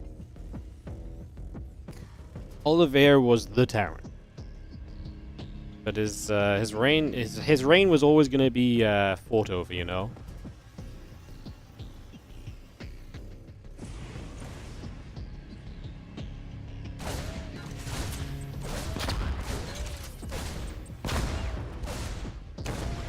Ooh, Q loses a Reaper. Well, that's some of the micro that will... Gumiho gets that Reaper kill and he's like, yes, this is incredible. But then he sees the second barracks. He's like, no, this is less incredible.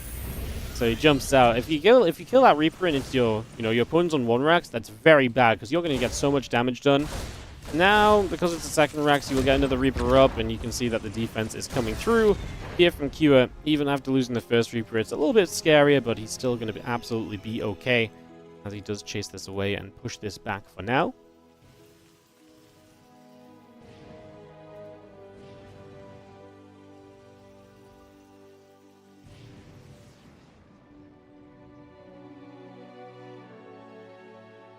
Let's continue to step on forward. We will just have factory about to finish. So factory's coming up. CC's on the way.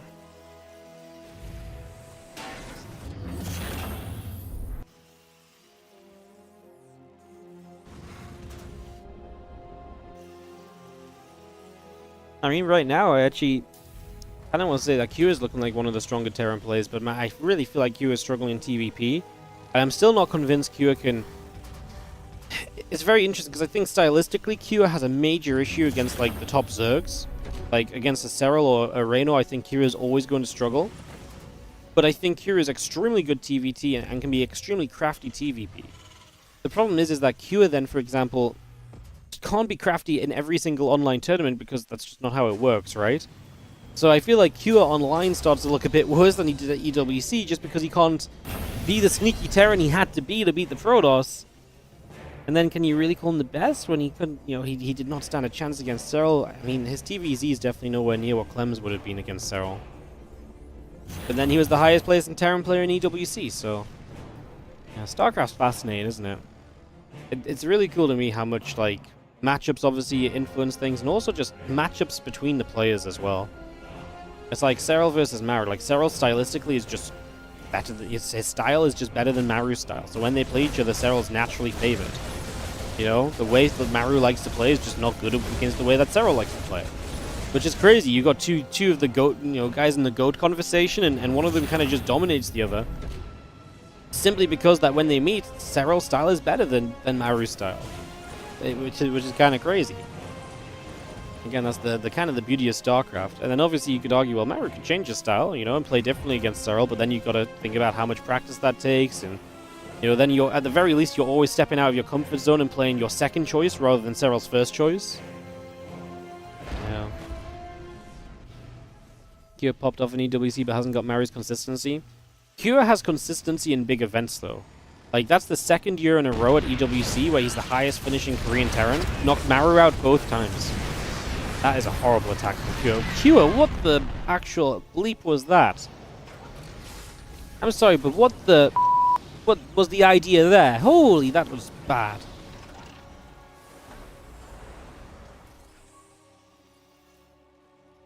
That was terrible. I have actually no words. I mean, I get... From Kira's point of view, he didn't know the tank was on the high ground. He took a shot, and by then he was too deep. So, like, it makes sense, but, like, from our point of view, obviously, this just looked bad. Yeah, it was a little bit of a crazy one.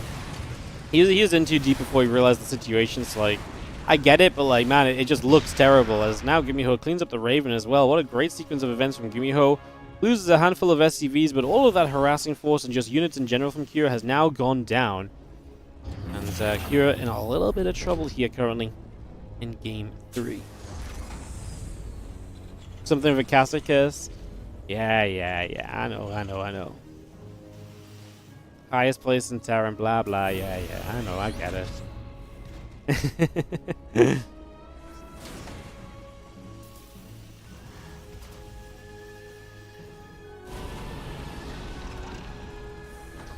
Benson will step forward a little bit. Does Serral still play? Yeah, Serral still plays. Serral just won the World Championship like 3 weeks ago. If you don't know that, you should probably go and watch the eSports World Cup VODs, because we just had all the best players in the world playing an offline event with the World Championship title on the line. Absolutely worth going and watching. Some great games. If you missed that, you should go catch up. Not right now, you know, you can finish watching the WardiTV games first, but then you've got some bonus StarCraft to watch the rest of the day. Over the next few days, because there's a lot of good games.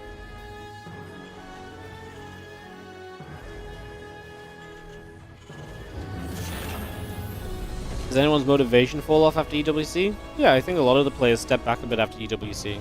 I don't even know if it's motivation falling off as much as it's just worth taking a bit of a break or taking it easy. Like, I talked a bit about this the other day, but getting into EWC shape, it's like you're practicing for weeks upon weeks to make sure that every single day and every single game you are at your absolute utmost best.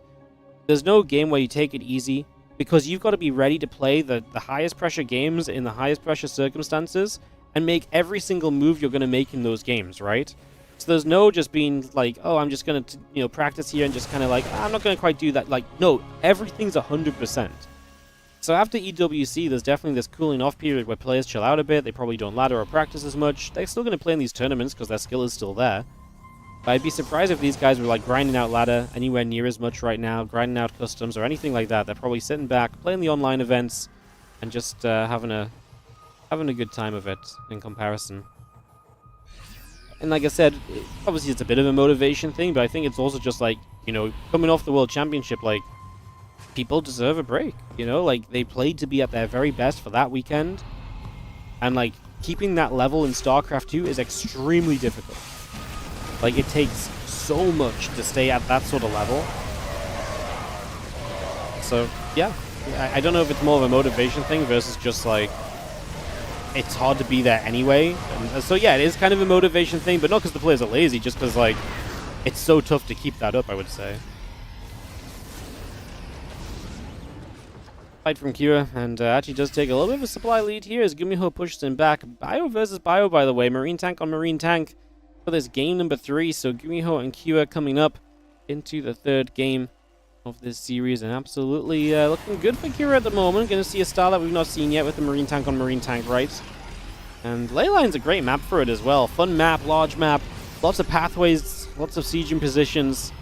You know, for 2 great Terrans to duel. This is definitely one of the maps that I'm happy to have them on. So 2 shots here as the Vikings try and press forward. The Marines as well. A couple tank hits hitting nicely onto the Bio army.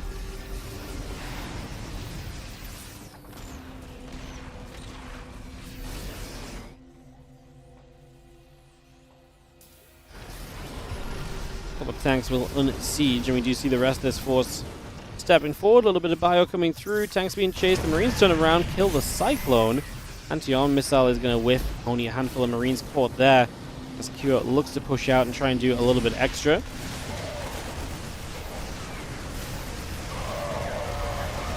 A big push in. Couple of tanks on the right-hand side putting work in as well. So the tanks are still firing it up.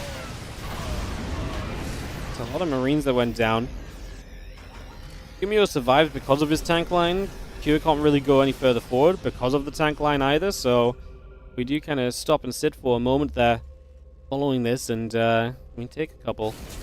Figure out what the next stage of this is. The Bio army stepping forward once more as they try and come through. So Kira really pushing the issue. No counterattack from Gumiho, no counter play or anything, but he is getting a couple of Liberators out, which might help to control this. There's no Vikings from Kira, so a couple of Libs just to push this back and hold position might be nice.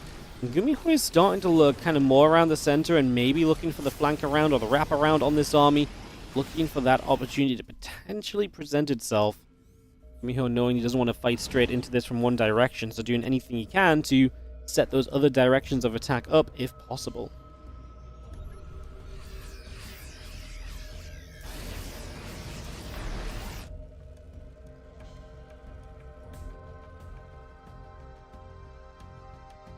Well, tanks and the Marines all still building. Tanks and Marines on the other side as well. SCVs coming up. Factory, reactors, all building out for the moment as we do see the army of Gumiho working around to the left-hand side. There's a lot of units that are readying up in the next few moments as we push down the left. We get another couple of tanks sieging. Army still collecting together. Liberators will siege as well. That tank has to pull back here, so a couple of tanks have to back away. A few tanks ready to return fire as well. That Liberator still stepping up. Another Liberator getting sieged onto the tank line. Again, just some bits and bobs of damage for the moment as we do see Q is going to go diving across to the other side of the map.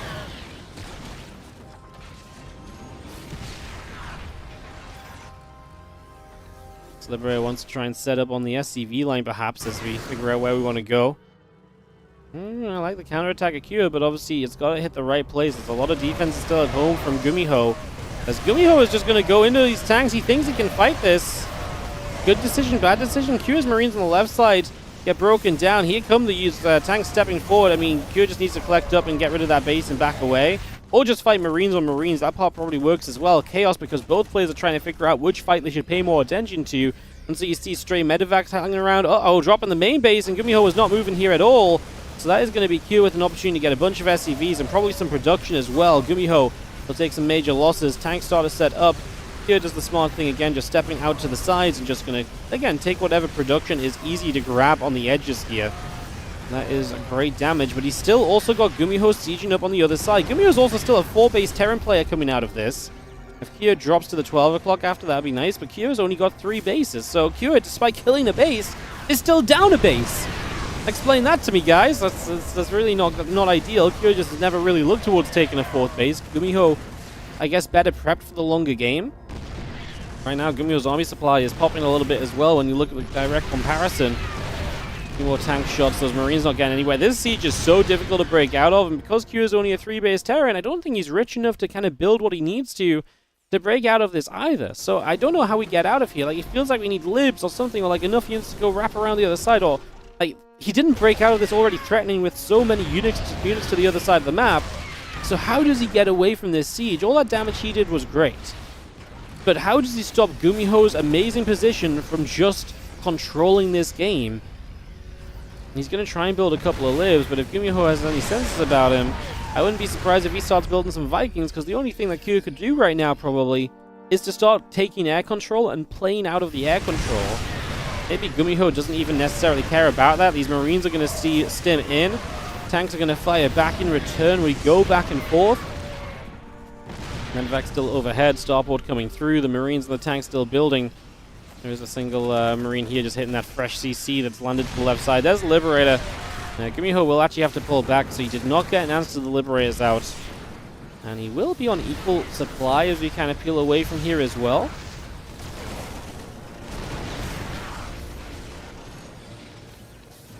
Couple more libs shooting.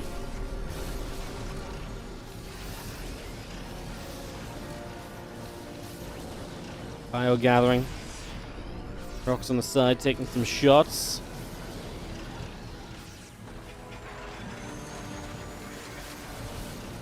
Couple hits coming through.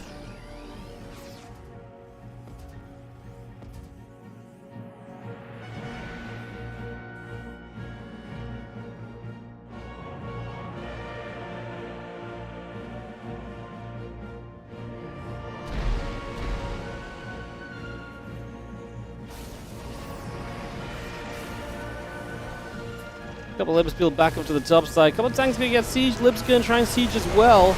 Let's see this bio army starting to push through. A lot of tanks hitting the Marines in return. Liberator going down. Shots coming across the board. We are gonna have another tank shot and another tank taking a hit. Green tank still builds. Gumiho back in the supply lead, worker lead, and army lead, and of course base lead as well. I mean, it's funny, there's kind of got a base missing between this base and the 12 o'clock and the rest of his bases, but that's fine. He's still holding on to it, and he's in position here as well. Has to cancel the fresh CC, unfortunately, which is funny because this is one of the times he didn't have to build that CC in front. It was never going to fly towards the other bases out to the top left. It could have always flown back towards the central base that is yet to be taken. He could just expand on location if he's building a CC. That's kind of dumb, no? like, you've got a base right here that's missing, Gumiho. Like, maybe we should take this CC and just put it right here. Yeah, now he's going to build a base on that location. Okay, Gumiho, you listening to my stream earlier in the day somehow? You predict I'm going to be shouting at you right here? Unbelievable. Marine tank pulling back over. We are going to see one tank going down. The rest of the bio going to be there to push the Marines away. Vikings shooting at a few medevacs as well. Three attack coming through. The couple command centers building. Additional Marines coming out. Marines and a siege tank coming in from Cura as well, as a few more tanks will get settled. Just having the Marines pulling away over to the left. A few Vikings hitting the medevacs.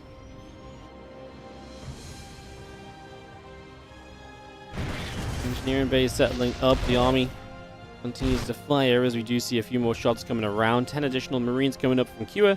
Make it 14. He's mass marining at the moment, which is going to help him for moments like this when the tanks aren't siege, but he doesn't get the tanks quickly.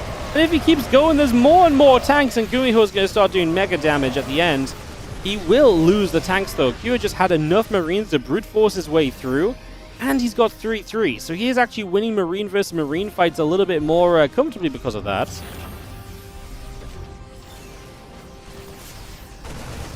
Marine stim up, SCV, command center take some damage, so damage being done. We just have a More tank sieging, a few more hits coming in. Just gonna see the sensor tower and everything else.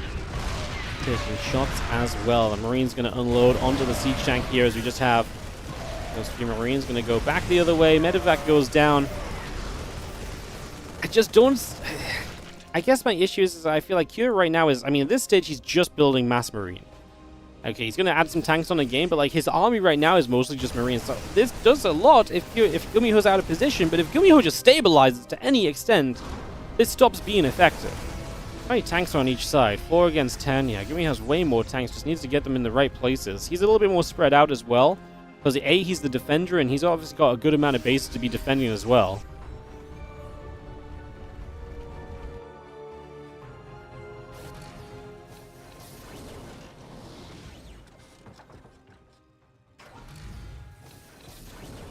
More Vikings tank, the Marines continuing out. We do see a few more Marines just continue to step forward. Marines of Gumiho going to push back the other direction.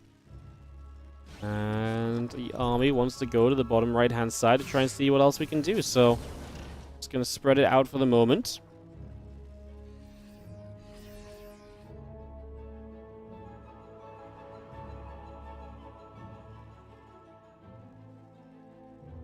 Oh, that tank Marine coming about. Cure, by the way, big push on the right side is going to find this planetary fortress. So this base on the far right goes down. But then Gumiho's on the other side of the map as well. So he's pushing in. Let's watch this drop and see how much that does. Honestly, not much. I can say that Gumiho drop coming in. You can see the defense of Gumiho is important to look at now, because that's going to be what can potentially stop Kua from running in with that main army. And Kua's not pulling the trigger on continuing to attack. So he's pulling back at the moment. Couple shots coming through.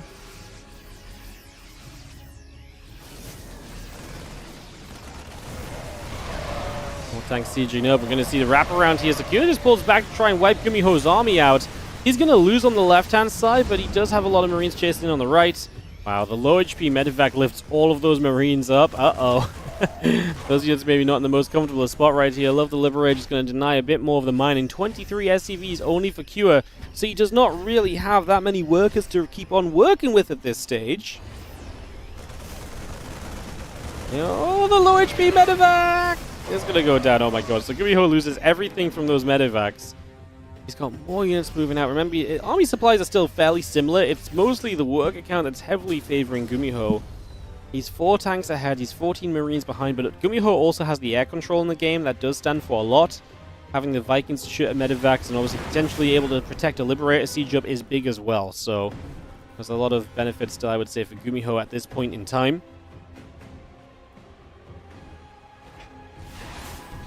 Viking shots, those Medevacs taking some damage. This Medevac taking a few shots as well, the SCVs. Transferring back over. This TVT really got crazy. It's been a pretty hectic one from, start to finish. And it's definitely stayed in that kind of hectic nature pretty much throughout as well. So some great stuff as we have the tank there going to land onto a couple of Marines. And then the Marines are going to try and drop on the tank, but there's units nearby. So nice idea from Kure, but it isn't going to work.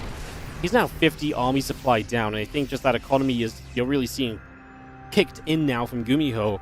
The difference in eco really allowing just to power up a whole bunch more units, and it's really making a difference. Tank sieges, a lot more tanks are going to siege. Some shots coming out, some Vikings are firing. Marines are going to stim through, more of those tanks are going to take damage. Just Gumiho looking to end this game right here as he looks to wipe the tank counter. Kua doesn't get it done though, his Marines will run shy. Of course, he lost no tanks in this process, so he's going to put himself in a major tank lead, 17-4. Yep, that's a pretty serious tank advantage for Gumiho, and tanks really do go such a long way in these scenarios as well. Vikings land, tanks pushing up. I think this army of Gumiho really wants to shove on through. The orbital command going to try and get to the front also. Have a few more Marines coming now. We are going to see those Vikings thinking about landing perhaps. No, not just yet. Tanks while on siege will press a bit further forward again. Marines are going to stim up. Tank will take a bit more damage.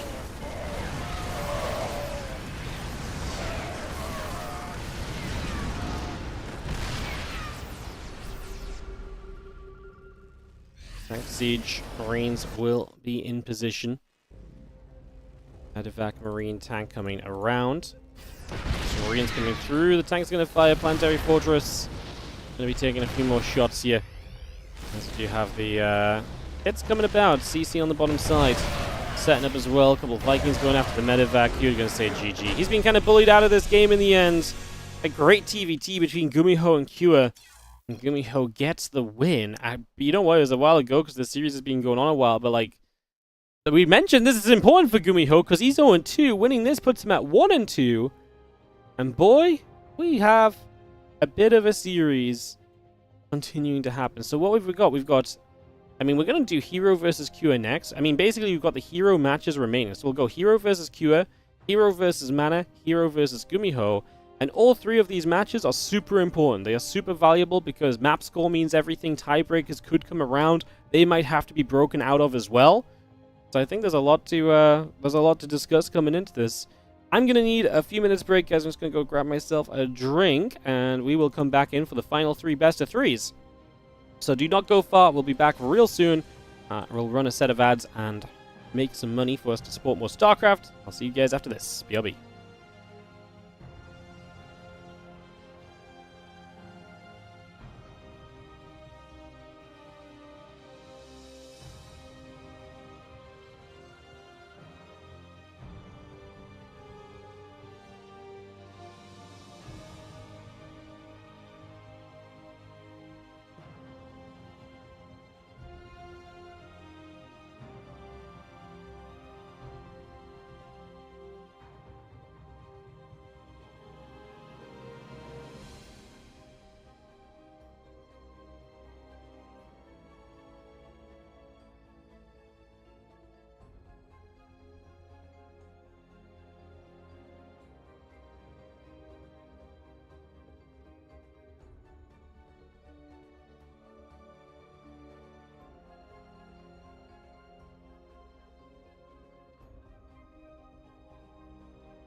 Hello guys, welcome back. How are we doing? We're getting hosted up into Hero Kua for our next series.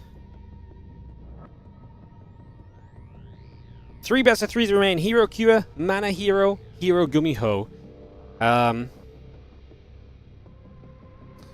It's actually a very interesting place in this group, so let's have a peek. So the status of the group is that Hero is 1-0, Cure, Mana, and Gumiho are 1-2. What this means is that there's a very potential tiebreaker here, where if Hero wins all of his matches, these guys would tiebreak, right? And Hero is the favorite, so yes, it's not, guaranteed to happen, but it could happen, right? So that is a good possibility, a good way to look at this. So anytime someone takes a map even, that could be absolutely huge. That could be absolutely huge. We'll see how it goes. Gumiho in the worst position. He probably just needs to win the series because, yeah. Gumiho's definitely in the worst spot. A win for him would get him through, potentially. I mean, again, if someone else beats Hero, then that obviously mixes it up as well. I'm just working on the assumption of Hero's the favorite and he's likely to win these series.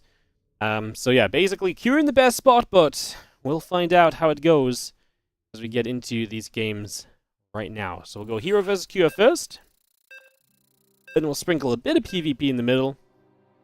And then we'll have Hero versus Gumiho to close it out. A little bit of a PvP sandwich with the bread that's made up of Terran versus Protoss. Sound good, guys? Yeah, I can see everyone in chat is absolutely loving the idea of that. Brilliant. Thank you for joining us. Actually had pretty good viewership today, huh? Had some pretty good viewership today. Good to see you guys. Thank you so much for joining us. It's a pleasure to be bringing you guys some StarCraft 2, as always. And with that said, let's dive into some StarCrafting. As we have in the bottom left-hand side, the blue Terran player. He's not Terran, he's Protoss. He's Hero. The blue Protoss player, I'm thinking Terran because I'm seeing the Terran SEVs come across the map from Cure. The red Terran, who is in the top left corner here in the first group of the WardiTV Summer Championship. This is it, guys. This is it. Summer Championship is finally upon us. Finally here to bring you guys some action as we get underway.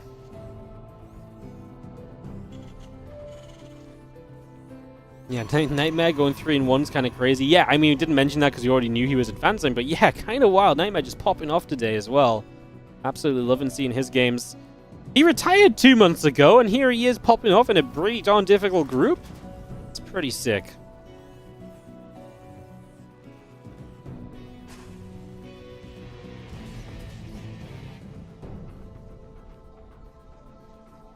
Alright, guys, so we take a couple moments, we get settled into game number 1. Obviously, Cure has that singular proxy barracks, already looking to bring some aggression onto the map here on Persephone very early on. This is Hero's point of view early, by the way, so we're looking at this. Hero just dancing around with that probe, coming back over. Putting the Nexus down as well. Pylon sees the SCV scout, and that's what is going on from Hero's vision straight away.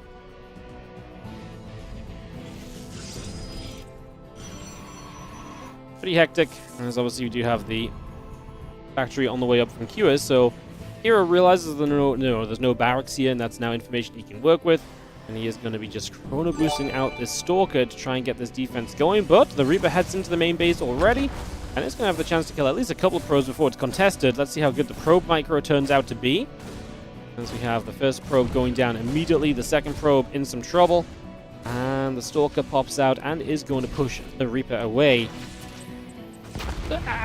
Yeah, it does actually get the kill, and it's a Cure sticks around a moment too long. 2 probes did go down. That is a dead Reaper that is definitely not meant to die. 9 times out of 10 meant to keep that alive, have a second Reaper coming in, and then together they can continue to be an annoyance. This Reaper comes in now, and again, it's going to be that much less effective, and the Stalker's not too far off, so it will come through and play defense.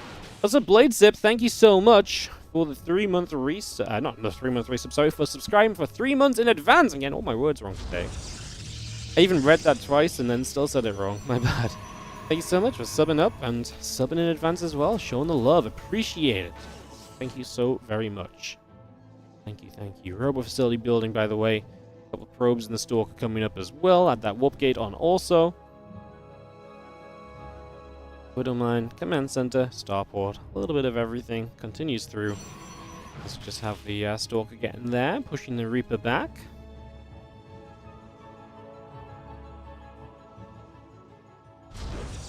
We got the gateway out in the front. And again, the robo facility coming online. Just going to see the couple probes in the warp gate coming through as well. So a bit of everything for the moment. The observer going to get chrono boosting on the robo facility as well, by the way. There's a couple of simulators start up on the natural. We get, I guess, is already in the main base. That's 4 gas on 2 base from Hero. That's obviously much more suggestive of like tech-heavy play, which to be fair makes sense. You're playing a robo into Twilight, so you're not really looking to play, you know, Mass Stalker into Mass Zealot. So 4 gases and kind of getting your tech online makes sense. Probably a robo bay, no? Like, there's a lot of gas available to Hero now, so a robo bay into Colossus maybe to accompany some Blink Stalkers early, or you could go Storm from here and just add on the charge. It's also a fairly viable way of going as the Widowmine drop arrives into the main. 1, 2, and 3 workers go down, and we're going to save all 3 Widowmines. That's a really big bonus. The Medevac gets away with 3 Widowmines inside of it. That is super annoying, as always. It's always nasty to have 1 mine kind of lurking around and coming back in, but with 3 mines alive, there's obviously a lot of killer potential there. And you could even maybe hit, when you do hit, maybe like 1 in the main, or 2 in the main and 1 in the natural. So that would be even more annoying. Potentially more mining time to be lost here for Hero in the future. As Kua is going to finish up a Raven as well, and we'll have that as another harassing option if he can get it across the map. It is charged, by the way, on the Twilight. It is Templar Archives coming down, so just going to go into that faster storm. And like I say, going from that kind of point, which we were already discussing a little bit before. And the Templar Archives coming through the gateway building. The Reaper actually gets the probe that's looking for a 3rd, so hey, this Reaper making use of itself. You don't see that all the time at this sort of point, right? So, it's going to see that Reaper going down. Nice little catch. As you have the Stim and +1 continuing up as well. Barracks going to be finishing soon. Temple Archives completing. Gateways completing. Immortal and the Storm coming up. Add a charge on. And we do have the Chrono Boost still on an Immortal for a few moments.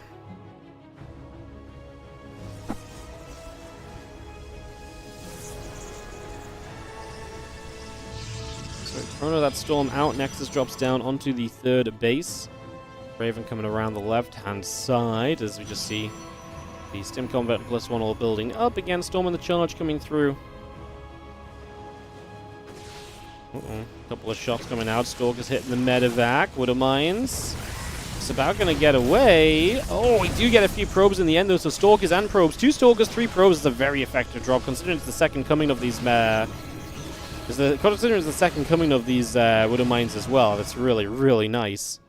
That does a great job right away there. That's some fantastic damage done. Battery still coming into play. Nexus coming online. Zealots in the Prism building as we speak. 2 Medevacs and the Raven are coming down the left-hand side of the map as well, by the way. Secure with some opportunity there to deal some damage.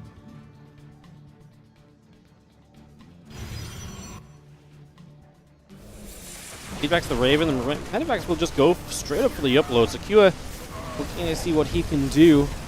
Did beat Hero yesterday in the semi-finals of the WardiTV Monday Part 2.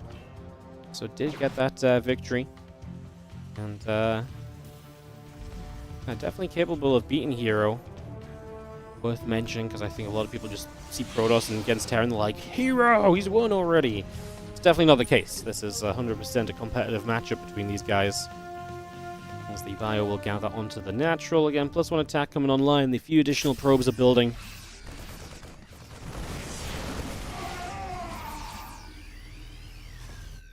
A bit of Bio at the front trying to do its thing as well. +1 and Blink building up. That was on top of this.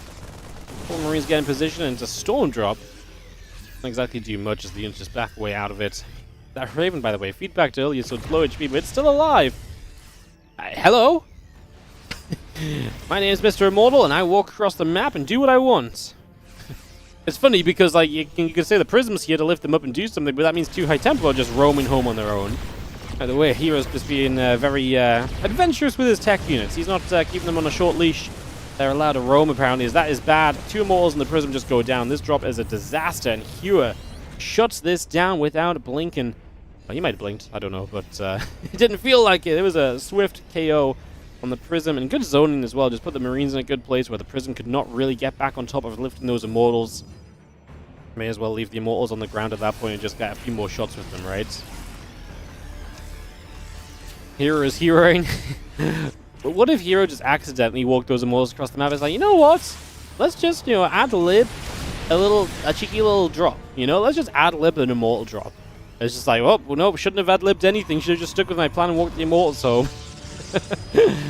Yeah, the immortals are a funky one to drop against Bio, because if they go a bit too deep, they get caught, and it's not like the storms where you're looking to just drop on the edge, storm from afar, and then lift back up, and you're always safe, right? So, and it's so annoying to lose the Prism, especially in this game, because you're trying to build a Colossus now.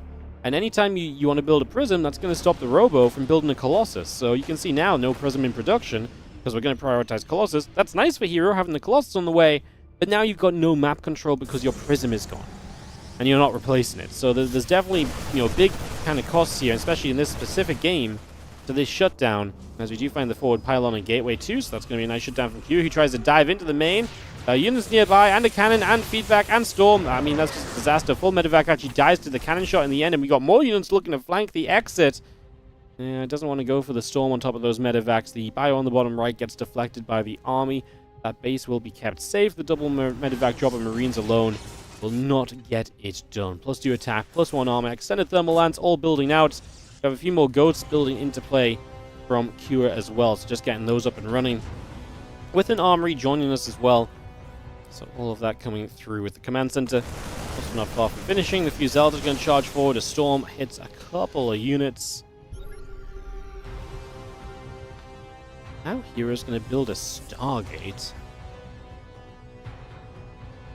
What are we doing with the Stargate, Hero? This might sound crazy, but I feel like my best guess of a Stargate at this point in the game right now is he's just going to build a fleet beacon and a mothership. I just don't see what else he's realistically... Like, there's no units lingering around that he needs a Void Ray for, unless he feels like there might be about to be. That's my best guess, but we will see what he wants to exactly do with it, as the next on the left side probably just gets cancelled here. The Free-Tide Templar are looking for their opportunity. Raven going to drop an anti-armor miss on the Colossus, but we just don't have enough units to commit forward with there, so we will not do much else. Upgrades 2-to-1 on the Crawler side of things being added on. And Widowmines here should be able to get a lot of work done on the Zealots, but the High Templar flanking from behind. A couple of EMPs came down in the end, but took a moment, so the EMP's a little late, you could say, because obviously we took a couple of the storms, but it did still save you from a lot of the damage that felt like was about to happen. So Kua fights his way out of a tricksy position. Oh, we're building an Oracle. Okay, so we're finally putting this Stargate to use. Knocks the rocks down, by the way, and gets a trap on a bunch of units. A good job from Kua there as well. Does a great job of just trapping those in. +3, +2, still coming out. Okay, Fleet Beacon and more Stargates.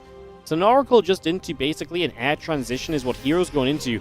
This is not a point in the game where you expect Hero to air transition. The dude is on 140 supply. He's on 4 bases, but he's not on a 5th. You know, this is not air transition territory to me.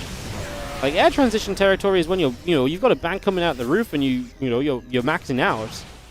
Just don't think we're at that stage yet, but clearly Hero feels comfortable enough to make this move no matter what. And that's exactly what he will try to do now.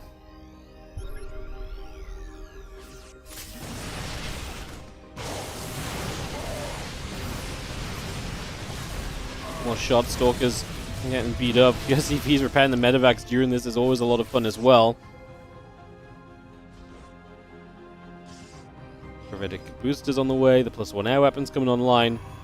+3, +2 building up as well, so you're going to see Hero getting into those additional upgrades. +1 ship weapons is also building, so it's coming about. A couple of Marauders firing. Again, medevac and Viking Marauder coming through. A little bit of bio jumping in, the Stalkers take damage. EMP trying to hit the High Templar, doesn't quite manage just yet. Aims for the snipe, gets the snipe, but takes the storm in return. 3-2 upgrades still building through. A couple of Tempests on the way out. The mothership is going to be continuing to tick along. Air weapons not far from being done either.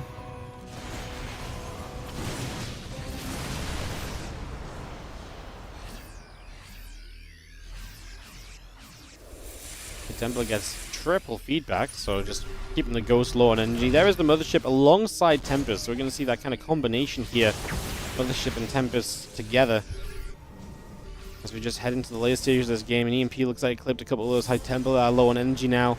As Hero backs away. Kira and Hero both maxed out, so we are at this point. And you know what? I mean, the risk of just throwing down those Stargates was worth it from Hero. It's absolutely worked out for him. Like, it's been fine. Dropping Nexus and the pylon down. Good stasis actually catching a bunch of those ghosts and the other bio units as well, so doesn't look like we're going to capitalize on that as Hero, but well, maybe he can. He's actually walking up to them as we speak. Uh-oh. He is actually going to be in position. These ghosts are going to be right on top of this army. They're going to come out. Eat a storm. Oh, that's very bad for Kira. I mean, Hero kind of pushed into a bad fight in the first place, though. If it wasn't for those 8 ghosts going down, I would have said that this was a terrible fight for Hero. The ghosts going down makes it that much better, but even still, Kira actually pushes Hero right back there. And like I say, good fight for him. Puts him in a good spot, but is it good enough? +2 arrow weapons, +3 shields, continuing through. The additional Tempest coming out right now.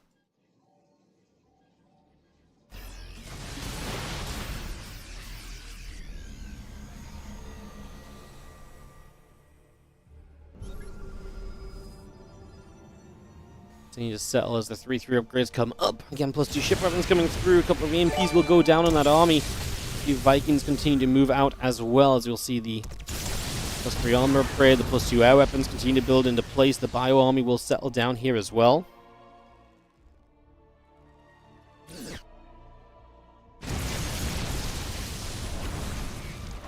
Zella's going to step up. Thank you, Dominator, for the 53-month resub on the Prime just before this fight happens, before I forget it.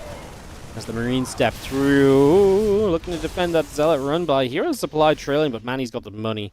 81 workers are going to town and bringing home the minerals to rebuild with for the moment. Now, we do have good money from Q coming in as well. He's got 74 workers, a 5th base, but the Mothership recall is going to reposition everything to the right side. Time warps the exit of the SCVs and the army, and that's one way to just knock Q right back down to 4 bases. Man, that's sarcastic, because oh, Q's on 5 bases too. Not anymore!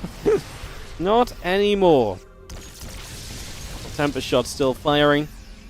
Stalker, Zelda model positioning back down the bottom. Another storm. Vikings taking damage. A few more hits coming through. The hits continue to go back and forth at the moment. It's going to be seeing the army diving in on this here. The Mothership goes down. Honestly, a lot of Vikings are being left to their own devices.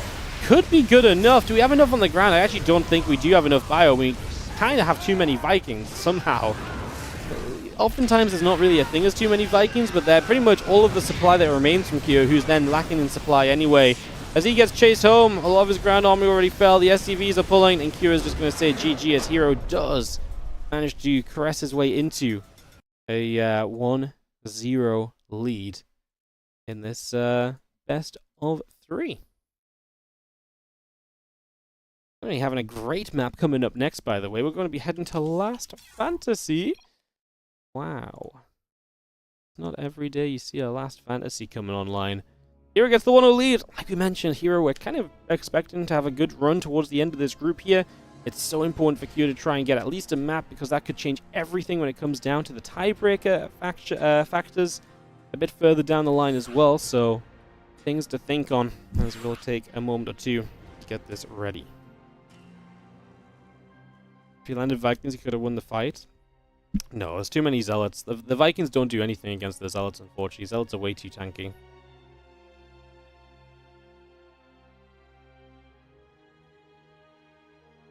Especially because he wants to wipe out the air army first, so by the time he lands the Vikings, he's already been overwhelmed with Zealots on the ground. That's a big difference, unfortunately. Alright, Last Fantasy, game number 2. Let's head into the next game of this series.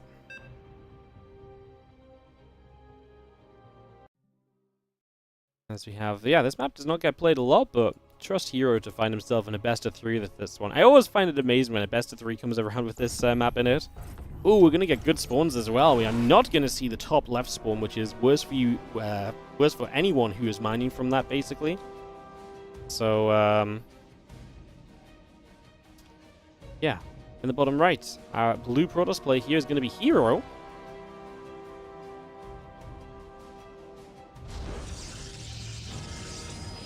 Taking on the bottom left red Terran player, Cure, for game number 2.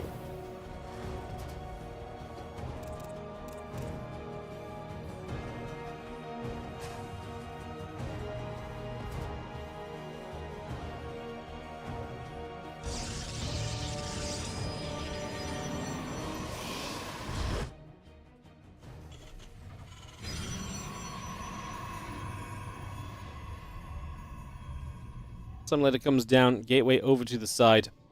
Did you see the racks and the gas building up? Back at home, it's going to be seeing the setup continuing.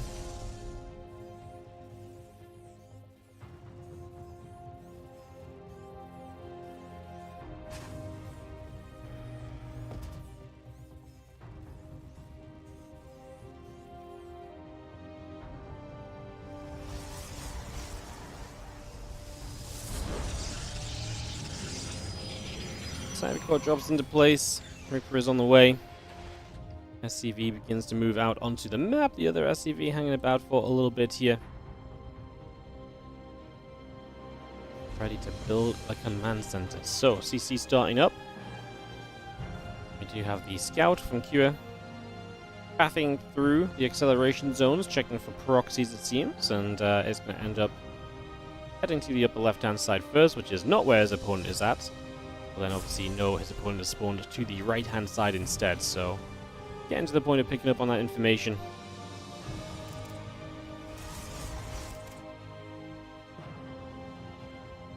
This game gets into kind of like a bigger game. The middle of the map is going to be so fun to watch fights on.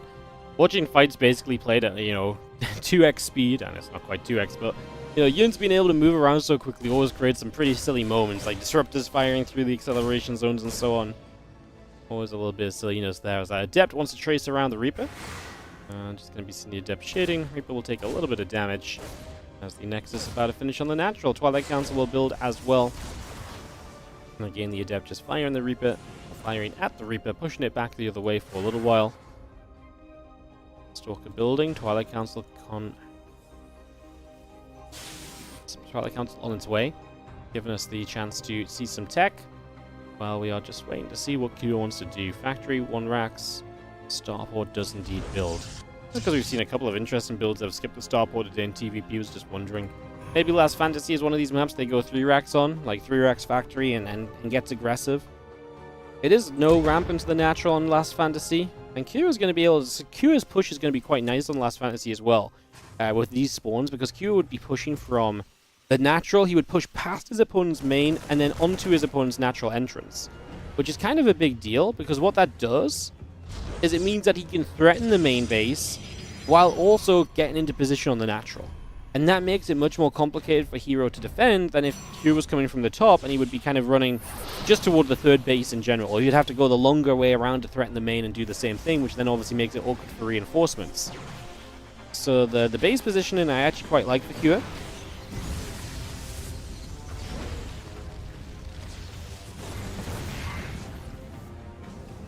Alien just running through, gets some scouting, doesn't really have much of an intention of doing much there, just trying to be annoying.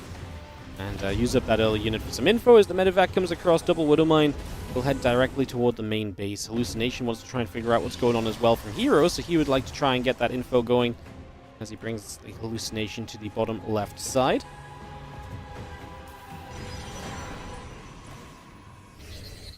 Adept will shade. And Blink is going to be done fairly soon, but not too soon, I guess. And the next continuing about, just going to be seeing the medevac back out into the center. As the Hallucination going down. Sees everything, sees the barracks timing, so you have a good idea of when stim might be done, of when a larger bioforce in general may likely be, heading onto the map, so good information to have. Raven building 2, so the starport on a tech lab is also not bad info. This medevac currently just retreating back over to the bottom left, so Widow Mine drop is not going to find much of anything. Maybe just loop back around here, but the Stalkers in position make it very difficult, as now we are just going to lose it. So Kua will miss out on his chance to Widow Mine drop, and yeah, it's an awkward map because it feels as though like you try and drop in here, you can just hang out here, but it's actually very blocked up. There's an air blocker. Actually, probably one of my least favorite parts of the map is that I get it, you don't want all of this dead air space on the round map, but like the air blocker is ugly. Like it keeps the map so tight to the base, and so many units get caught in the air blocker when you're clicking around as well. I think it's honestly my biggest complaint about Last Fantasy. Like I say, I understand why it's needed, but I don't think it would do any harm to make it a bit further back, because a lot of players just get punished for pathing on the mini-map on this map because of that air blocker. So anyway, not really a big deal, but it is one of the reasons why there's not a lot of places for that medevac to sit in, because, yeah, on the minimap it might look like a lot of open space, but this is actually all blocked off. So, minus my mini rant about it. That makes a lot of sense as to what we've seen so far in this game as Stim Combat and +1. We'll continue up. Charging the attack upgrade, building on the side of Hero, so he'll get those upgrades on his way in just a few moments, have those available to him. The extra gates coming online, the Forge is coming up as well. And still building a Nexus, still getting everything else on the go for the moment. Depth will just hang about and just having ourselves the Templar Archives finishing very soon. More gateways also coming online, and Bio Army is looking like it's getting ready to make a bit of a move here.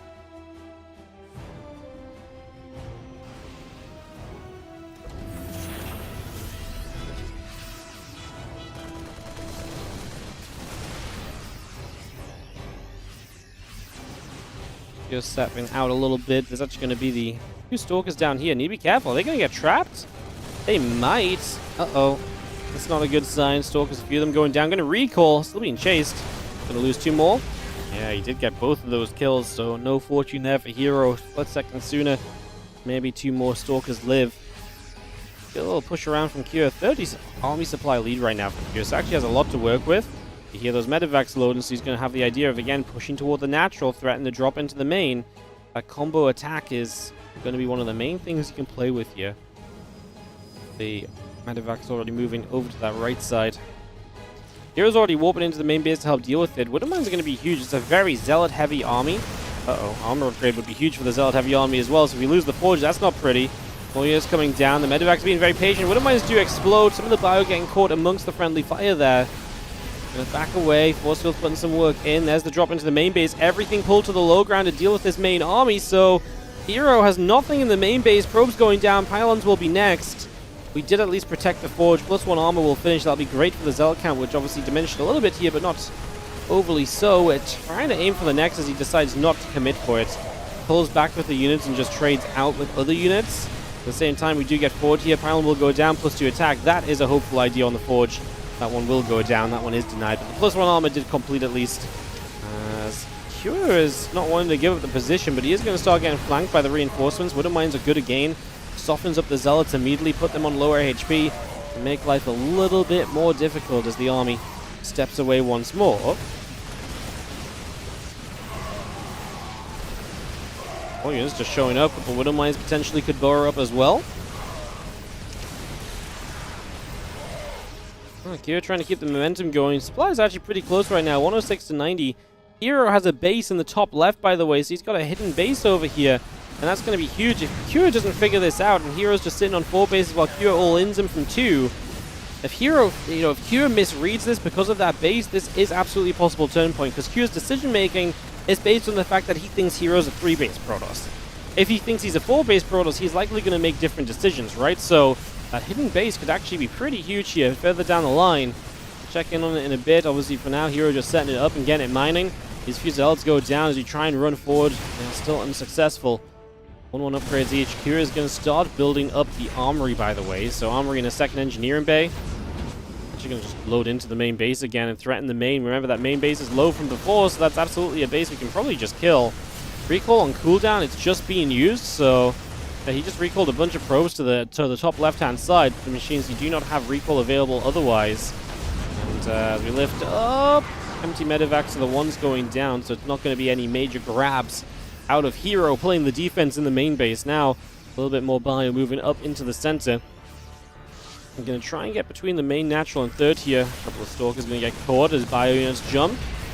Got a little bit of damage done. Storm still coming out. A couple of gateways on the way.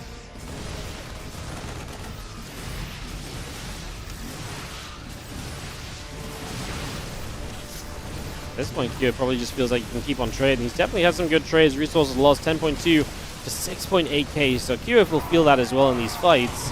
Hey, Templars are arriving. Hero's only just now getting into Storm, so he's only just recently starting to get that added into play. His Bioforce will chase. The Zealot will take some more damage as well. Pylon there is also going to be dropping down dead.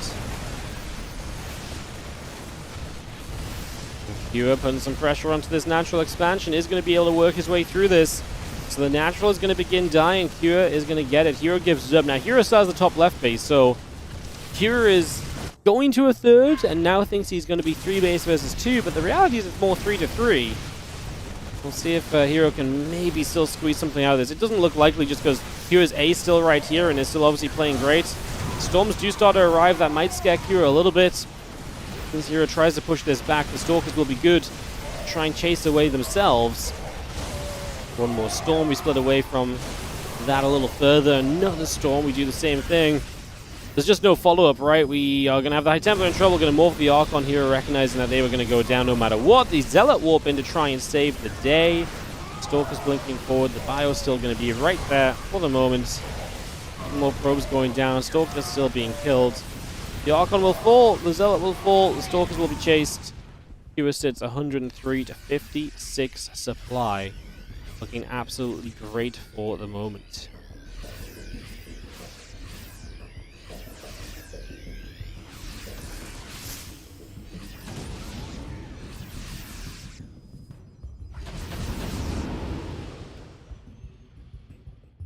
Vex load up, one drop into the main base. See that pylon going down. Twilight Council in the gateway here. Take a few shots, wouldn't mind. Dodged by the blink, but we are watching a Hero who is meant to be dying.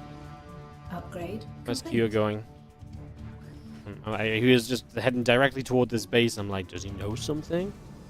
I mean, Kyo might start asking himself, why isn't Hero out of this game? Why is Hero still feeling like he can trade? How is he able to afford staying in this? Because to be fair, Hero is kind of staying in this game despite trading terribly. And again, Kyo will know how these fights are going. He's played a few games of TVP in his life.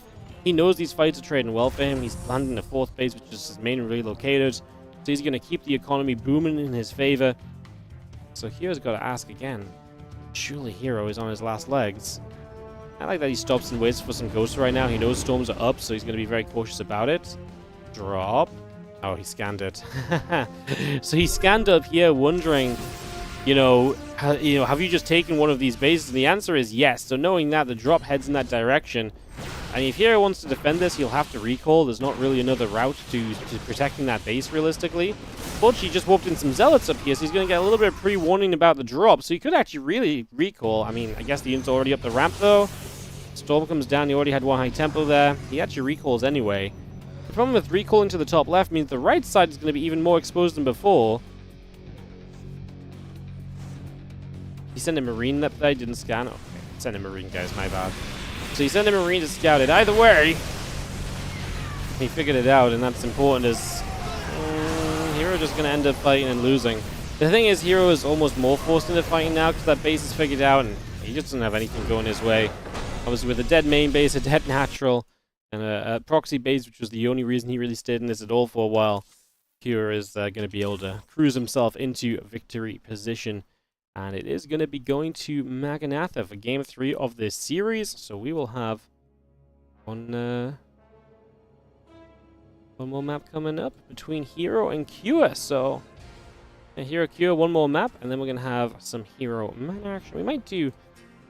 I'm tempted to do Hero Gumiho first, just because it means we don't have to hop server, which makes life a little bit easier.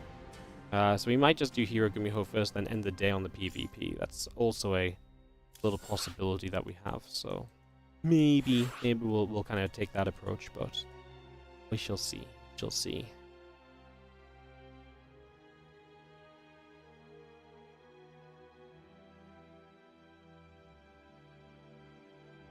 Alright, players are set, and we are set, and we can watch Game 3 of the series. Countdown into Maganatha.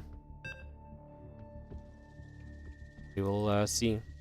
If Kyo can get a big win, I mean, this would be huge, because then you're putting Hero at 1-1, you're 2-2. That seems pretty good to advance through, because obviously Hero has to play the other guys who are 1-2.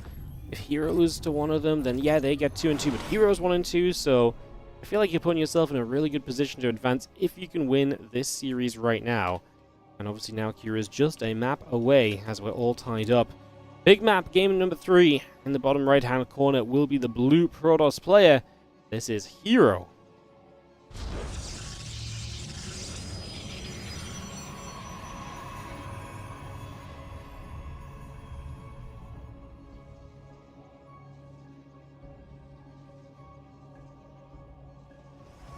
Takes on the red Terran in the top left-hand side, representing Liquid. We have got Cure.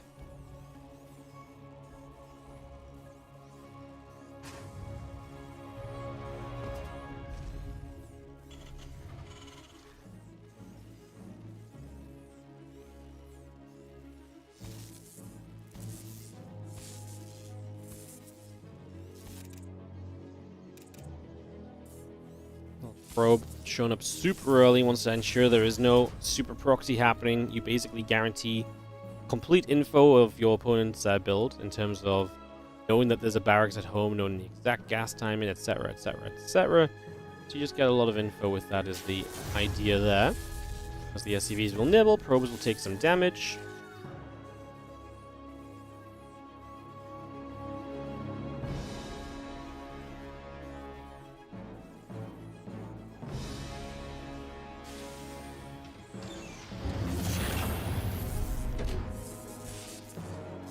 Engineering bay block on the other side. A few probes pull down to try and deny this.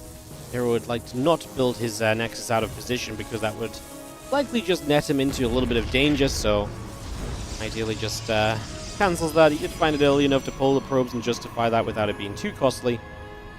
Obviously, Hero has to invest those minerals there early, so this is still fine for Protoss. A very typical move from the Terran, and Hero will be very aware of how these sort of scenarios usually play, as we just have the Warp Gate Chrono boosting on through, the Adept coming up, the factory is building as well from Cure, which will give us some of the early aggression, perhaps from the Terran's point of view, and obviously with some of that aggression we can figure out a bit of what is going up next. Adept will go shading out, the Hellion still on the way, command center building, so we have ourselves a good little bit of setup. Obviously CC coming in after the factory, so we will be able to have the Hellion to help us out here. There's an Adept on the map, so that's what the Hellion would be very nice with if the Adept comes over, although right now just the probe advancing, and it gets turned away and has to back it. So yeah, the probe backs up against the Marine, is will still linger around, but now this Hellion's going to come through. Ooh, maybe the probe can take some hits. It goes down very quickly though. The Adept is going to shade in, so trying to cause trouble on this natural expansion, and will come through and just try and, like I say, make a little bit of something happen here.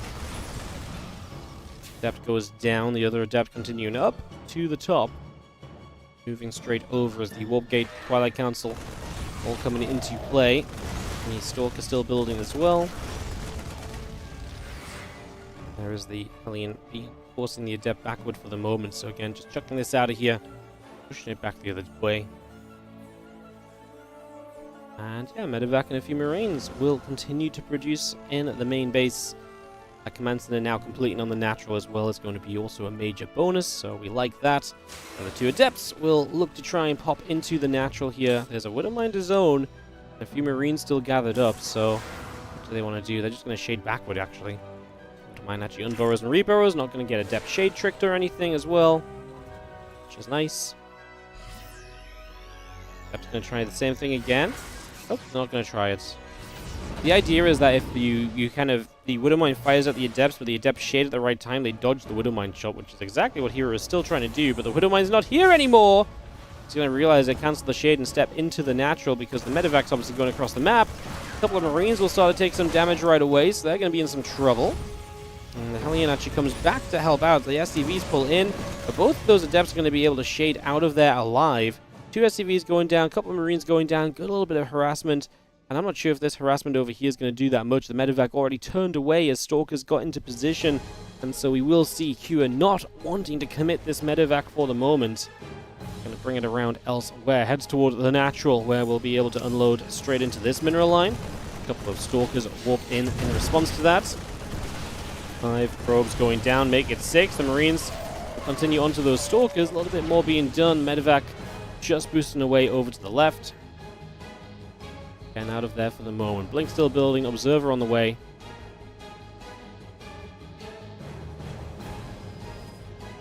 Rest of our Stalkers push toward the upper left-hand side. The Hellion still on the right is going to take the Watchtower momentarily. And yeah, double barracks building in the main, so Cure getting 3 racks, factory and starport all set up. The Marines and the siege tank there just going to bash those Stalkers, and they are going to be forced to blink back already. Playing on the watchtower, going to pull back away as well. We have the observer for information. I'm okay if Hero doesn't blink into this. That's a very difficult tank to reach. It's very well walled off. The blink-in could obviously grab a very exposed stim pack, yes, but like I said, I actually think it's going to cost you quite a few stalkers, so. And some of those stalkers are kind of low, and something just killed freaking 5 workers. My apologies. Got ourselves some damage done there with the drop. Finally coming in against some probes, so yeah. Good job by Cure, getting some damage done, and apologies for my lack of catching the harassment. And just see the Stimpack +1 combat shield will be the next step of this, so getting all of those upgrades online. The Temple Archive is in charge, coming through as well, add a couple of gates on, get that all settled in.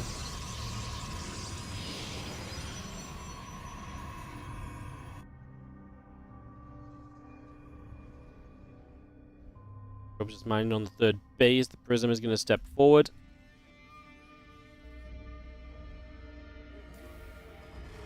Toward the upper left-hand side. Just going to be seeing the Prism ready to unload, perhaps. And Stim Combat and +1 continues to come up. Just going to have the Bioforce in that lift. Backing away immediately. And charge about to finish. Storm coming through. The gateways are going to be a part of this production tab as well. The auto turret's going down, getting rid of a couple of probes.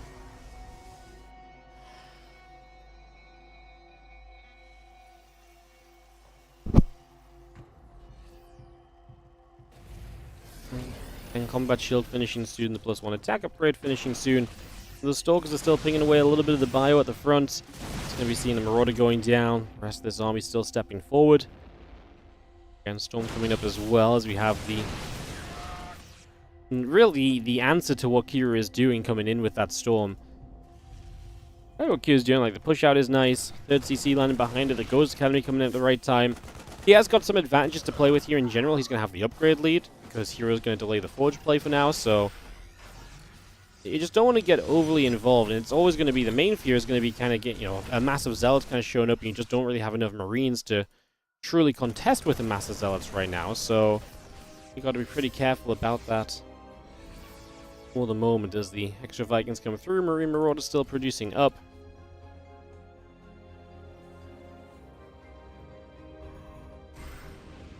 Stalkers will step over the medevac, and Marine's going to pull back away to the left side.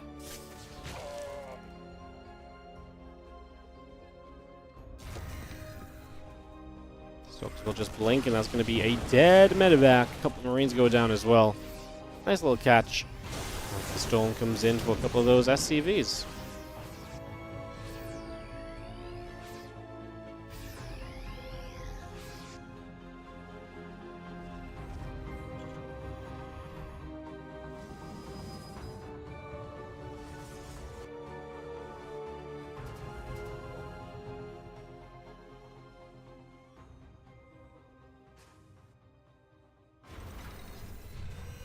Stalkers the Zealots continue to gather together for a little bit, so we step on through. Just having the High Templar gathering up.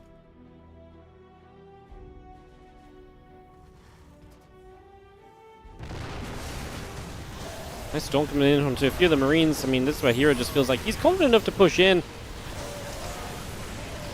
Good Storms, obviously you can build yourself in a position. I love the anti-arm missile. Anything that makes the Zealots easy to get through always feels like it really does a lot to soften up that Protoss army and make it just that much more beatable.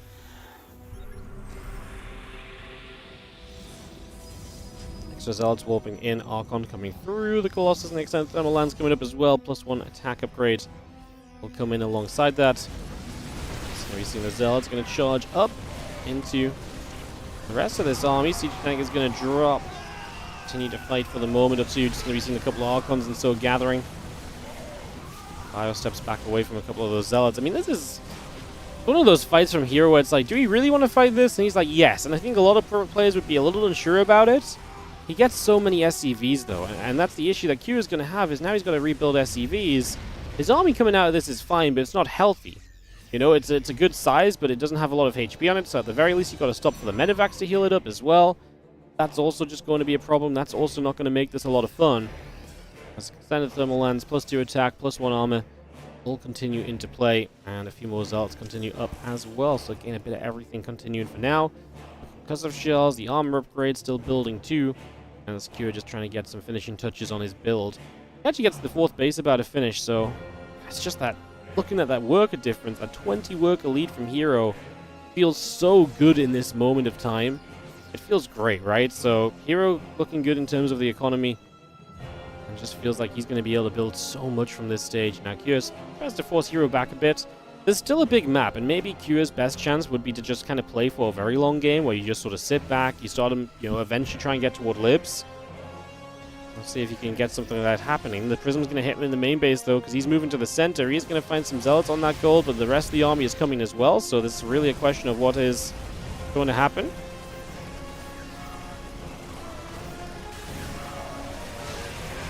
Storm coming down, the Colossus is going to fire. So see a few Storks getting underneath. Apparently that's just going to wipe out this army completely. Kyo just dies. It's kind of a much more one-sided fight than, I mean, I guess it's not overly unexpected, but like,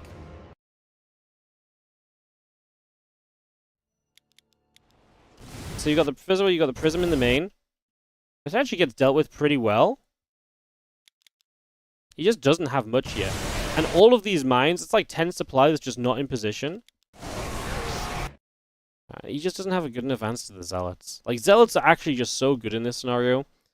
No +1 armor. The Colossus go uncontested as well. Like, even if these Colossus die, you're losing so much as Kua. And there's just no way to really keep everything. Yeah, Colossus don't die either, right? So you just get crushed. Like, his army supply doesn't look terrible, but he just knows the issue is that he just lost everything that's meaningful. Like, if you look at the unit count, he's got 2 Marauders, 10 Marines. The Widow Mines are all out in the middle of the map doing nothing. So yeah, pretty, yeah. Anticlimactic. It was a little bit. I think Hero really just won the game earlier if they then fought soon. And then Kua steps onto the map and fights soon, right? They fight early, so that doesn't exactly help things at all. So yeah, we'll do the PvP first, guys. Just give me a moment.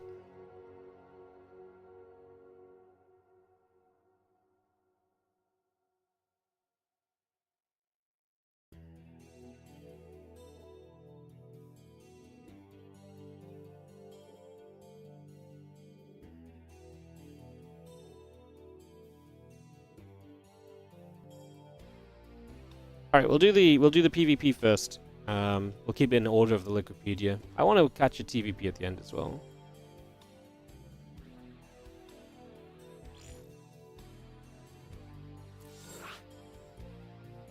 So yeah, we'll have Hero Gumiho at the end. Before that, Hero Mana. So Kyo did take a map. I think that puts a lot of pressure on Mana, because I think now Mana can't advance at 1 and 2. 1 and 3, because if Mana loses this series now, he's going to be at a worse map score than Kua no matter what.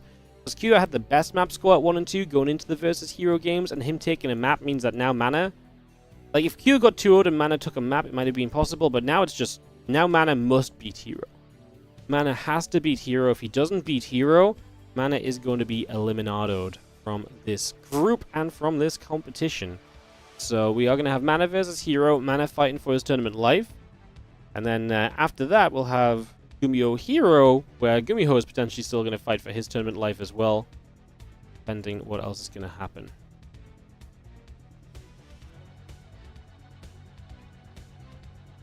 Bum, bum, bum. So yeah, a couple of moments, guys. Just let some ads play. Another 30 seconds or so, and then we'll kick into this PvP series. Another best of 3, of course.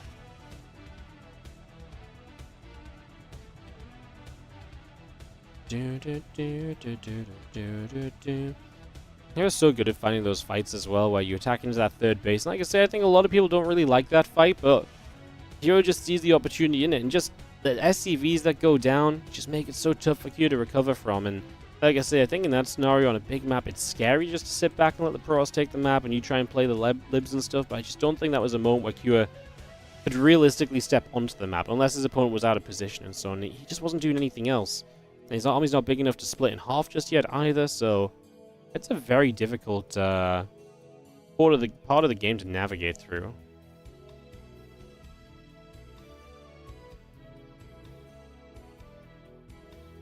Do-do-do-do.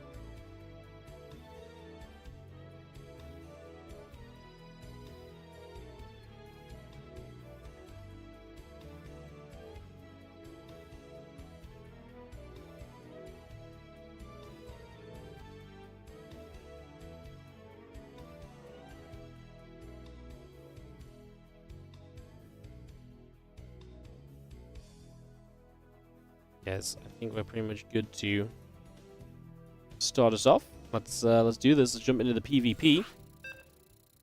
Mana versus Hero. Like I say, Mana win this series, he's going to be in a very good position. He would absolutely finish ahead of Cure. So it's tournament life on the line, really. If you win this, you've got a chance. If you lose this, you're probably going out. So yeah, it's a very tight group.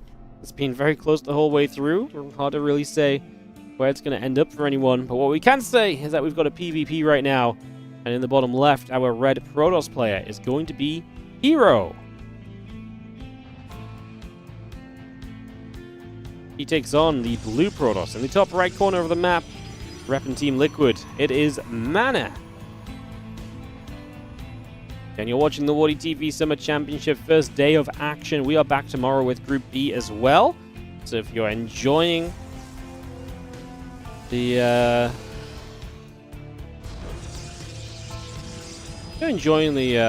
tournament, if you're enjoying the games, come back tomorrow, hit the follow button or the subscribe button on YouTube to see when we're live. And in general, just support the channel as usual if you guys are enjoying the tournament. This is a WardiTV event. It is put on by us. We do not have a sponsor bringing us the prize pool. All $5,000 is put in through WardiTV funds, which means that you guys supporting via subscriptions, watching ads, patreon.com/WardiTV. All of these places helps us to put these events on. So again, if you're enjoying what you're seeing, if you're looking forward to the rest of the groups, I urge you to consider supporting. Every sub goes a long way. If you've got a Prime sub, you can use that as well to support freely. Prime subs are great, just as good as any other sub as well. So you can check that out if you do so wish. Greatly appreciated if you do.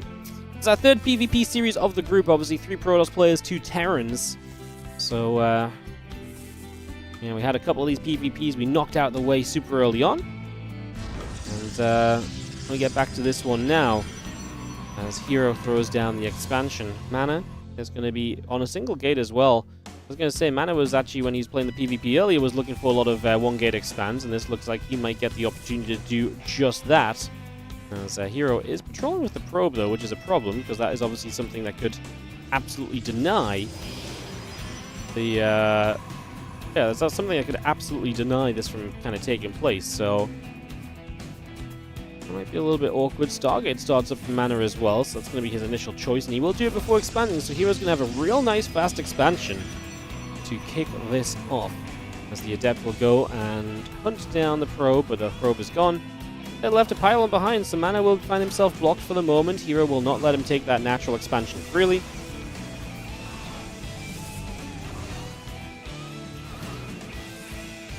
Adept will come about, just going to be seeing the pylon. Get nibbled at. A couple of probes are going to fight through as well. And the warp gate coming in, the stalker is coming online. And we've just got ourselves 2 adepts, the Zeld and the probes fighting their way through this pylon. So the damage will be done. Clean that up. It's just a very late expansion here. Now we do see a Stargate from Hero, so he will play Stargate versus Stargate. Doesn't really have the info on that just yet, as these 2 Stalkers are going to catch the Adepts and the Zealots trying to come across. That will not do anything either. One Adept going down early. Obviously, the Zealot cannot really get itself away here either, so this is definitely just a troubling position. Zealot going to take a few more shots, is going to go down. Stargate building in the main base from Hero.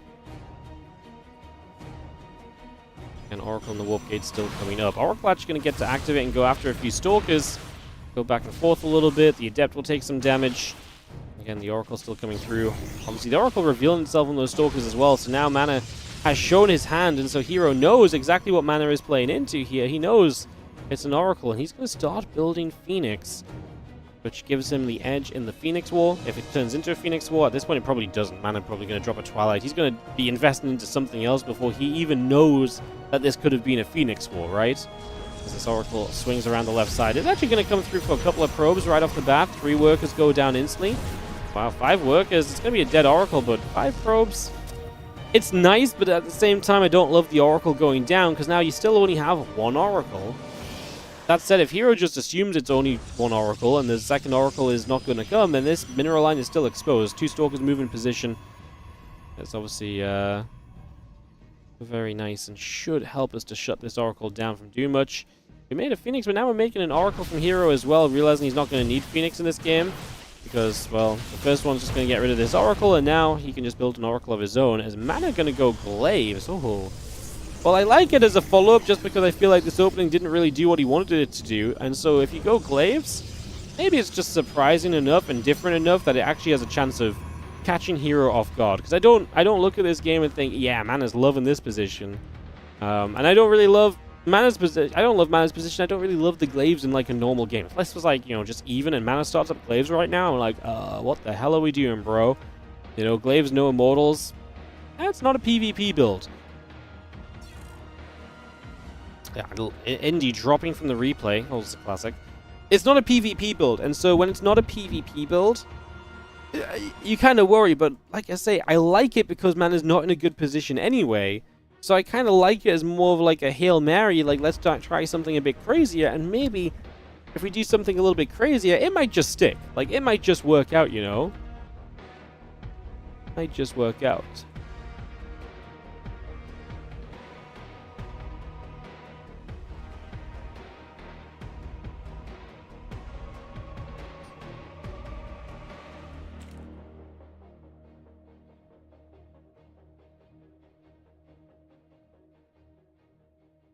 In full-on drop mode. Maybe Korean server messing up. Maybe actually an internet issue. Who knows? Of all the days for Indy to drop today. Alright. Well, a few Stalkers coming across the map, coming back home as we just get resumed in this for the moment. Resonating Glaives coming up as well, like I said. So yeah, we'll see what the Glaives can do. Yeah. Like I say, I kind of like it just for the fact that I don't like Mana's position. I like the idea behind it, at least. So let's see. I mean, what does, you know, what do we have against Adepts? An Immortal doesn't really do much against Adepts, and again, Adepts don't do much against the Immortals. That works both ways. Ooh, did that Adept just seal the Adepts? Cannons and a battery starting? That does not bode well. If your name is Mana, I think Hero is on track to... I think Hero's on track to defend. That stack defense don't look pretty. That said, it's stacked defense at the front, but in reality, this Adept attack is always going to look to shade behind the army anyway, right? Like, this is just Adept. It's not a mortal Adept, which would be hitting at the front. It's Adepts. So maybe the stacked defense at the front doesn't do... Well, never mind. We're going to shade right in there. That looks disastrous. This looks disastrous altogether. Oracle activates too. Force field comes down, trapping a bunch of the Adepts. That's a GG. Here we're going to take game number 1 of this best of 3. Well, I told you guys, I hated the Adepts. I only liked them because Mana was behind anyway. It just didn't work. Like I say, I like the idea of just taking it and, like, you know, throwing something at the wall and just seeing if it sticks. But, yeah, obviously just not really the case. Alrighty, guys. Apparently I've messed something up here. 1 second.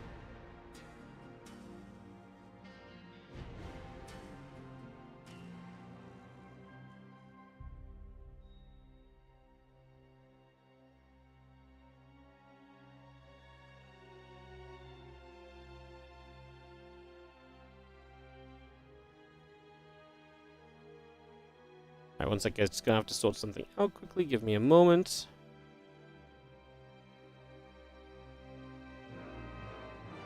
If Hero wins this, he comes third in the group. It depends on map score, but if Hero wins, like, it depends on Gumiho, because Hero has to play Gumiho still as well. So it also kind of depends on that still.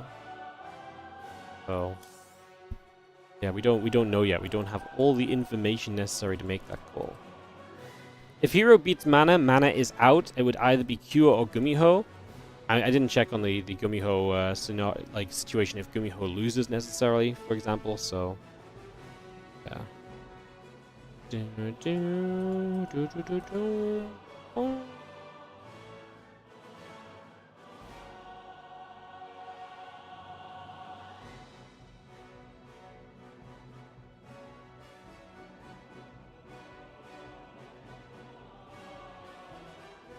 Alright guys, apologies, let me get us back on track.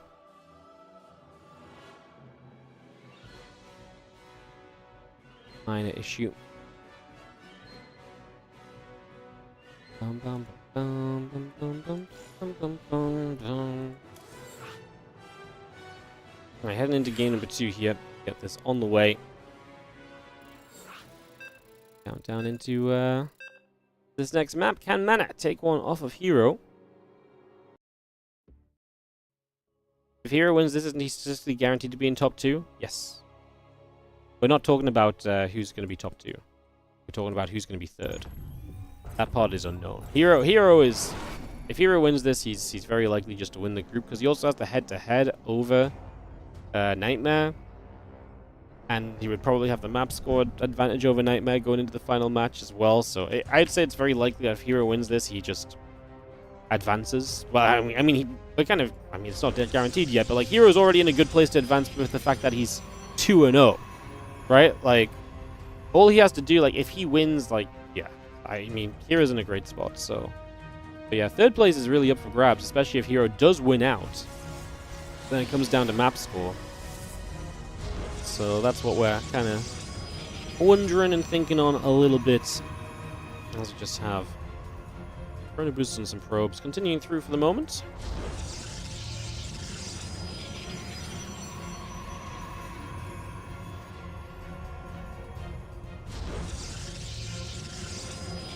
Simulator's building, gates on either side. And it is going to be Mana in that bottom right-hand side, so interested to see what he sets up to here. Simulator and the pylon coming up.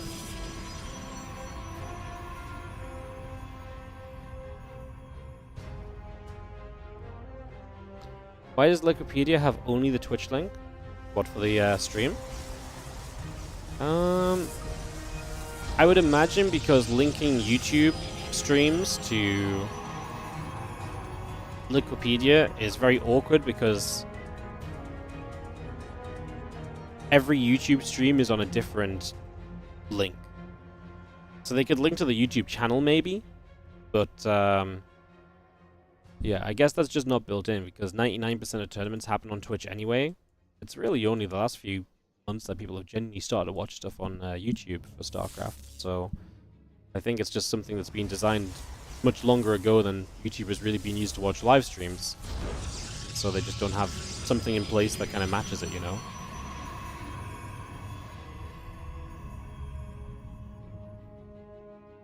So I just don't think that's something. I just don't think that's something we can really they necessarily have in place right now.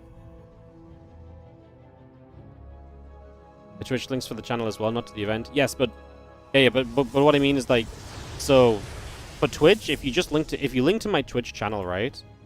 It's always on the like, my Twitch channel is just the stream, right? Whereas if you link to the YouTube link takes you to the YouTube channel, not the YouTube stream, right? The YouTube stream link changes every single day.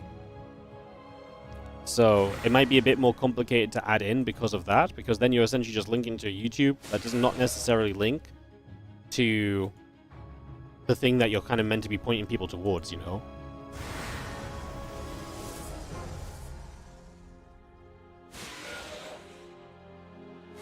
Here we go. Official response from our Wikipedia editor. We have it in the info box, but on live matches, YouTube is tricky because the link of the stream changes every time. There you go. So basically what I'm saying. So on the, I feel like usually the VODs get added in somewhere, no? Sometimes you can click and find VODs and that links to the YouTube on the Wikipedia, but yeah. That is why. Oh, Hero! Gonna get a bunch of probes here. Initially, 3 work is going down. The Adepts looking trying to get some work done as the couple of sentries put some work in as well. We'll just have the Twilight Council about to finish. Couple more gateways continuing up. Seeing the probe facility chrono boosting out the prism for the moment. Adepts looking to try and see what's going on. And on Liquipedia, VODs are usually taken from YouTube if available, due to Twitch ones being deleted after a while. There you go. That's the best part of the YouTube stream, is that you literally have an archive of all of the games that we've casted on YouTube that are streamed. Like, all of the live streams are just archived. Like, they just exist forever. Whereas on Twitch, the live streams get deleted after like 90 days. So you can only watch past broadcasts up to a certain point, unless I specifically save them.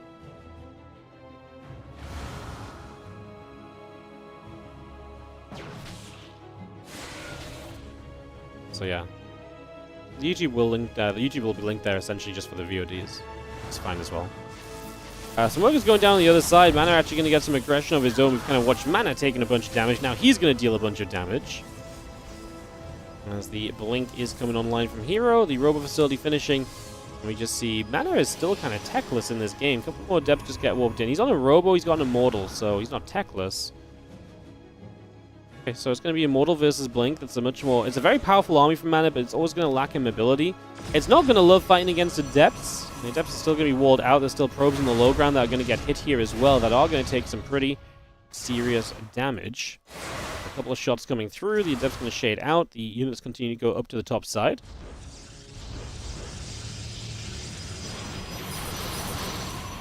Good force field, man. There's a lot of force fields. Batteries are not ready. Okay, there's one battery ready in the back, but these 4 units initially were out of position. Now we blink one Stalker away. The Immortal going to show up, and Mana's going to have a hell of a push coming in towards Hero right here.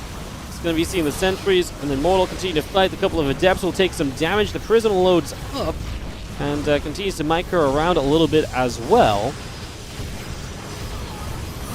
Some more probes coming through, a few more shots coming back. Obviously, these probes getting absolutely melted by the Sentries. That actually do bonus damage to their shields. Helps nibble through very quickly. Look at the Immortal just getting chunked away at as well. I mean, Hero has no way to save any of his units. He's in trouble. Mana slamming into the natural expansion and getting some serious work done. One more force field keeping a few Stalkers away. Couple more Stalkers warp up. I mean, Mana's army right now is looking uncontested. There is Blink, right? In theory, the Stalkers of Hero are extremely efficient. The problem is his Stalkers are kind of stuck in a difficult to save place, right? And now Blink on cooldown. Okay, he blinks them into the main. Finally, the Immortal gets to join the fight from Hero as well. That's been stuck for a while. We're running out of sentries here from Mana. Oh, he actually puts good damage on the Immortal. And again, because of the Prism, he can just save so much. The Immortal goes down for Mana as well. Hero will defend this. Down 8 workers, equal on army supply, and Mana just starts up some new Immortals to really repower his army. He actually already has one out as well. Actually looks as though he found this pylon over here too, so Mana's going to be able to kill this pylon off, and that is going to be... I wonder if he was dealing with a couple of Adepts at some point. We didn't catch it watching the fight on the other side, but yeah, this pylon's going to go down, and Mana is going to regroup with a worker lead. And I like where he's at, because when you're in this position, it's a tough position to be in as Hero, and you're not going to love the idea of potentially getting on the map with your Stalkers, because A, you don't have a lot of them, and B, like, you're afraid of the units just counterattacking you perhaps, because you know that Mana's going to be feeling good and being on the map, so you don't really love that situation, right? Man, the mass sentry shove is kind of funny. The sentries really were good as well, because all of the force fields are exactly why Mana was able to find such a good trade overall. Absolutely love it. Sentries are going to be part of this again. Got a lot of energy on them. Obviously, Blink available. Some better numbers of units just here defensively. What we do not have, though, is a Prism. And without a Prism, I'm terrified for that Immortal. Force field's already being kind of used here, forcing the Stalkers to blink back early. Probes are going down. Sentry in the front from Hero goes down. High energy Sentry as well. We just force field again. Now the Immortals kept away. Heroes keeps building Immortals. I really feel like he needs a Prism. I really feel like he needs Micro. Without the Micro, I mean, these Immortals are just going to be in trouble forever. Here, you know, Mana can kind of just jump on them and target them, and yeah, I do not love it at all that he doesn't have the Prism. I actually think the Prism would have been way more valuable than maybe even a second Immortal. It surprises me that that Hero just tries to build purely Immortals here, because like you guys can see, I understand that he felt like he needed the firepower of the Immortals. I just don't think that's going to matter when you don't have any way to save the Immortals, because you're outnumbered still. Maybe he didn't feel like he was going to be outnumbered after he kind of cleaned up and pushed this back, but obviously we saw that he was. So yeah, makes sense. Cool game from Mana. He's going to take the second map here and tie this 1-1 in the BO3. Well, Mana going to keep himself alive, still in the group potentially. Give himself a chance at this point still. Gets the 1-1 scoreline here, and Hero will be in a little bit of trouble, perhaps. We're going to go to game number 3 on Tokamak. Get this hosted up and ready to go.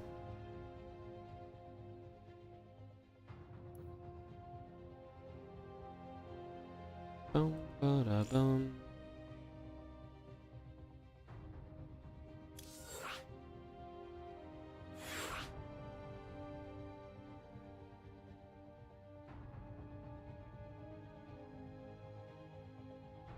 Perfect. All right. We can go straight into game 3, guys.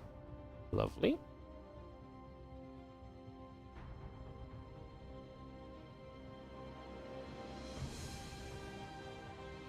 Thought we would, but we have a bug on one of our casters.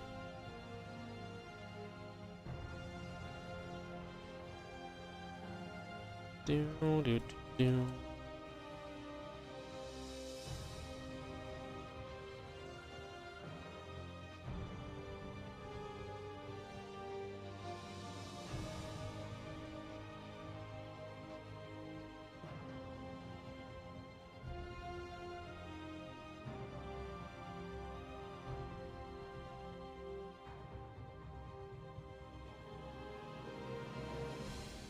I guess a couple of moments just waiting for Indy to accept invite in. He obviously lagged out a bit ago, but he's back, but he's not accepting the invite, so I think he's just tabbed out or so maybe. Not sure exactly. Giving it a moment before we continue through.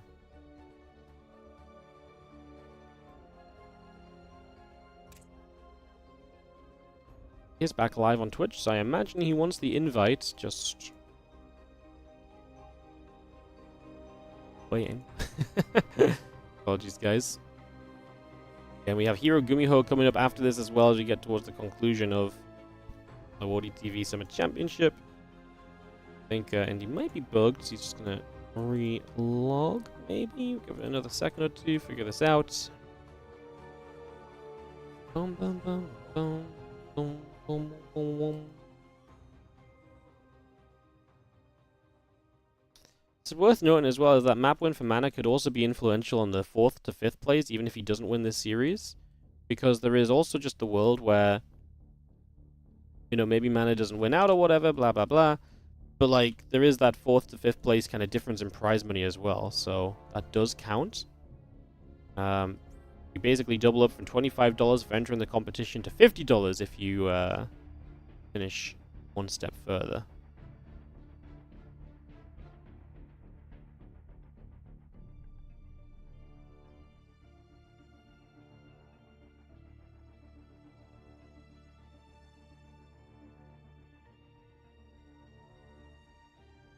Trying to figure out what's going on, guys. Do, do, do.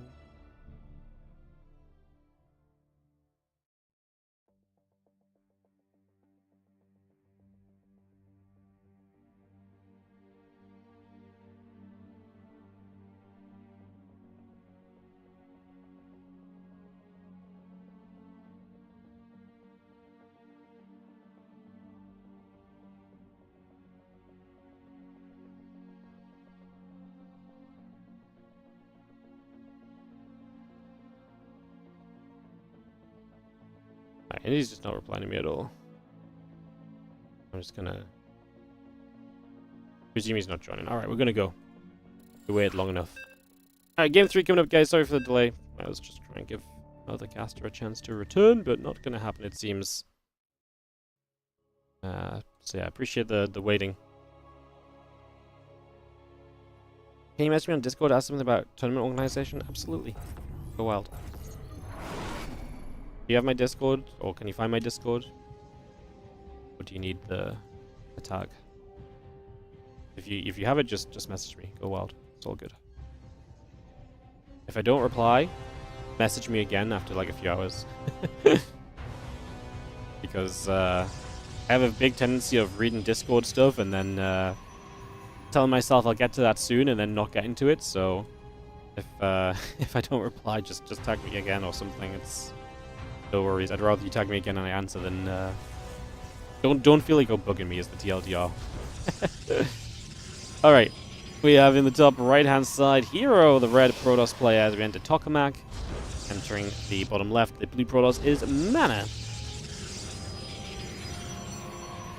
Yeah, I'm terrible. The thing is, there's so much going on Discord, but like, for example, this morning I woke up and I saw a Discord notification, so I read this thing at like 7:45 a.m. and it's someone being like, hey, can you send me these replays? I'm like, yeah, sure, of course I will. So then I wake up and I do, sort out Ellie and I do some stuff in the morning and blah, blah, blah, and this and that. By the time I sit down on my computer, I've completely forgotten someone messaged me on Discord. And I've already got like 4 different Discord messages from different people since then. So I don't look at my Discord list and be like, oh yeah, this guy's near the top of my Discord list asking for something. I just like look at my Discord list and I'm like, oh, yeah, I don't even think about it. So I'm very bad at replying to things on Discord. I suck at it. Genuinely terrible. Probe heading down at bottom left, Cybercore coming up. Nexus already down from Hero, so he's going to throw that down. Mana is thinking about the proxy. He's going to put it to the high ground. He's actually going to decide to pull it further back and place it over here. Alright, if Hero scouts this but doesn't scout here, Mana is going to be kicking himself. Because that was definitely Mana thinking about going closer, deciding to go further back instead. We'll see how this proxy location works for him as the Zealot coming up from here. He's going to Chrono Boost that Zealot. He's going to rally that to some of the common proxy locations nearby initially. And Mana's going to proxy double Robo Facility. Wow. So he's just going to go full on Immortal firepower. Obviously a Prism, very good in this scenario as well. You get Immortal, a Prism, you start dropping, more Mortals show up. The biggest counter to this would be a Stargate. Because if you see this and you build a Stargate here, so the high ground would have been scouted by the Zealot. The low ground's going to get scouted by the Zealot too. Wow, Hero just spot on with the scouting. That's not a great start for Mana. And if you see this as Hero, go on Hero, make me look smart, build a Stargate, right? We're going to build a Stargate, surely. He's going to add a gateway. Okay, that works too. The Stargate does take a long time to get into, which can be an issue, as the Adept does not save the pylon. The problem is these are Robos as well, so they kind of need to be powered. So this is already terrible. The Stalkers are going to get rid of the probe. 2 pylons building. The Adept is going to shape, but the 2 Stalkers are just going to continue onto the pylons. Man is probably going to have to bring another probe out. This is not pretty. Okay, he gets a Stalker here. Can he save pylon 2? Yeah, he probably can. He probably does get these Robos powered up. Hero just going to build gateways. He just truly believes in his ability to defend this with sheer unit numbers, which I actually kind of agree with as well. Probably the safer way too. They're going to be up quickly. They're not going to be something you have to wait forever for, like the Stargate would have been. I mean, he's already winning this fight as well. We have another probe showing up. The first Immortal. Oh, the pylon doesn't power the second Robo. Oh, and so Mana's super rich, but he doesn't have the money. This is straight up completely disastrous right now. Oh, this is very bad. Mana's now lost 3 pylons in the game. There's the Immortal showing up, and at this point Hero just steps away. Does lose a Stalker. 2 more Stalkers though. Actually might be able to fight the Immortal now that its barrier's gone as well. Yeah, just gonna go for it. Hero would rather keep the Immortal count low than anything else. He loses more Stalkers, does not quite manage to pull them away, but the Immortal dies, and Ball's just gonna run at this base, which is kind of scary too. So the Stalker's gonna threaten the base of Mana, and this is just going all wrong. Here in this final game for Mana, this proxy is not working out. It's going to step up. A couple Stalkers come through the pylon. We'll go after. We'll be jumped on. I mean, that just takes away warping potential, which is shouldn't take away a lot of your potential defense here. There's a battery coming up in the main mineral line, but I mean, all of this investment into defense is not what you want to be doing when you're meant to be the all-in aggressive player. Going to get this pylon and turn around onto the Stalkers. The units are coming back home. I actually lost a Stalker there already. We're going to recall. We'll lose a Stalker from Hero, but look at all the time he's bought, because Mana returned all the way home with these units. Now going to go all the way back out onto the map and across to the other side to try and still make something with this, but hard to say or imagine that this is realistically going to do much of anything. Stalkers are there. The gate coming up. A couple of Immortals are still building. And we just have ourselves a couple of extra Stalkers building too right now as the gateway continues. A couple of Immortals will continue to gather, and we just see Chrono Boost still coming out. Stalker's going to get the Prism. The Immortal will go down. And I think that is pretty much just going to be that. GG. This was just a disaster. Obviously got delayed in every single way repeatedly. It's almost always going to go badly for you at the end of the day. So, GG's.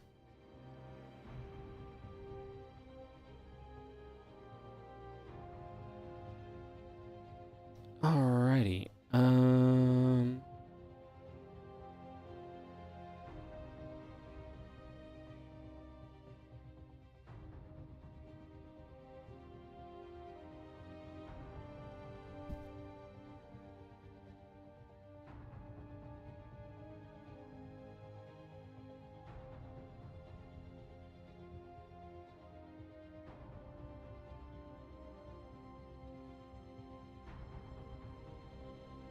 Cool.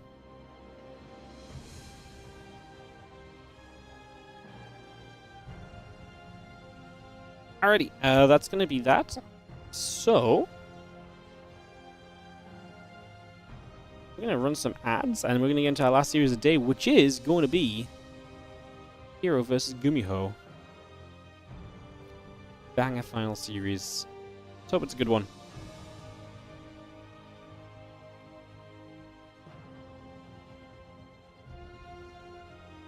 Alright, PvT coming up then, guys, in just a few moments. I'll give a couple of moments here to let the ads roll out. Gummy wins, he's in, and loses with any score, he's out. So Gumiho just needs to win to advance. Nightmare really spiced this group up a bit. Nightmare's showing up and looking good, man. So basically, Gumiho wins, he advances. If Hero wins, Kira advances. So we will have 2 pros and a Terran out of this group no matter what. And if Gumiho loses also any scoreline, he's also 5th place in the group as well. So he's he does not get that extra little bit of bonus cash either.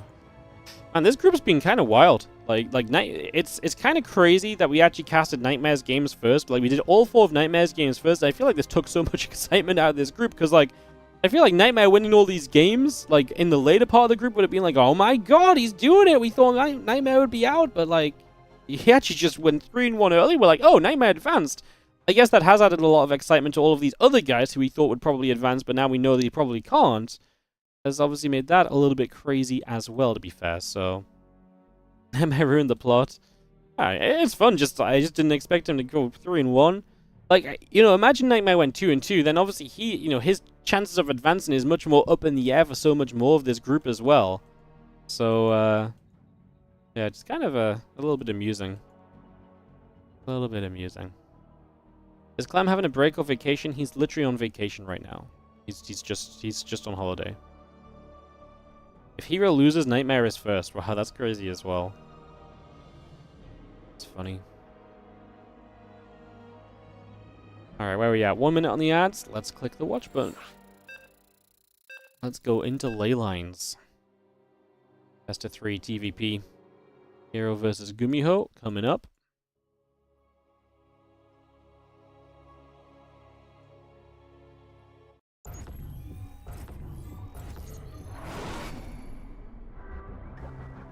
In the bottom left-hand side, we're going to start things off with the blue Protoss player. You know him. You love him. He's great. He's Hero. Win this group, he's in first place. And he will eliminate Gumiho, the red Terran, who must win to advance. Plain and simple. Win, and he's in. Lose, and you're going to go home. Well, you know, you're not going to advance the game to the next group stage. You're already at home because it's an online tournament. But you guys get what we're saying.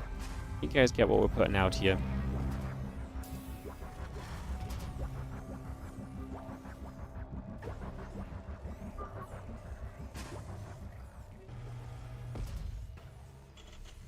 Yeah.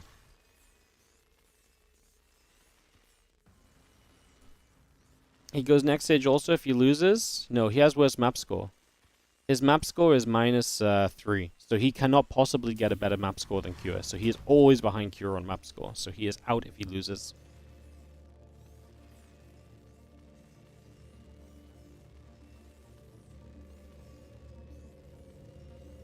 No worries. You don't have to apologize.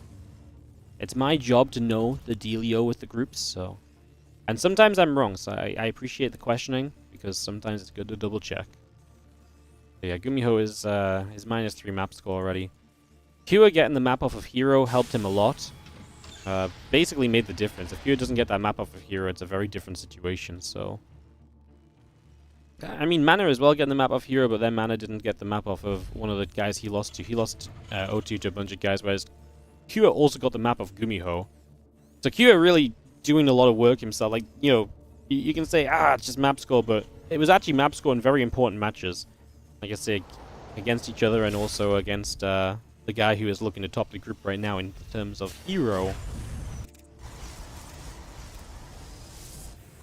Riper out from Gumiho starts to go to the bottom left. Nightmares is, yes, through 100%. He's been guaranteed 3 since he went to 3-1. I'm pretty sure it's impossible not to advance 3-1 in these groups. Like, no, you can't have 4 players get to 3-1. When 3 players advance, 4 players can't get to 3-1. It's impossible, so... You can't, and obviously he advances, obviously first and second's up for grabs. If Hero wins, he's first. If Hero wins, he's second. Loses, he's second. But what's notable is that in this tournament, obviously it's a little bit less meaningful, first and second place. You know, usually first place, you know, if this was a group stage into a playoff bracket, we usually do first place gets an extra round advanced. In this case, entering group stage 2, being first place gives you a slightly better seed. So we still look to kind of work around players' schedules more than anything. But in general, the second thing we'll look at when making these groups for group stage 2 is if you advanced first place to your group, we'll try and avoid putting you with other first place finishers. We'll try and spread people out as much as possible. But that's not always going to be a perfect thing. Like, ideally, every group has a order-qualified group stage 2 player, and then a first place, second place, and a third place. But we're not going to put you in a group with someone you already played group stage 1 with, and we're going to try and make it so that you are, like I say, able to work on all of the players' schedules. Because some players can play certain days, some can't play others. I'd rather prioritize player schedules than exact seeding out of the first group stage, basically. All of the players would prefer this as well. If I told the players, it's like, you get some freedom on when you play, or you kind of get seeded correctly into the group, everyone's like, no one cares about the seeding, you know? So...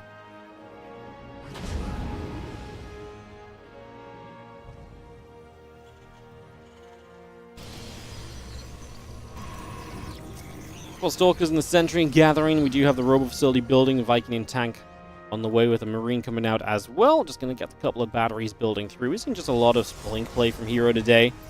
As Gumiho has actually shown us a lot of cool little kind of aggressive builds as well. He's shown us a few different things where he's shown up, he's thrown himself at his opponents, he's had a lot of very feisty builds. I really feel like Gumiho has a few times over been very close to winning games today too, so it's actually been a pretty fun day from him. As that medevac drop comes in, a couple of probes go down, the Marines escaping out of there for the moment.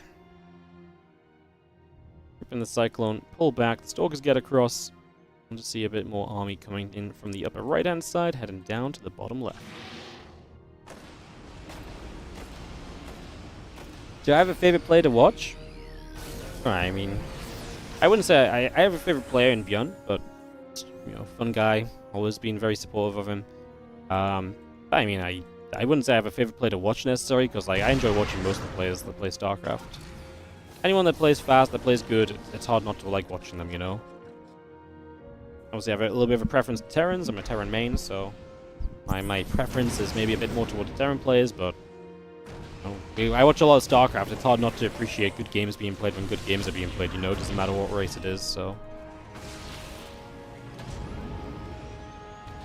Oh, this push of Gumiho is actually going to get around those Stalkers. This makes it a bit awkward. Can Hero get home?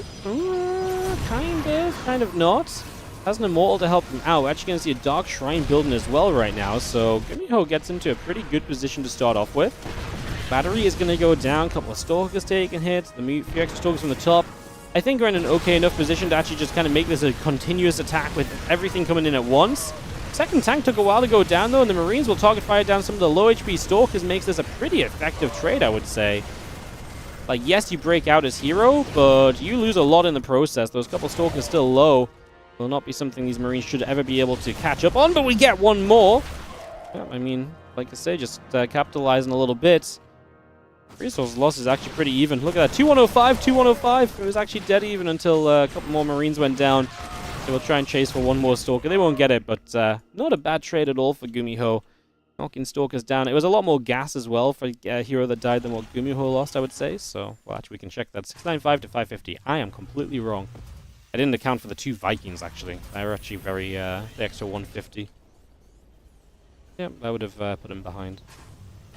Just about, though. What else didn't I account for? Yeah, I guess 2 tanks and a Cyclone going down. The Cyclone we didn't see much of. I just really thought 9 Stalkers were going to be very gas expensive, and a Sentry, so... yeah, I'll raise my hand and say I'm a little bit wrong on that calculation. Hero going to throw a 3rd base down. Obviously, he was on 2 bases, which makes the trade of Gumiho that little bit better, because usually, I mean, you know, you want to be kind of punishing a 3-base Protoss player. The fact he's only on 2 bases makes this a lot more reasonable. Stim Combat and +1 coming up. Prism into the main. Going to drop the double Immortal down. Stim Pack going to be denied. It's not the first time we've seen Stim denied today. Maybe the first time off a double Immortal drop, though, as we also had a double Immortal drop from Hero against Kira. That was a disaster. This one goes a whole lot better. Reactor on the factory denied. That's great for delaying the Widow Mine count from growing, which is what you kind of want as the Terran to help you deal with the Zealots. And then obviously Stim Pack speaks for itself.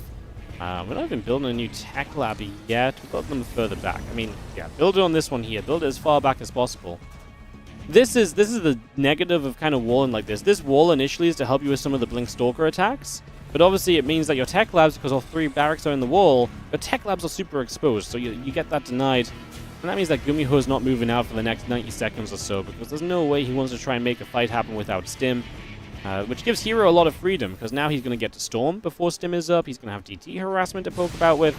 Hero's just going to feel good, as that is going to be the DT showing up. There's a missile turret at the front. The DT got a few swipes off. We do go back and forth there, as this is just a battle to try and get out toward our 3rd base, I'd imagine. Yep, our 3rd is moving into location, so that's exactly what Gumiho is trying to play for. As we do kill 1 Stalker in the end. We just want to get a missile turret up over. Like, right here would be good. Kind of cover a little bit of the entry over this side as well would be nice. And you probably have pretty good coverage overall, so... not bad.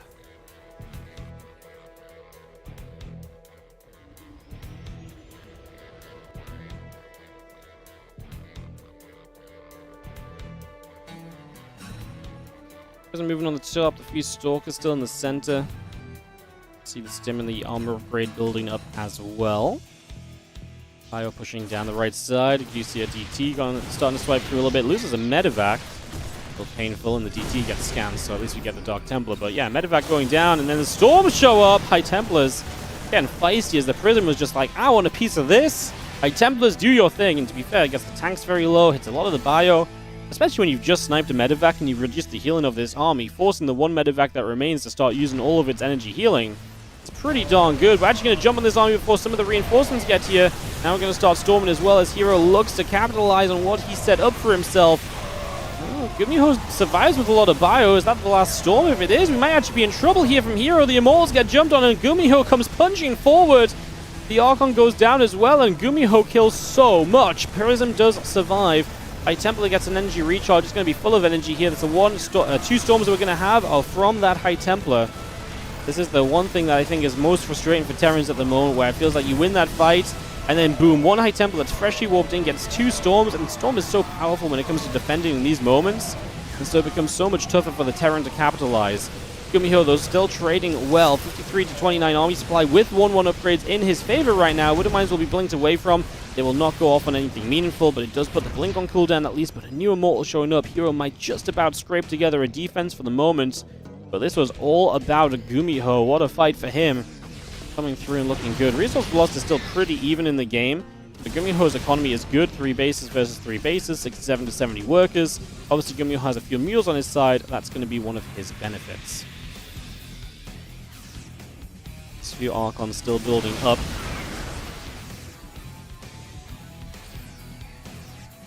And that gets chased away. 2-2 now building as well.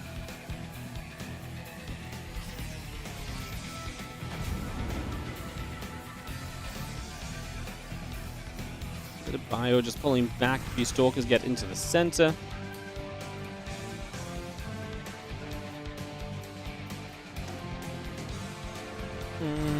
I mean, I liked how it went for Gumiho, but I don't like how it's continuing. Like, if he pushes right now and takes advantage of the 30 army supply lead, great. But the 2-2 upgrades are starting to lead from Hero. Can go a little late on the armory. Hero's still a 4-base Protoss. And Gumiho's tech is non-existent. It's Biomine still. And as the game progresses, that is not a great place to be at. You know, if he was in, you know, had a few ghosts coming into play right now, I'd love that for him as well, but with upgrades falling behind, ghosts falling behind, he starts a 4th CC, but I think we can see that he's not doing much over here, and that's the only thing I really liked for Gumiho was the amount of army that he had. So if you don't do anything with that right now, in fact, you're getting chased away, then I do think Hero is stepping right back into this game. Storm's looking to get as much done as possible. Ooh, loses the Prism. Gumiho is running, but maybe that opens the door for this attack on the bottom side. He's going to force the recall of Hero as he has to reposition from top of the map to bottom. Wooden Mines blow up a bunch of fresh Zealots. And Gumiho putting that recall on cooldown will maybe give him more opportunity. Straight back to the left side here, going to punish this. Jump on the Immortal that's left behind, jump on the Stalker. Now the army of Hero going to go back through the middle of the map. This army's so low HP. If this army was any healthier, I'd actually be a bit scared for Hero if Gumiho like threw this at the left side bases, but there's a lot of warpins there. The army's not healthy. I don't think we do enough with it. Defense is fine though from Gumiho as well, and he will hold on back at home. My concern still just being the fact we are not tacking into a better army comp against what Protoss has, and we're not building any upgrades. The armory is done and we're still doing nothing at all. I hate it. Gumiho, I feel like the position was fine, but like I said, I don't know if we're capitalizing great. There's a ghost on the way up, so finally a little bit of tech going to be added on into this. Get rid of that probe, jumping onto the pylon, the Nexus. Going to take some damage as well. A couple cancels over to the right side, pylon the battery getting cancelled up. Army from the top, Archon Immortals, High Templar coming over. A couple of Zealots are going to try and come through as well. Get rid of the pylon, get rid of the Nexus. The Archons will again try and make their way through at the moment as we continue to step up. Both Archons going to get cleaned out. The High Templar do not drop any storms, so that's going to be an army fight that Gumiho can win still. No, go chase, get those Immortals, don't let them get away from you. And Gumiho's distracted, he's trying to push in on the left-hand side, but those last few units do not do much of anything. And Gumiho might just be better off recollecting everything together once more. 160 to 120 supply for Gumiho, but again, I mean, he's getting ghosts out. I hate that he just never started upgrades. I mean, he's just not been having a lot of gas available, to be fair. Like, he had the armory now so long, but he just never started the 2-2. Definitely a little rough scenario. EMP onto the Immortal, High Templars as well, so some of the storms get taken out. We dive for the Colossus. Gumiho doesn't get it. Oh, he does. The last Marauder shot is okay for it. Do we have enough overall? I think these Zealots are going to melt. Again, imagine he just had the extra bit of upgrade power. Moments like this where it's scrappy and gateway units versus bio, that's exactly when you're meant to see those upgrades really kick in, so missing them is really hurting right now. Zealot on the other side killed 20 SCVs as well, so Gumiho's economy takes a major hit as he denies the 4th, which I would say puts this as a recoverable position for Gumiho. You can see Hero probably looking at a different 4th of his own. So yeah, I think Gumiho can recover from those SCV losses. He gets out with all of this army as well. Still up about 30 army supply, but now Hero's on his way to a +3 attack upgrade. Also, Hero's switching to Colossus. Gumiho took so long to get the Ghost on the field, it feels like he's barely had Ghosts to help him with the fights, before now Colossus are out and he has to start thinking about Vikings. And so Gumiho, who is actually drained from his main and natural, because this is actually a pretty late game at this point, we're 15 minutes deep. At this point in time, Gumiho I think is going to get out-teched again because he's just not keeping up in the game. Like, Gumiho just paused all progress for like 3 minutes, and while he had that advantage and he could have maybe kind of kept on rolling, it just feels like he let Hero right back into the game. And like I say, that would have been fine if he just ran across the map and killed Hero, but that is not what happened. It's going to be seeing this fight. Still has potential, don't get me wrong, Gumiho is not dead yet. I just feel like the position he was in was so much better than what we're seeing play out. Those Colossus are the issue right now, but maybe we can just dive on them and overwhelm it. There's a lot of Marauders. Well, Zealots from the left-hand side. We try and dive up the right. It's not happening. The Colossus are putting way too much work in, and Gumiho's supply plummets. Again, you're just down on upgrades. Again, it's a kind of a frustrating one because you just see Gumiho having so much potential, but it's all falling away from him right now. It's all going the wrong way at the moment. Comes back in, finishes off this base at least, but Hero has replacement bases on the top, so I wouldn't say that this is too hefty of a loss at the moment. The continuation of a drop into the main base is nice. I mean, the harassment is obviously good. We're not going to complain about that going Gumiho's way. A couple of Widow Mines here will unload and able to look at a couple of probe kills. Oh my god, if that exploded, that would have been so many workers, but we just killed them in time. That is absolutely brutal. Gumiho's eyes, if he was watching that still, probably lit up for a second. That was so close. And Gumiho just building Ghosts and Vikings. Like I say, I mean, that's fine. That's the right tech that you want. But again, just no upgrades. He's now up against 3-2 and he's 1-1. And he's trying to play the chaotic game, which is fine. But I just think Hero's too well set up for the Chaos to really kind of win out. Up in the main base. Got the Templar Archives. I mean, you know, you do lose that. You lose the ability to warp in Templar for a little bit. Storms are actually coming down the Vikings, and Hero's, you know, not having the easiest of time. The Vikings actually getting some free shots off. Those two Storms are nice, though. Gumiho not getting away from those quickly enough. Trying to bring the Vikings back in, but now they're hurting. It's easy to target them down with a few additional Stalkers, and Hero is going to survive, and he's going to chase as well. So Hero believes he can just run across the map at this army, which is, honestly, maybe not too far from the truth.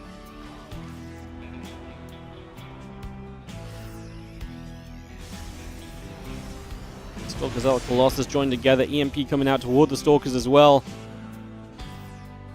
5th base on the top of Gumiho.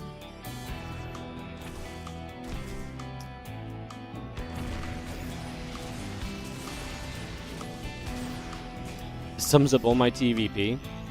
You know, I actually, you know, I'm a big believer right now that Protoss is very good defensively, maybe a bit too good, yada yada. But I actually feel like this is one of the TVPs where I've seen a Terran take the lead, and it's actually really on them that they've lost it. It might sound really critical, but like, I actually, like, this was not like, oh, storms, blah blah, whatever. This was Gumiho who had all of the time in the world to do anything, and he did nothing. You know? Like, he had so many advantages, and he did nothing with any of them.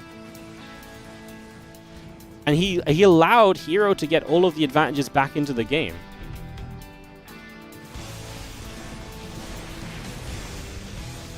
Like, if you're not going to just throw your army at the opponent because you're scared of Storm, then build an answer to Storm. Don't just sit there on the exact same army for 3 minutes, waltzing around the map and then kind of taking scrappy fights. Like, taking the scrappy fights is somewhat okay, but, like, being scared of the scrappy fights only to then take the scrappy fights and not being any better off for it. Meanwhile, Hero, you know, has more and better tech on the way out. Like, Hero lost a bunch of base this game too. Like, but Gumiho's army's never been good enough, and I think the most inexcusable thing is the upgrades. Realistically, like, the upgrades should have never been 1-1 to 3-2 at the end. Like, Gumiho could have added, like, he was late to his 2-2, but he could have been 2-2 versus 2-2. And a lot of the fights that happened actually came down to Bio fighting Zealots and Stalkers, and that's exactly where upgrades are the most valuable in this matchup. So yeah, that's when things are the absolute most valuable, and you just didn't get into that at all. So yeah, I think this one, as much as I trust me guys, I like to blame Protoss a lot lately too. I think this one really was on Gumiho. I think he did nothing with the game at all. It's like he didn't know what to do when he didn't win the game with Bio only, you know? So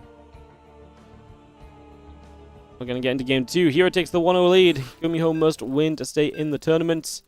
Let's see if he can bring it back as we enter Persephone for the second map. Good fight from Gumiho, but like I said, I think he had the game in his hands and he really threw it away.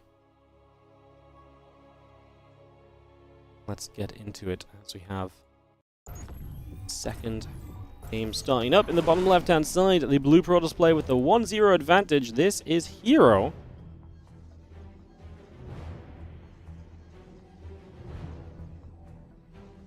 Up against the red Terran in the top left, we've got Gumiho.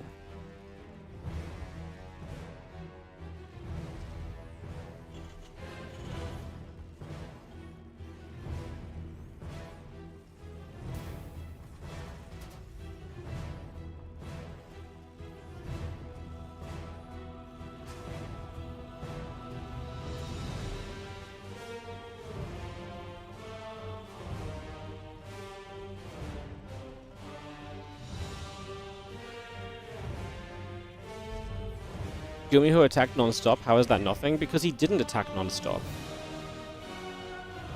Like, he ran at his opponent and then stopped and decided, I'm not actually going to run into this. Which is the exact moment where if you're not going to build...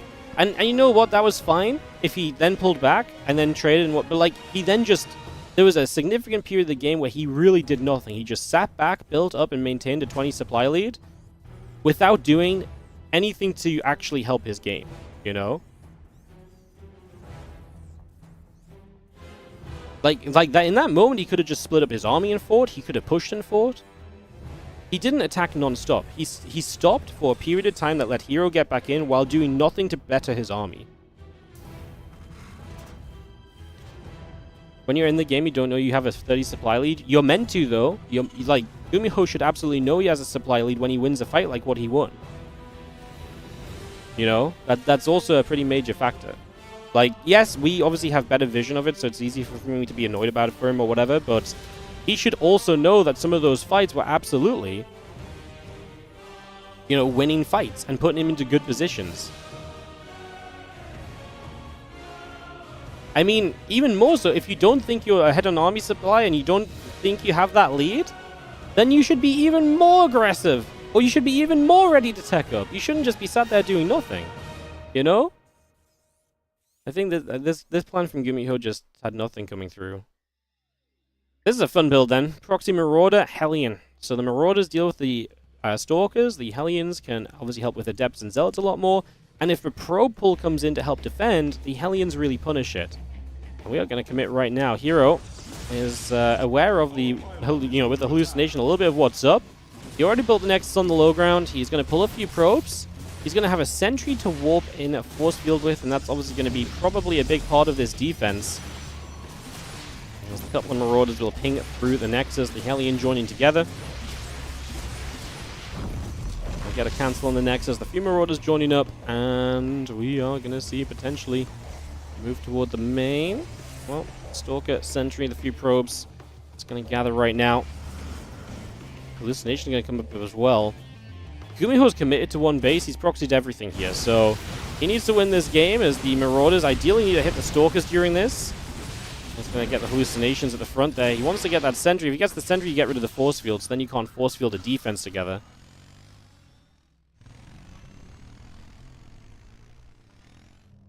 Edivac is coming up, so we will have an opportunity soon to maybe try and split the units around a little bit. As Hero obviously lost his Nexus. What does he build in a Void Ray? Obviously nothing really shoots up here from Gumiho, so a Void Ray will eventually clean this up. So the issue that Gumiho is going to have right now is that he's not, again, maybe doing things quickly enough. I don't disagree with how he's approaching it, because the sentry makes it very difficult to get into the base. But the more time he gives to Hero, the more viable it is to get a Void Ray out and a Void Ray defense. The Void Ray pops out. At this point, Gumiho's getting to a stage where he's realistically just going to have to go and try and kill as much as possible while taking Void Ray damage. Because right now, nothing is going to actually kill this Void Ray. This Medevac goes down, high ground vision about to be lost. And then the Marauders just stood in Void Ray range and taking damage, getting chased away. A Liberator is going to pop. That's not anti-air either, and that's 2 Marauders down, 3 Marauders down. Yeah. Void Ray is just very good against this. You needed to... I mean, you need to get into the main and continue pushing, is the TLDR. Which is why when he had the chance to kill the sentry, I think he should have killed the sentry. He hit the 2 Stalkers in the front that were hallucinated. If he hits the sentry and kills the sentry, maybe he gets into the main. And I think that would have been a very important moment for him. There's going to be a Viking popping out, a Cyclone building as well. Viking's just going to go run for it, but I mean, this is all of your production. So if you give up your production, that's not great. Uh-oh! Uh-oh! Oh my god! 20 probes! 23, 25, 26. Hero just pulled all of his probes from a Liberator, and he just lost every single worker in the game. He's on 0 probes. But Gumiho can't build anything because his productions just got camped. Oh my god. Hero just pulled all of his probes against a Liberator, and Gumiho capitalized. But Gumiho has no production. He has 1 Cyclone at home. Hero has 0 workers, 0 minerals. He has no way to build anything. He must win with what he's got, but it's 23-6 army supply. Gumiho is going to lose to a 0 worker Protoss. He just doesn't have enough. Wow, that's devastating. I mean, Hero just has to go, obviously. Phoenix goes down. I mean, can the Cyclone solo this army? Surely not. A barracks building. 2 zealots are here as well. We actually get rid of one of the stalkers. This Cyclone has a lot of work to do, guys. We're going to see the depot under fire. The Void Ray trying to get rid of the depot, opening access to the base. That makes it a lot harder for the Cyclone to survive. The SCVs are now the wall off. Another Stalker taking hits, man. A couple of Zealots coming through. SCVs are going to pull the Oracles here as well. Uh-oh, the Oracle diving on the Cyclone is a game killer. It's over. GG. Oh, man. Such a sick move. And it just didn't matter. GG. Hero loses every worker. But he had enough of an advantage that it didn't matter. That's kind of a wild ending. GG. Gumiho put up a good fight. I do think he made some mistakes. Something to learn from, perhaps. But that does mean that Cure will squeeze out of this group and advance to Group Stage 2. As we have our final results from Group Stage 1, being Hero 4-0, but nowhere near perfect on the day. A lot of tense moments, a lot of close fights. I think a lot of games today from Hero that were genuinely very, very, close to going wrong. And then, obviously, Nightmare will take 2nd place, and Q will have the map score advantage to take 3rd place. Is that decided? There we go. So, as you can see, yeah, it just goes all the way off Hero, then Nightmare, then Q. Mana will take 4th place for the $50 4th place prize, and Gumiho will get $25 in 5th place. This was a ridiculous group where one map here and there changed, could have changed absolutely everything. So, yeah, a 1-3 advance is never a feels good from Q. But, yeah, it came down to just singular maps throughout the day. And this is why we always talk about in these 5-player groups, a map here and a map there can mean absolutely everything. Tomorrow, Art, Percival, Rogue, Bjorn, and Lemon come to battle. We will be going in the order of Bjorn versus Percival, Lemon versus Percival, Percival versus Rogue, Bjorn versus Lemon, Lemon versus Rogue, and Rogue versus Bjorn, and then all of Art's games are going to be afterwards. So that's what's coming up tomorrow, guys. And that'll be followed by Group C on Thursday. Creator Bunny, Shin, Ryong, and Shameless. And then Christiana, Solar, Spirit, Goblin, and +1 on Sunday. So that's what's coming up, guys, in the WardiTV Summer Championship. Thank you so much for joining us for Day 1 and Group A. I hope you've had a good time with us today. If you have had an enjoyable time, then do consider supporting the channel by following, liking, and subscribing. Obviously, if you've got a Prime sub, we appreciate it. It helps us a whole bunch. We're trying to work towards 700 subs during the Summer Championship. So subbing in general helps. And of course, WardiTV events are powered by you guys. 100% of anything you pledge on the Patreon at patreon.com/WardiTV will go directly into WardiTV tournament prize pools. We will even cover the transaction fees of any donation on the Patreon. So if you really want to support SC2 tournaments and the players, you can do so here on the Patreon page. So check that out, get yourself access to replay packs and more. Thank you for the stream, great games, no worries. Thank you so much, Bladesip. Appreciate the sub earlier as well, mate. What's up, Rosetown Rugger? Thank you so much for the 100 bits as well. If Gumiho targeted the Void Ray, would it be possible to be a draw? Yes. But how do you kill the Void Ray? Like, if you lock onto the Void Ray with the Cyclone, like, you're basically saying if Hero forgets to save the Void Ray. Like, the Cyclone's going to take so long to kill the Void Ray. And it's always kept in the back. The Stalkers will target the Cyclone. The Oracle, yeah, the Cyclone was just kind of doomed, basically. He had to hold the wall. The moment the units could get into the wall and the Cyclone couldn't hide behind the wall, it was over, is the TLDR. Because then the Cyclone always gets jumped on. But yes, if he killed the Void Ray, then yes. But obviously that's a big question mark. GG's, guys. Thank you so much for watching today. I'm going to run a set of ads on the outro. Help support the channel just as everything else does. And we're going to host somebody up that's streaming some StarCraft too. So thank you so much for watching. Appreciate you all. And I will see you guys next time, aka tomorrow, for another 10 best of 3s of WardiTV Summer Championship action. So have a great rest of your day, guys. I will see you guys later. And I will, yeah, I'll catch you guys tomorrow. Bye.